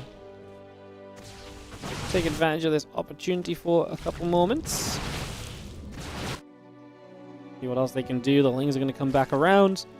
Again, the Stalkers just move about. The Lings trying to get across into that mineral line, trying to get in after those probes just for the next few seconds.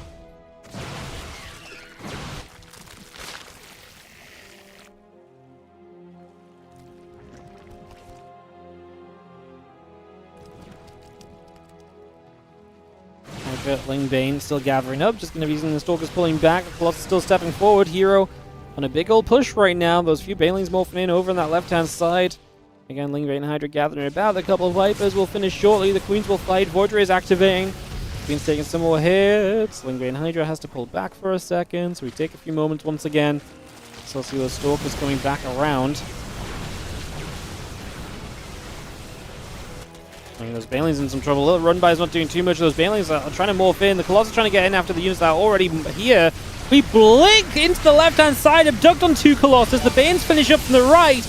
That is a mad blink, but is it going to work for herO? His supply is still kind of holding out. Obviously, the Vipers got rid of all those Colossus. Now the Stalkers just back away. Dare I suggest that that blink was it? It was kind of okay. Or was he just in such a good spot anyway? It was going to be fine. I mean, he lost the Colossus kind of quickly. They got a lot of shots off first, though.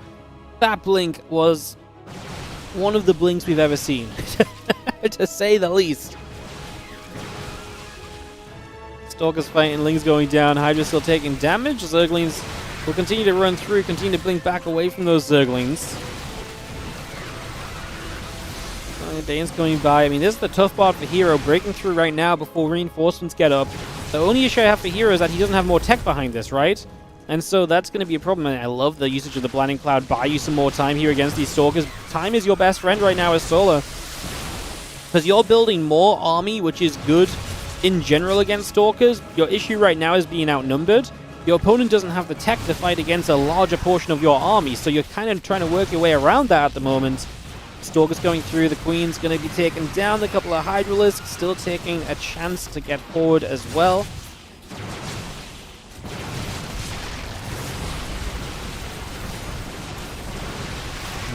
I think the Stalkers are going to break through in the end. They blink forward after those Hydras. They know what they want. Blinding Cloud going to stop a lot of them from fighting for a few moments. It would have been nice just the moment he blinked in to stop that damage output from coming through. More Lings, more Hydras. Solar desperately trying to rake in reinforcements to try and make this a defense.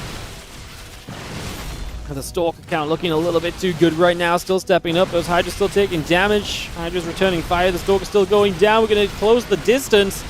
And now the Stalker's still blinking into these Hydras. They just want to make sure every shot goes off. The drones will pull, but it will not be enough. Solar has to type GG, and herO will tie this grand final up. 1 map apiece in the best of 7. Hey, what's up? Risen to Jake on the Prime sub as well. Appreciate you. Thank you so much for priming us up. Thank you for supporting as we head to a Game 3 of this matchup. It is going to be on Ruby Rock. Heading straight into that next couple of moments. Get that hosted up for you guys.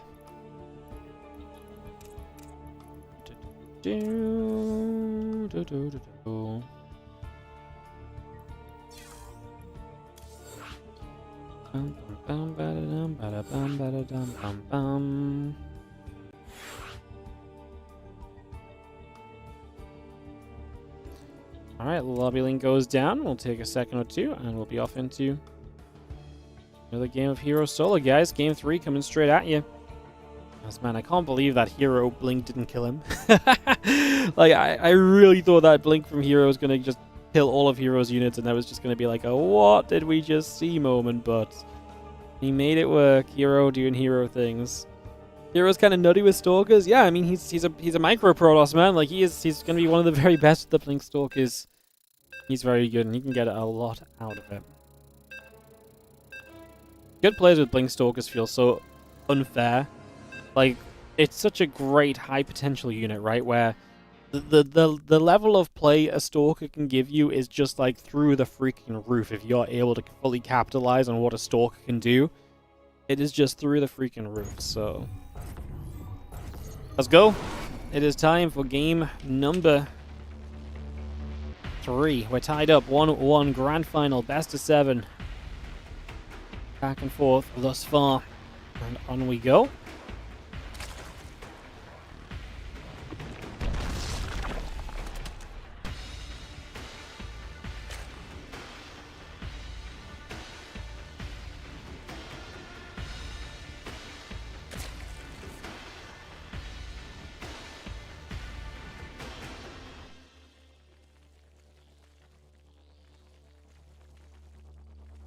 Solo top left, herO bottom right.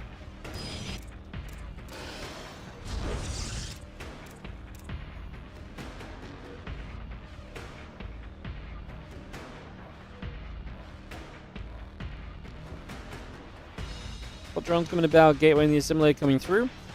Probe on the way.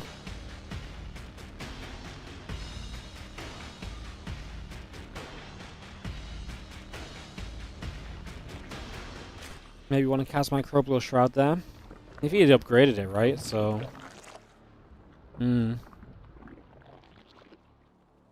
Microbial Shroud, what an upgrade. Actually, might have been decent.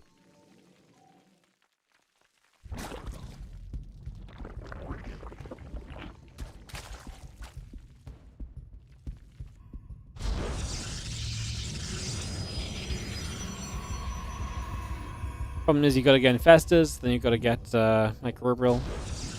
The Dying Cloud, he already had the Vipers because of the Colossus, so that was just tech he already had available to him, so he was really making the most of it. So in that regard, it definitely made a little bit of sense. Drone coming about, probe gonna take some damage.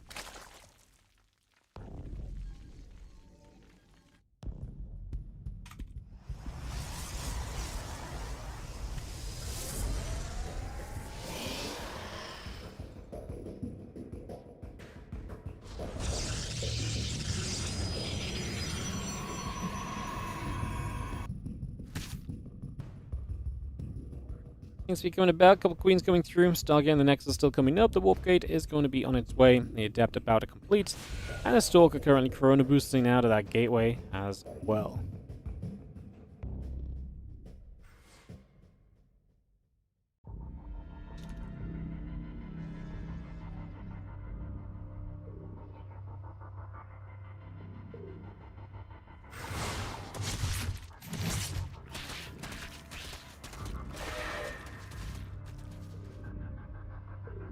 Speed coming up about halfway done currently. And it's going to be seeing the drones coming online. The Overlord about to finish. Queen and the Link Speed continuing through. The Oracle, the Adept, and the Warp Gate continue to come by. Just for the moment, just going to be seeing what else is going on. The Oracle and the Warp Gate coming by. The Link Speed coming up. Drones and the Overlords coming through.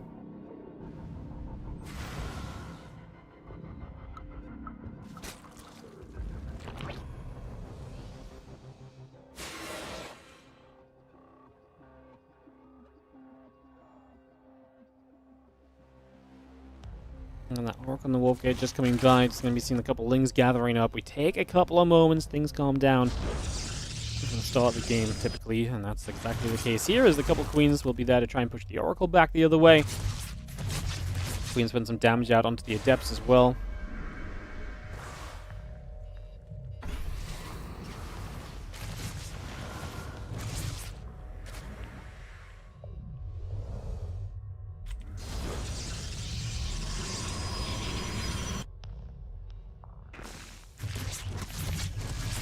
Queen's gonna shoot. Oracle's gonna take some damage.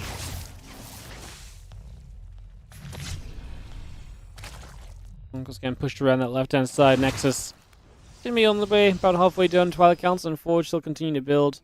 Just gonna be seeing the Twilight Council Forge gonna give us a good opportunity to get into that next set of upgrades. Gonna do it off the back of a good Oracle count.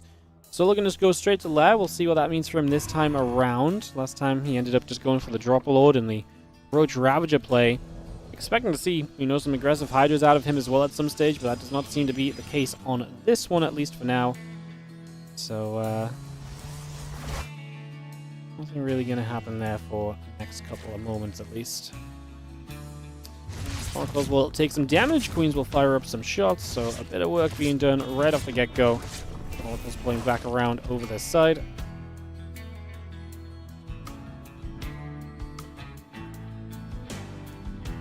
And charging +1 both building into play. Robotics facility is going to be in production. It's going to be double Robo as well. So as we actually go charging +1, we're then going to get straight in towards Immortals, maybe even straight toward Colossus too. We'll see exactly what the tech wants to be when those Robos finish. We'll see how hard herO wants to set up. Does fly in, losing an Oracle there. Spore Queen damage combined is good enough right now.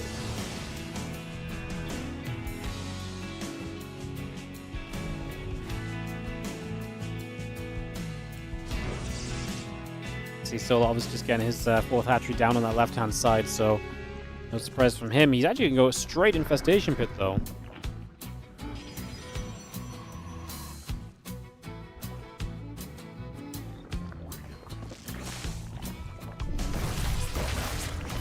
And I'm just going to see Solo straight Infestation Pit, looking to just tech up immediately, basically, is what that means. Give himself access to Hive right from the get-go. In this case, I presume we're just rushing... It's interesting, like, what do we need? Is it Swarm Host? No, surely not. I mean, what are we actually doing with the Infestation Pit this quickly? Like, we don't really need Vipers versus what herO is currently going into. We don't really need... We're not going into Ultras. I think he's going to make Swarm Hosts. Wow. He's going to make Swarm Hosts. It was an early Infestation Pit, and obviously nothing else alongside that. Swarm Hosts are always going to be on the list of possibilities. I just didn't really think that was actually going to be what we saw. I just didn't think that was, like I say, like on the agenda in this one. So funky as the Lings do get a wrap around a Depth Bow full. 11 Swarm Hosts on the way, +1 missiles coming through.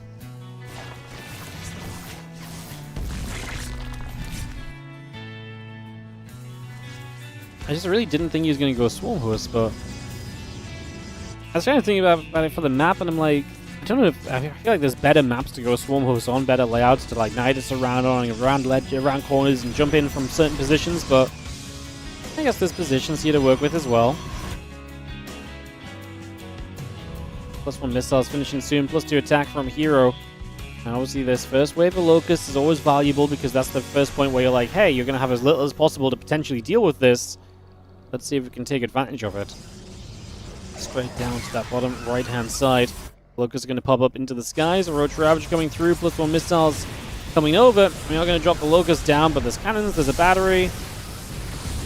It's going to be pretty minimal damage done. The main thing we kill off there's a little teeny bit of static defense, so like I say, it seems pretty manageable across the board. The Lings going to get jumped on by the cannon, going to get cleaned up. The Zealot and Immortal continue to pick their way through a few more Zerglings as well.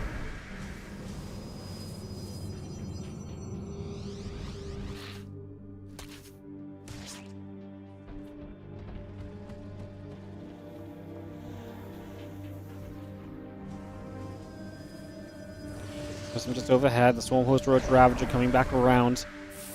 The Locust going to jump up into the skies. Going to be seeing the Roach Ravager attack on the right. Obviously, you got the Prism. The Prism is such a great addition here because, I mean, Prisms are always good, but in this case, you can just pick away from the Locust and stop those free units from getting free pickoffs. If you limit what those do, then the Roaches and Ravagers are kind of just fighting with Roach Ravager against Immortal Archon, which is not pretty. And right now, herO's feeling good. Like, these Locust waves have done absolutely nothing thus far, and as such, we are just going across the map and we are just putting pressure on. So we are just sending it right here. And that is not a pretty sign for Solo. When herO starts pushing forward aggressively, Anytime that happens, it sort of just suggests like, uh-oh, I did not really do what I needed to. He's going to throw the Hydra Den down. He's going to look for the next stage of this game, which... I mean, are we going to try and get to Lurkers, or are we just going to play a few Hydra? I don't think adding Hydras necessarily solves your problem here. Like, Roach Hydra's a better comp. I don't think it's so much better that it's going to solve the problem of, like, this has not really worked out thus far. There's the Hive. So I imagine we're just going to try and make these Swarm Hosts still work and just survive through to get to some Lurkers. And once we have some Lurkers out, try and just make this game kind of play from there, so...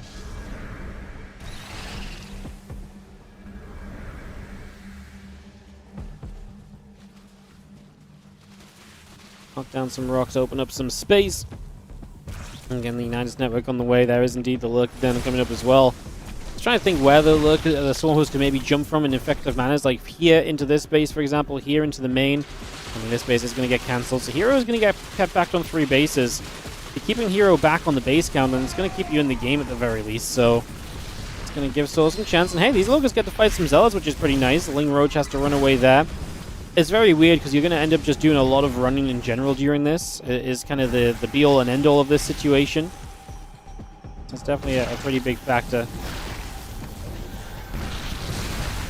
Basically, you don't really want to be trading with your non-locusts. Anytime roaches go down, you have to replace them, and that kind of just sucks. We're building a lot of Hydras now, so we will just get those up. At this point, though, if you're going to end up on Roach Hydra, having the Swarm Host almost feels like a detriment, because in a straight-up fight, you're just missing supply that's in the Swarm Hosts that is unlikely to really come about otherwise, so it is really less than ideal. Gonna move forward there, the Locust stepping forward. I'm going to try and drop down onto everything the next couple of moments, so setting all of that up, moving along. And we already lost this base. Solar is going to start making Lurkers. They won't have upgrades just yet, so they're not going to be the best Lurkers you've ever seen. But hey, I mean, we've got to try and do something right now. This Immortal Archon army is looking freaking phenomenal. And I do get the feeling that herO is kind of feeling that as well. You see this one who start to take a couple of shots. Again, they're on cooldown right now, so not exactly going to be doing too much in the next couple of moments to really help out. It does just feel like this is going to become worse and worse and worse right now. It is not looking pretty in the slightest. Solar supply is just disappearing faster than you can really describe his position in this game. It's just all downhill. herO going to take the 2-1 victory. Swarmhosts were not it here on Ruby Rock. And so definitely throwing some different things at herO, if nothing else. Definitely trying a whole bunch of different kind of approaches right now, and just seeing, well, trying to see what sticks, trying to see what works. But now it's down in the game, in the series. It's going to be Old Republic for map 4. Big map, potentially. This map, which is not kind of huge when... It is kind of just big. This map I'm really in two minds about. I feel like I've enjoyed games on it, but then I'm not fully sold on it yet. I don't even really know if I even have a true reason why. Versus just kind of, you know... It's not even bad vibes, it's just the vibes I'm getting. Which I guess are bad vibes, but like it doesn't feel like it should be bad vibes. I feel like that's unfair to the map. Yeah, I don't know. Like, there's no logic to it, okay? It's just what it is. Alright, players, no match history. Make sure ads aren't going during the games. Already ready. And get ready to kick off into this next map, guys. Grand finals continuing here. So Protoss, perfect. We are good. Don't know if that was a good map for Swarm Wars. I think he didn't even try and play it based on the map anyway, though. It was just that herO really did deal with the first waves of those locusts so efficiently. Like, when the first waves of locusts kill a cannon, it's like, oh, that's not really what you're looking for. And already from there, you were kind of in recovery mode a little bit as... yeah, at that point, Solar's already kind of just in recovery mode, which is not ideal. To be in recovery mode essentially so soon and just trying to just play the game out and then trying to get to Hydras, trying to get to the Lurkers before we could get anywhere else, so... Yeah. Top right, Red Zerg is going to be Solar in this best of 7 now, down for the first time as he trails by a map. We'll see if he can pull it back to a level score. If herO wins this one, we're going to be on match point already. He's the blue Protoss in that bottom left corner. Figure out who can be the Korean Royale champion of Season 4.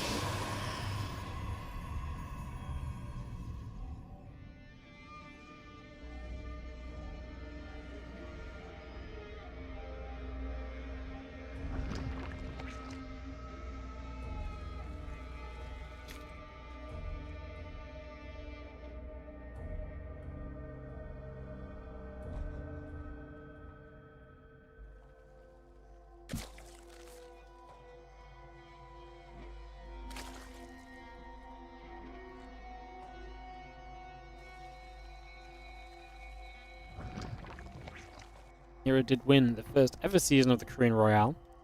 Defeated Maru in the finals back then. That was all the way back at the start of 2023, guys. 2.5 years ago now.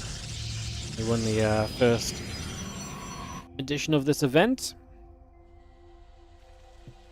Looking to make it his second Korean Royale title.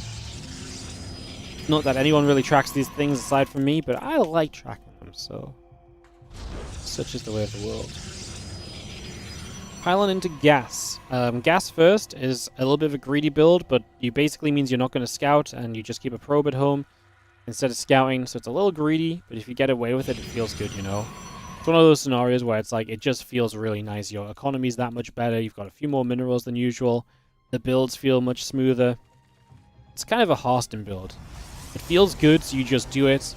If you get punished for it, if the opponent 12 pools, you're very sad, you insta-die. It's not super common, but on some of the bigger maps you see it sometimes, and like I say, it just feels good. Like the Oracle and Stargate and the Oracle come out nice and quickly as well, because you got the gas a little bit sooner.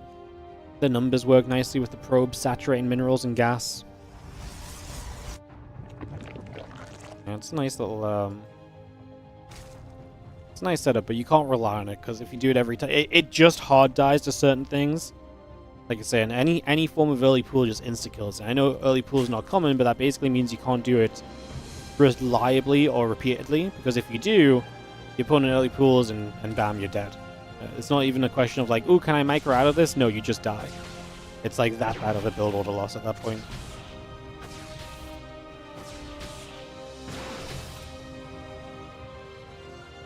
Specifically because the whole point is that, you know, one of the benefits is that you get to not scout. Or that one of the benefits is you don't scout, and the numbers of workers on minerals and gas works really well when you don't scout. So it's not necessarily the gas first. Like, gas first into a scout would be fine against the early pool. It's everything else, though.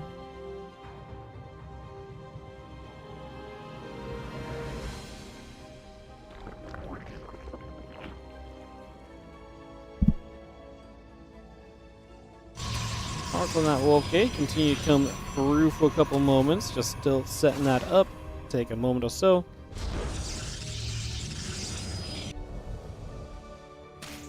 Decide where we're going to take things here. Just going to see those few lings nibbling up at the Nexus for a few moments. Just going to get that on the go as well. Stalk going to pull away at the Overlord.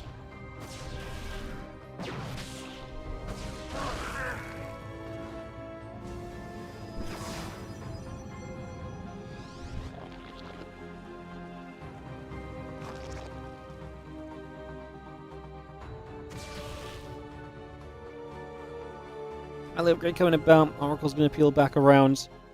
Going to see a couple of upgrades continuing through.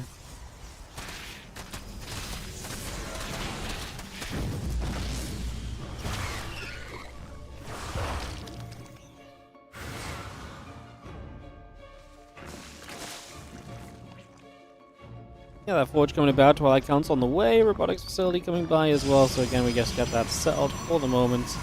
Get that going, and again, the lab, the drones, melee upgrade coming through. Solo on a melee upgrade, I always feel like is super dangerous. I always feel like that's when his aggression can really hit hard and really find a ton of value. So wondering if that might be something we see.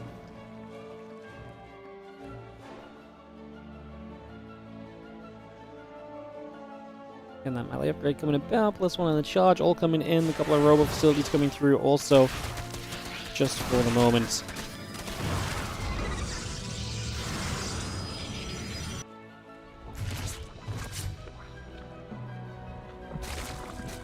Robos coming by, the charge coming up as well, as you can obviously see right now. And the +1 attack upgrade. Obviously, kind of bypassing the blink when playing against melee is nice, because charge builds, zealots are going to be better against those melee lings. Right now, though, these lings are going to find these adepts open. Took a little while to get the surround going, but as we kill a couple, we'll get better surrounds on the rest, and those adepts will start to fall. Adept shading is the one that's low HP, and it was not exactly shading itself into any favors right there. 3 drones go down the other side, but we got the adepts, and yes, that's nice just to remove those from the equation already. They can't then do anything else in this one, and that will be that for now.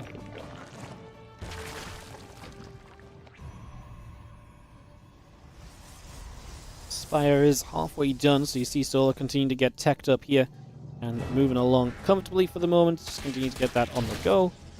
Like I say, nice and reasonable at the moment as the few Zerglings move back around to the sides.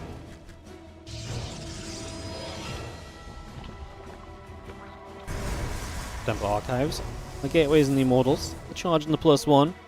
A little bit of everything coming through at the moment, so just going to get all of that underway.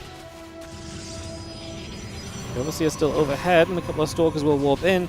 Just trying to get in after that Overseer, just trying to play cleanup on that. You see the few Queens are going to be there to push the Oracles back around the other sides as well, so still just trying to keep that in action for the moment.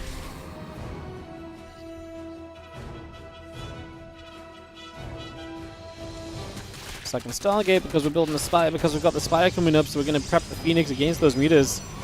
Solar. How hard are we going to go on the Mutas? Like, we're building Roach speed. Do we have genuine intentions of switching to Roaches here? Doesn't really feel like it. Doesn't really feel like it at all, does it? No. Not really. Yeah,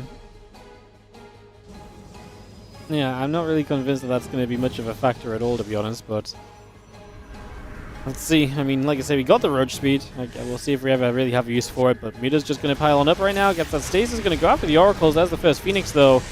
That's immediately the issue. It's just like, how do you handle those Phoenix? They are such an annoyance to be up against right now with what you're playing. It's not what you wanted to see here as Solar, no doubt. He has a bit of an Oracle there, but like I said, at this point, you kind of need to get rid of these Phoenix. He's already going to start building Corruptors, recognizing the scenario that is essentially like, hey, I don't have a good answer to this right now. I'm not in a good position. What can I do? And the answer to what you can do is basically TLDR. You can yeah, you can make Corruptors and try and get them to tank the Phoenix a little bit. If the Corruptors tank the Phoenix shots, maybe the Mutas get given time to do damage. We see the temptation of going after the Prism there, but man, everything from herO is just nearby. There's not going to be really that possibility open at all for Solar currently as he gets chased away. The Corruptor, like I say, will be much tankier for the Phoenix to handle. And that's generally the idea, that you just get those tanky Corruptors and you just work with those and let those try and take the Phoenix shots, and then let the Mutas kind of go unhindered into whatever they want to try and hit to.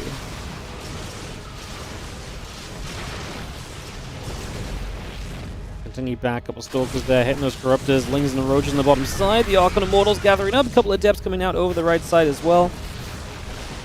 Phoenix trying to get involved. Corruptors are going to shoot. Phoenix will take a little bit more damage and continue to fight over there as the Phoenix still takes some extra shots right now, so a bit more damage being dealt for the moment. Well, Lings very nearly catching the Zealot over there as well. The Zealot Immortal Archon coming through in response. Mutalisks, Corruptors taking their step forward. The Phoenix taking some more damage once again.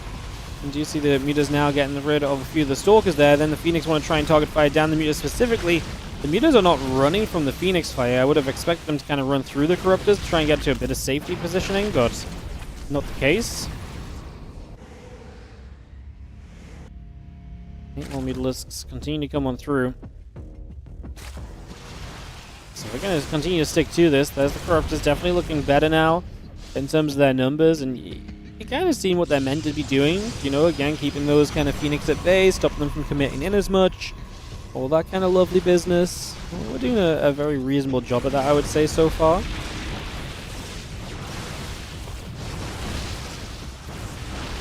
Corruptors just want to move over. And again, the Stalkers and the Phoenix still gathering around.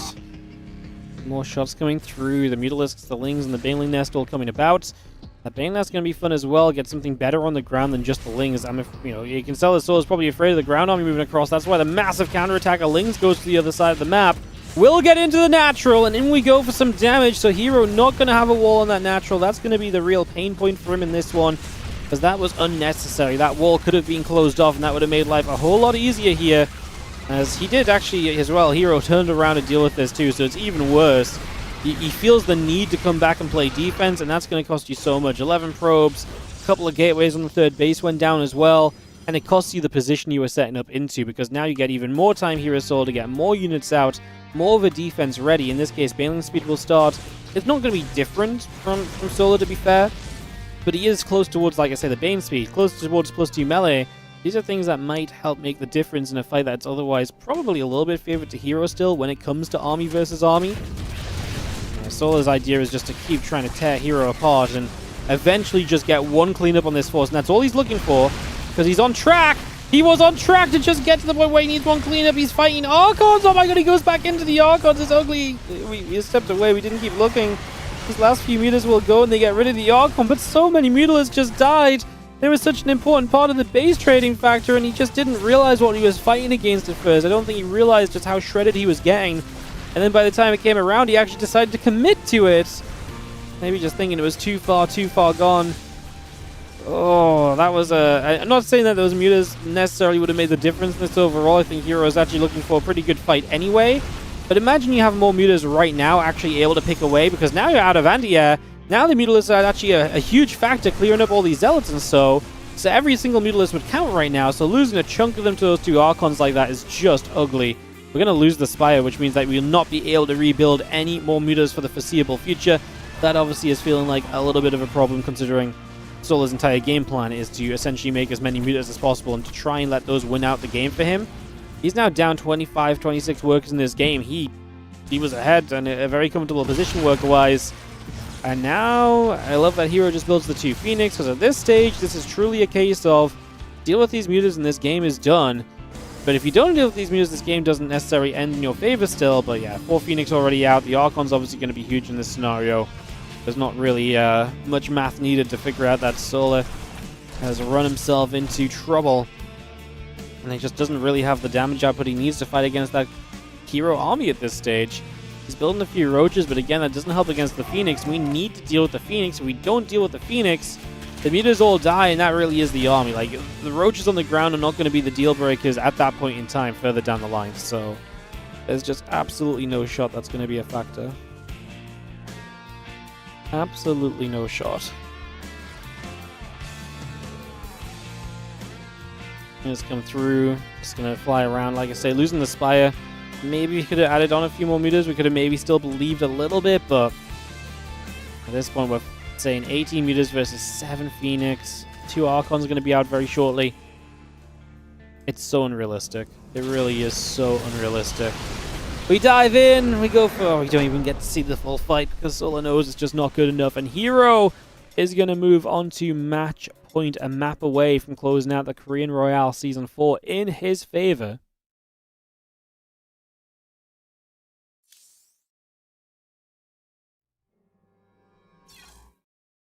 Will Sola be able to take this back in his favor or not? That's going to be that question coming into Game 4 in a few moments.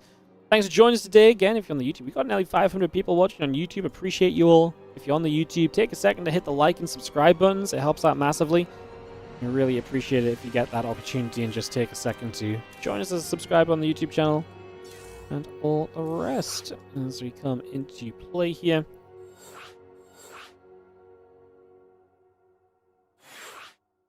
Where are we going to get the last 2 seeding stage players? Well, that's a great question, isn't it? Yeah. That's a great question. I'm going to be backdating myself through some WardiTV tournaments and figuring out. Is the honest answer. I'll just look at all the big WardiTV tournaments we had this year and pick a couple of people who performed consistently. Or something to that effect. Like, I'll look at, like, top 4s or something and see if someone had, like, 3 top 4s or 2 top 4s, you know, whatever, something like that. It's probably the way we go about it. Right Rabbit gonna be map 5. What's up, Bryson501? Thank you so much for the fresh new sub. Was that one? Did that push us over to 700? Oh, I feel like we were on 700 for like half a second, and then Twitch was like, no, you also lost a sub. And like, no. The pain. The pain. It's okay, guys. 699. Surely. In this next game.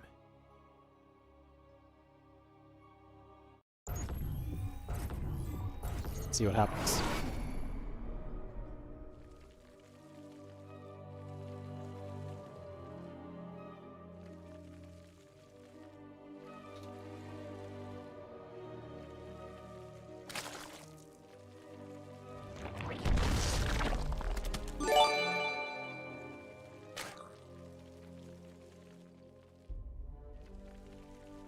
Yo, Bryson501 coming in with the gifted sub as well. Going out to Wet Sand 1. Thank you so much for the generosity of a sub of your own and a gifted sub, mate. Appreciate it.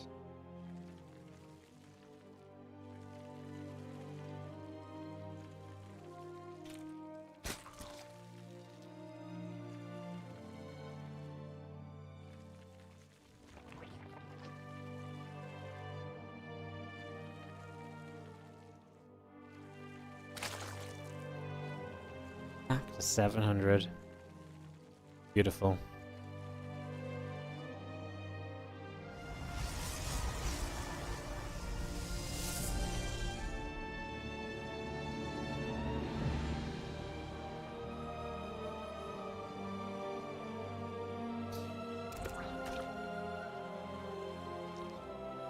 Sola needs to win the next 3 games if he wants to win the Korean Royale. herO looking for his second Korean Royale title.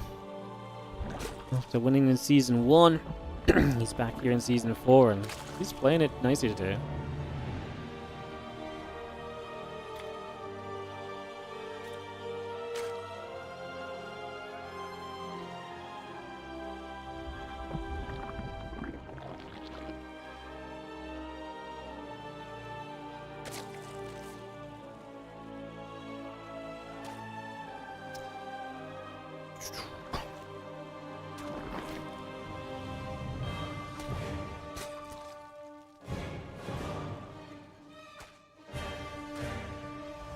A little moving about, taking a couple seconds. Just getting this one set up, guys. I'm grabbing a drink.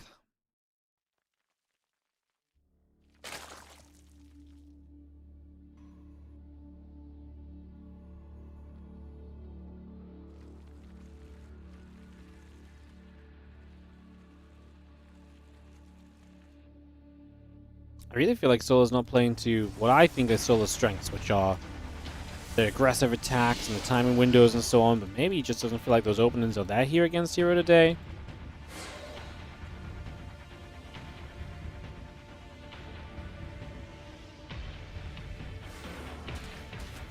Stargate coming through, depth in the warp gate coming about. It's going to be seeing those couple lanes nibbling up on the rocks.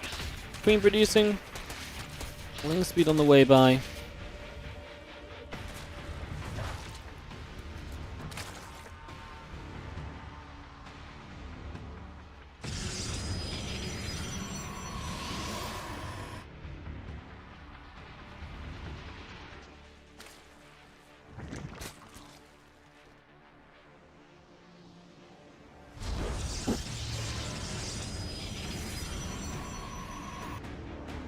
This week coming about, just going to be having ourselves the Queen on the way. Void Ray finishes, Oracle starts. It's going to get that on the way as well.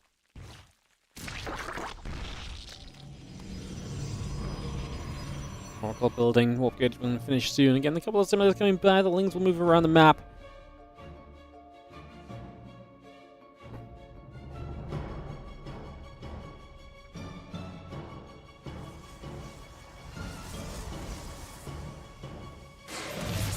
Successful shade. Queen's going to get in position. The drone's moving about. Oracle's still setting up. The gateway about to complete. It's going to be seeing the other gate finishing in a few moments' time. Again, the creep continuing by. The drones, the Lings on the way up. The Nexus coming about as well.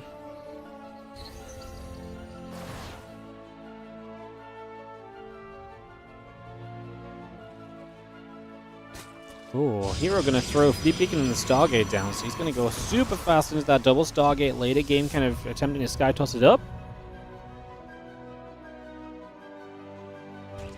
It's going to be the plan for this, so we get that started. And Roach run about to finish, Claire coming through, coming up to being about halfway done for the moment.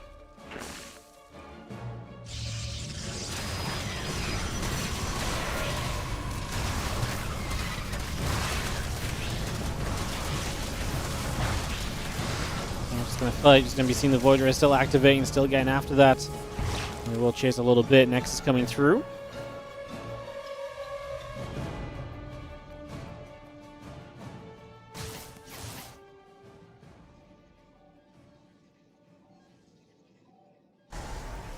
And Carrier coming about, making a couple, so we are just going to try and get that. And if Solo doesn't do anything about that, that is going to become a big question mark in this game, right? So are we just going to let herO get up to those carriers freely and easily? It's going to be a big question. Flight Council will be on its way. The couple carriers building up as well, so all that coming through. Roach speed in production also. Continue to get that going just for now. Again, Roach speed building up. The Spire on the way through. Evolution Chamber added on. The Oracle around the top as the Queen is going to be there, hitting that Oracle hard, and the Oracle goes down immediately. So Oracle falls straight away. Again, Forge, Twilight coming about. We are just going to have ourselves a little bit of everything else still coming by also. So again, a bit of setting up to be done. Waiting for those carriers though. There's the Dropper Lord speed. So just the Overlord speed, but potential for the Dropper Lords if Solo wants to go for it, which might. Hard to say what he wants to do. Difficult to say indeed. I mean, he's just building roaches. So I imagine he's going to go. He's going to be up against 4 carriers. But then basically nothing on the ground. So the roaches, if not, the roaches might be able to just kind of power their way through as well. That is a possibility. Okay, possibilities in general then available right now. That Void gathers about. Move around a little bit. Mothership on the way as well. Attack is coming from Solo. Tournament life on the line in this grand final. Can he make it work? And you see those couple carries continuing through. The Void Ray going after the Overlord. Looking to chase wherever we can. And going to start fighting for the next couple of moments. So away we go. Battle begins. Void Ray just going after the Overlord there as well. The Queen's trying to come through. We need these Queens because we need desperately to have an answer to the carriers. If we don't have an answer to the carriers, then we're just in a whole bunch of trouble. And doesn't really feel like this is going to do much. I felt like there may not be much on the ground, but it was enough so far. And Solo turns back, gets the Spire going, and just can't come forward quickly enough. As, yeah. Had to restart the Spire is really the rough part of this. Didn't realize just how quickly herO was getting to these carriers. And right now, chasing across the map, you can see the issue as Solo is just not prepped to deal with an air army in the slightest, apart from just Hail Mary and Corrosive Valves and just praying that they somehow find a connection, which is just so very unlikely. Things trying to poke their way onto the front door. The Roaches stepping over. Stalkers and the Adepts gather around. Take a couple of moments there. The Corruptor still coming up. Plus 1 Flyer Carapace coming up as well.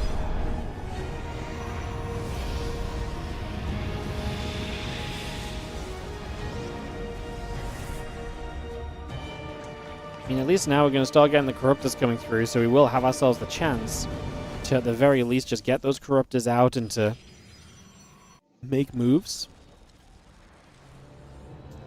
herO really did just go back home. He really thought he was going to be in trouble pushing forward there. I can't believe it, but decides to play safe.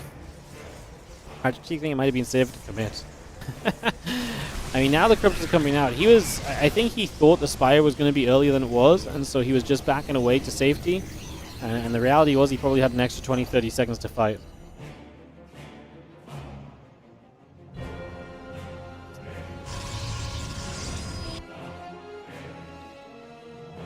Void Ray +2 coming about, a couple High Templar coming into play as well, so we got a lot of that building by for the moment. Just going to see those Lings and Roaches grabbing onto the Zealots. The Carriers going to stand tight as well for the moment too. Still got that Flux Veins coming about.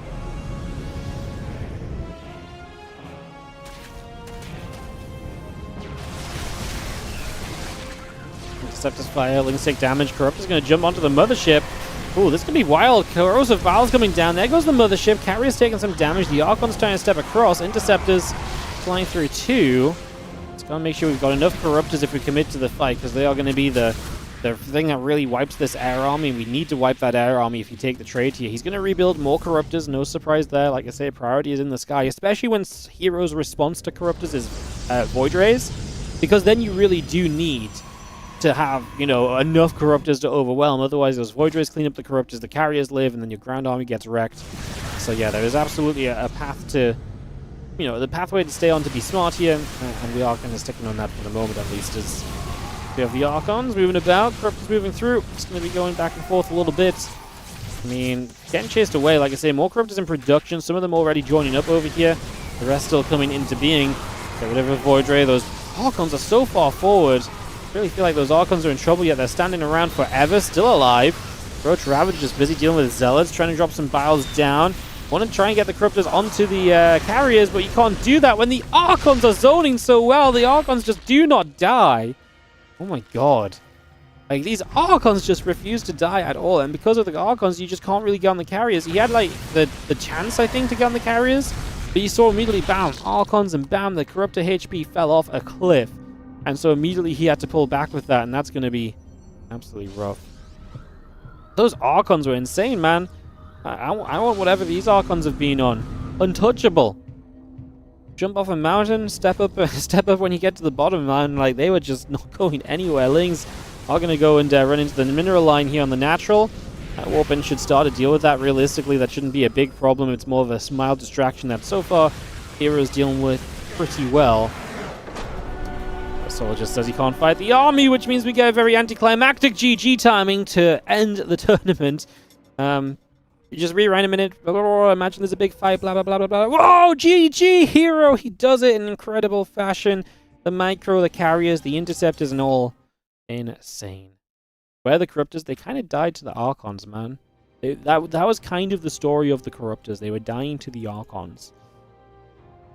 GG's herO, two-time Korean Royale champ. Both him and Solar will take seeds into the WardiTV 2025 Championship seeding bracket, so congrats to them. And obviously herO walks away with the Korean Royale Grand Prize, which is... How much did he win? $850? $825. I think you... No, I think it was $825. So you won $825. Congrats to herO on the Korean Royale victory. Solar second place, $525 for him as he locks up that second place finish. Beautiful stuff, guys. Thank you so much for joining us. Appreciate you all. And yeah, I appreciate you all watching. What a fun day. A little sad that all the games were 5 games until our finals, which was only 5 games because it was 4-1. But still really fun. We did get a ZVP final as well. herO takes it down. I hope you all enjoyed the Korean Royale, guys. Another WardiTV tournament in the books. Yeah, herO and Solar moving on through into that 2025 seeding stage. Again, let's just clarify that if you're not aware. So the WardiTV 2025 Championship starting later this week. We've got more qualifiers Tuesday and Wednesday, and then group stages next weekend, I believe. So yeah, basically, these guys who have won WardiTV events this year, the big events, get seeds into the seeding groups. So they play seeding groups, and those seeding groups can put you all the way over into the upper bracket semi-finals. This is a tournament which is basically saying, hey, if you participated and did well in our events this year, congratulations, you get an advantage. And as you can see, the invite, the worst place you can get through from a seed is third round of the upper bracket, which is obviously kind of incredible. It's a pretty darn good place to be. So yeah, pretty darn decent. These guys drop down there, 4, 6, yeah. So the worst you can fall out in is lower bracket round 2 if you're an invite. So yeah, that's pretty neat. And it's guaranteed playoffs as well, and it's shorter groups because you're playing 4-player group instead of a 5-player group. So it's just great all around, is the TLDR.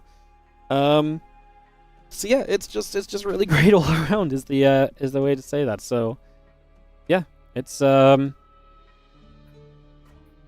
I like this because again, it's kind of going to mean the really cool thing to me is that our group stages are not going to have a lot of the heavy hitters, but we'll still have a group stage of heavy hitters. They just all play each other.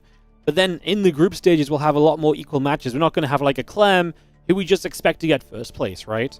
And that first place seed is super important as well. Look at that. Group stage first places get to go all the way over this far along, which is pretty darn sick as well. So yeah, very, very cool.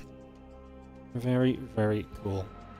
Alrighty, so that's going to be the format there. So that's why I keep talking about the 2025 Championship. A reminder that all donations on the stream for the next month are going to try and double the prize pool of the 2025 championship. So you can check that out on the bottom left of the screen. You can see the donation goal. That would be to double the prize pool of our 2025 championship. So if you want to support, if you want to help us try and get to a $10,000 prize pool for our championship, consider donating to the stream. Any donation will go into it. Thank you so much, Pezavang Jaj. Thank you so much for the 5 gifted subs going out to Leaf King, Sarah Dactyl, Digital Decorum, Warped Chaos, and Soybeans. Appreciate the support. Thank you so much for the generosity. Thank you so very much. Yeah, guys, obviously, it is the final day, I believe. I'm not sure what time tomorrow it ends. I'm going to presume it's before I stream. But it is the final day of the money off on gift subs. So if you want to take advantage of it, do it now, and I'll shout you out. Is tomorrow the day we commence the battle against the Green Menace? Yes, I am literally going to go offline and put the Green Menace up in the corner in the next few minutes, I think, because we're finished a little early. So it's going to be there very soon. I thought we could maybe do a tree assembling stream, but I don't know if that really is going to involve anything, because it's too far away for me to have my headphones on. So it'd literally just be you guys watching me spend 4 minutes putting a tree up, which I don't think is very exciting personally, but like to me, I feel like we should just do that offline, you know. So I was like, that could be really cool, and I was like, that's going to be really uninteresting. That was that was my thought process on that one. So yeah. So yeah, guys, that is it for today. Tomorrow's WardiTV Mondays. We've got more WardiTV 2025 Championship qualifiers over the course of the week into the 2025 Championship Saturday and Sunday, I believe it is. It's going to be a ton of fun. I think we're going to have a great time, and I hope you guys are going to be here with us. I really do think we're going to have a good one, to be honest. So yeah, thank you so much for joining us today, guys. I'm trying to think if there's anything else I want to say, do, or add. I don't really think so.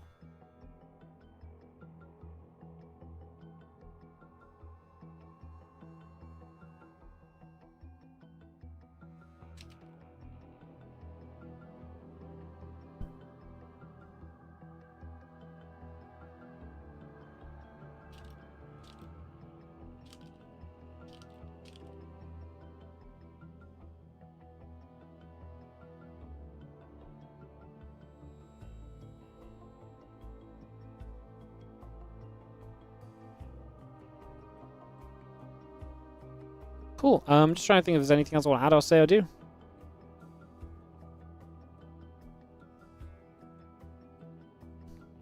Only one day left for the 35% off gift subs. Yeah, that's pretty much it. But hey, we got back to 700. December is usually our best month for subs, but I don't know. I don't know if 1,000's being greedy, really. I actually don't know. Like, I think 1,000 might be a little bit out of reach. I feel like we usually get 1,000 during December, but then we usually hit 1,000 a couple times through the year, and we've not been at 1,000 since last December, so that might be kind of tough, I think. Yeah. Anyways, yes, guys. So, like I say, plenty of StarCraft coming up. Usual stuff to support.